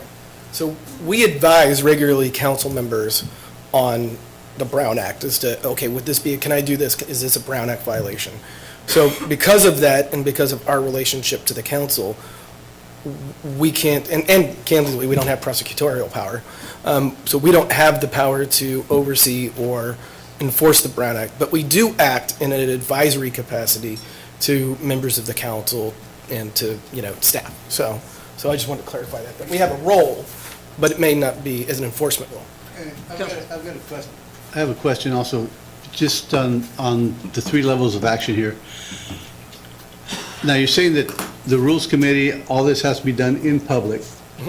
Does that include the admonishment, the reprimand? All this is in public? Because to me, that's kind of like against everything I ever learned.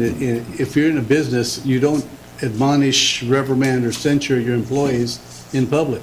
You do that in private. You reward in public, but the rest of this is stuff you do. So is this This I'm is, just this kinda- is very different, because we have to look at the main tenet of something that applies to all of us, including staff, city attorney, elected officials. We work for the public. And so ultimately, it's the public's right to know of any type of violations of the civility code and the deliberations and how the punishment is carried out and delivered. It's no different that you would see at the federal level, state level. It needs to be out in open in public. And how would a person make a formal complaint against the civility code? Yeah, so it's. So the code does provide for procedures on how that's made. And so I don't know that we have we can put it up on the screen. There are procedures for it. Basically, any city official may submit a written request to reprimand a city official to the Rules Committee. So you have to submit it in writing. And this is, again, all open, subject to a PRA request. This is all very transparent. The request has to contain very specific allegations and to violate the chapter. And then there's provisions about noticing and providing the official an opportunity to respond. They'll have an opportunity to respond to the committee.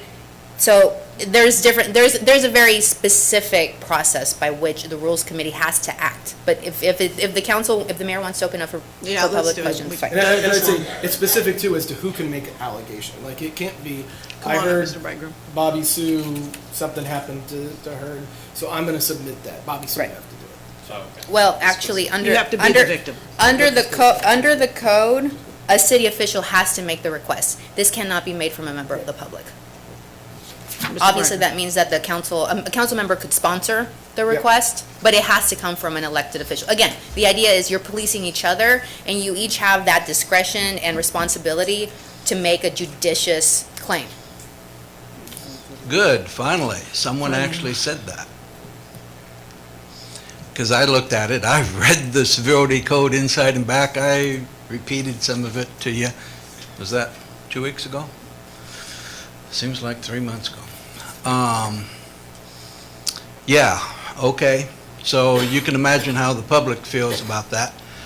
Not being able to do anything on our own. Councilman Esker, one of the reasons why, like I stated last week, I forget, it was a quote from one of the agencies that gives AB 1234 training about ethics and Brown Act. It's getting late. Because you're public officials, that's different than private officials, and you've got kind of a higher standard. I mean, I understand what you say and why you say it, but you're public officials. So, and also in the code, in the different admonishment, reprimand, censure, I think in the reprimand and censure, there's an opportunity for the person who's been accused to present their case, which, I mean, that's good too. Okay, you just don't want someone to say, hey, that Gil guy, he said such and such, you know? Or the mayor said, I'll give you $100 if you come up and speak in favor. Money? So, they do have some features there, but I think one aspect, I understand, it's rules for you guys to govern yourselves, but the public with things that have happened, there's great frustration. That's why we're here, sir. Okay, thank you. Thank you. Oh, I'm sorry, Molly. I didn't. What is the process for if you've gone to a city official to help you with the matter and they don't want to? Then what is the process beyond that? At that point, the code doesn't speak to that. Again, the idea is that each council member has agreed to police each other, and it's up to their discretion whether they believe that a claim merits submitting it to the Rules Committee for further evaluation. So if there is complaints, if there's complaints about maybe wrongdoing that could involve illegal action or behavior, that's a separate issue, and that should be directed to law enforcement, potentially legal. But if we're talking about the civility code and a rule that we talked about specifically here, it's really up to each one of them to make the decision if they want to submit the claim. So, and I just want to differentiate. We're talking about the civility code and, Yeah. and admonishment and stuff like that. Like, if somebody had a complaint and it didn't, and they couldn't find a council member sponsor, they likely have other legal rights that would be available to him, to them. And so it would be incumbent upon them to exercise it. Sometimes when we get information as the city attorney, it automatically triggers investigations based off of the nature of the claim that's made and the nature of the allegations. Those investigations don't typically become public unless there's a finding of merit. But as far as the process of what we're talking about is civility in terms of reprimand, censure, Admonishment. and admonishment. We're talking about it in that context, not context in other civil situations. Okay, and then just one other question, and you can maybe answer this for me, is if the city attorney is involved in your complaint, who would you take that complaint to? Would you go to the city manager, the mayor? So the rules say that any city official may submit a written request against any city official. And so I do believe a city official is defined in the statute, and it states it's any elected or appointed member of the city council or Turlock Planning Commission or any other city board or commission established by ordinance or city policy. So that literally only applies to the council and to commissions. So it's elected and appointed bodies. Got it. Okay, thank you.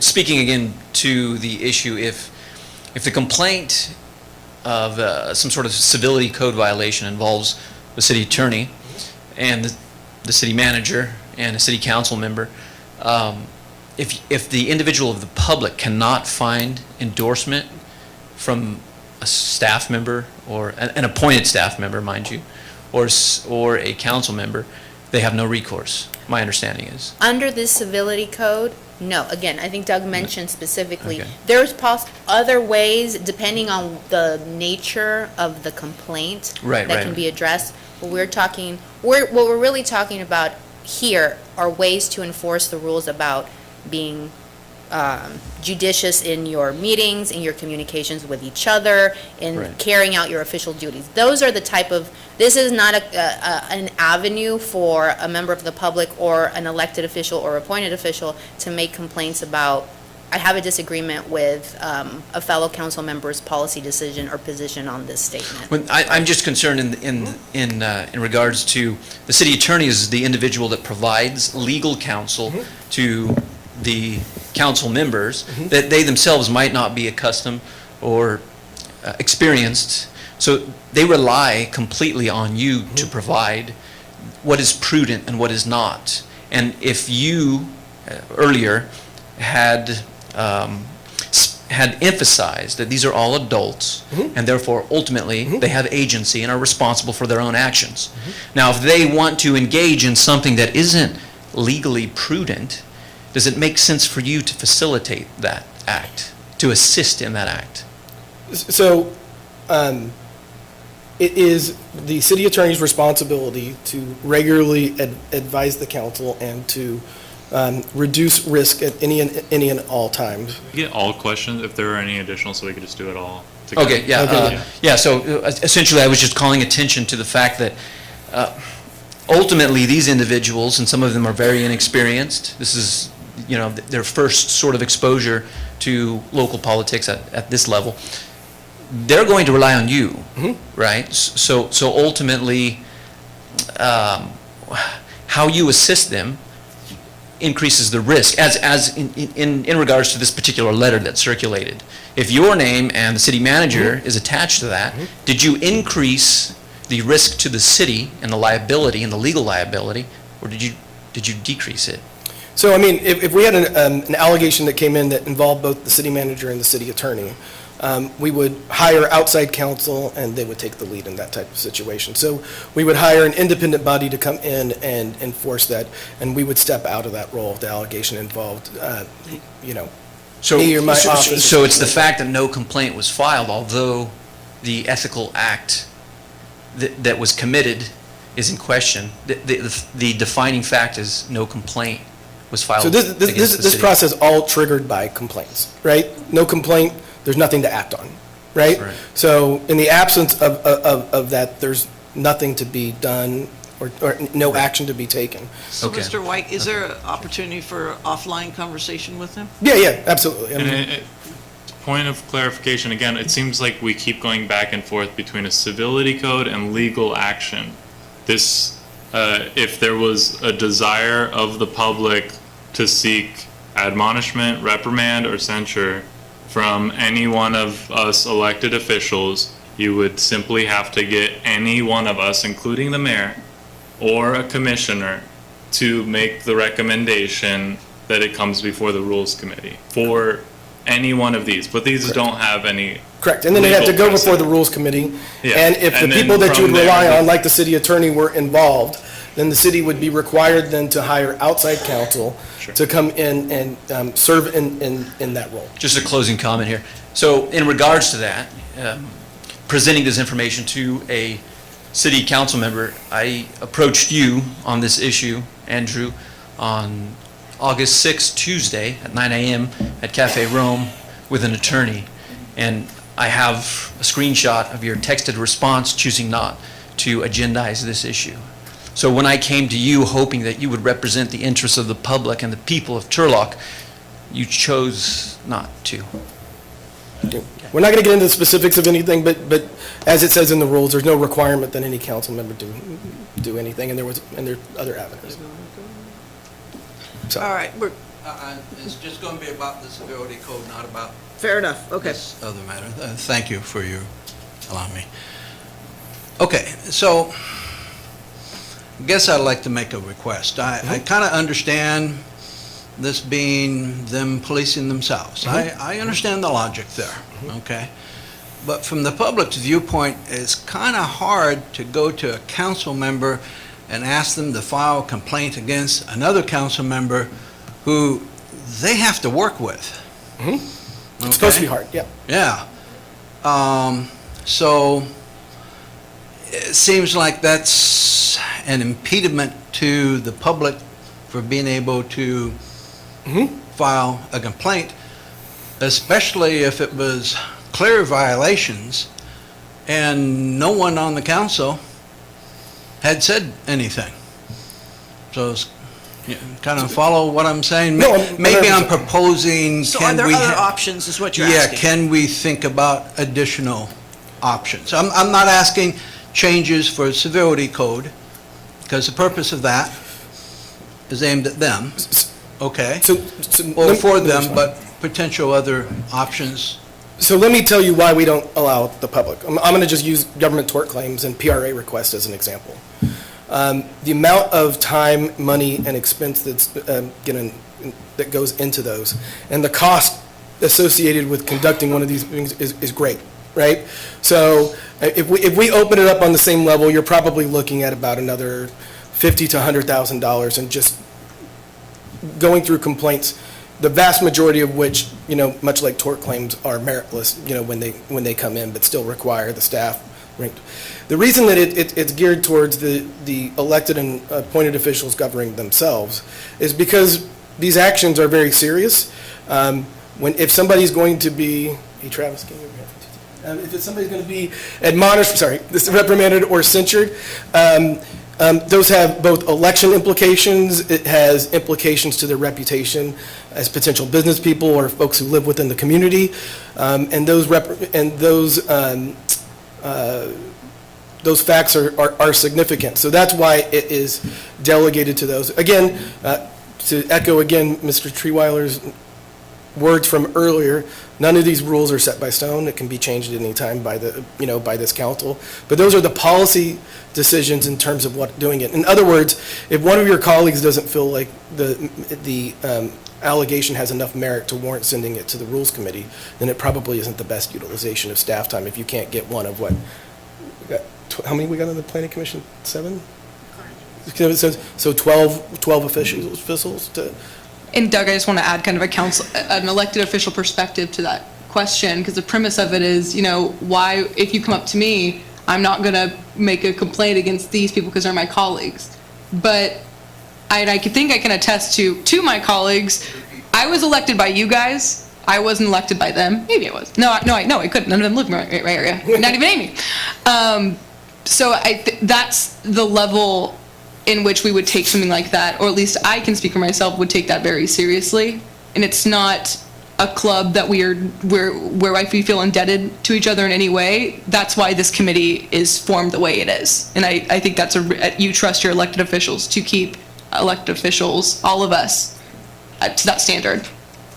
Yeah, I mean, we're having a conversation about a republic versus a democracy, and it's not a direct democracy where every single decision that comes before here goes before the citizens and they weigh in and they vote, they tally the votes, and we make decisions.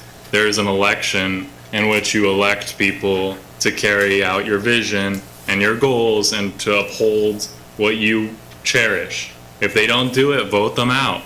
That's what we signed up for. Oh, boy. All right, we're about to close this public hearing. Okay, you can tell me to be quiet. No. Maybe I didn't use the correct words. What I meant was it would be hard for you guys to do because you're working with people, okay? How can I word this appropriately? Back in December 10, the meeting, city council meeting, Molly came up, talked about two things that had happened to her in very general terms, including being, I forget, you didn't use the word bad mouth, but something or another like that. And the mayor said that she took full responsibility for that. I wish I had the words in front of me. You took full responsibility for that. That's when you asked the city manager to have the city attorney have all the council review the civility code and sign that they had reviewed it. You said we need to hold each other accountable and to help each other, okay, referring to city council members. Later in that meeting, one of the council members talked about how I genuinely dislike some of the people who speak and the things that they've said. Now, I'm probably one of those people. But that was in the same meeting, and you all sat there, and no one said anything. How does that go along with respecting people, respecting their opinions, whether you agree with them or not? We all come from different places, okay? We all have value in our opinions.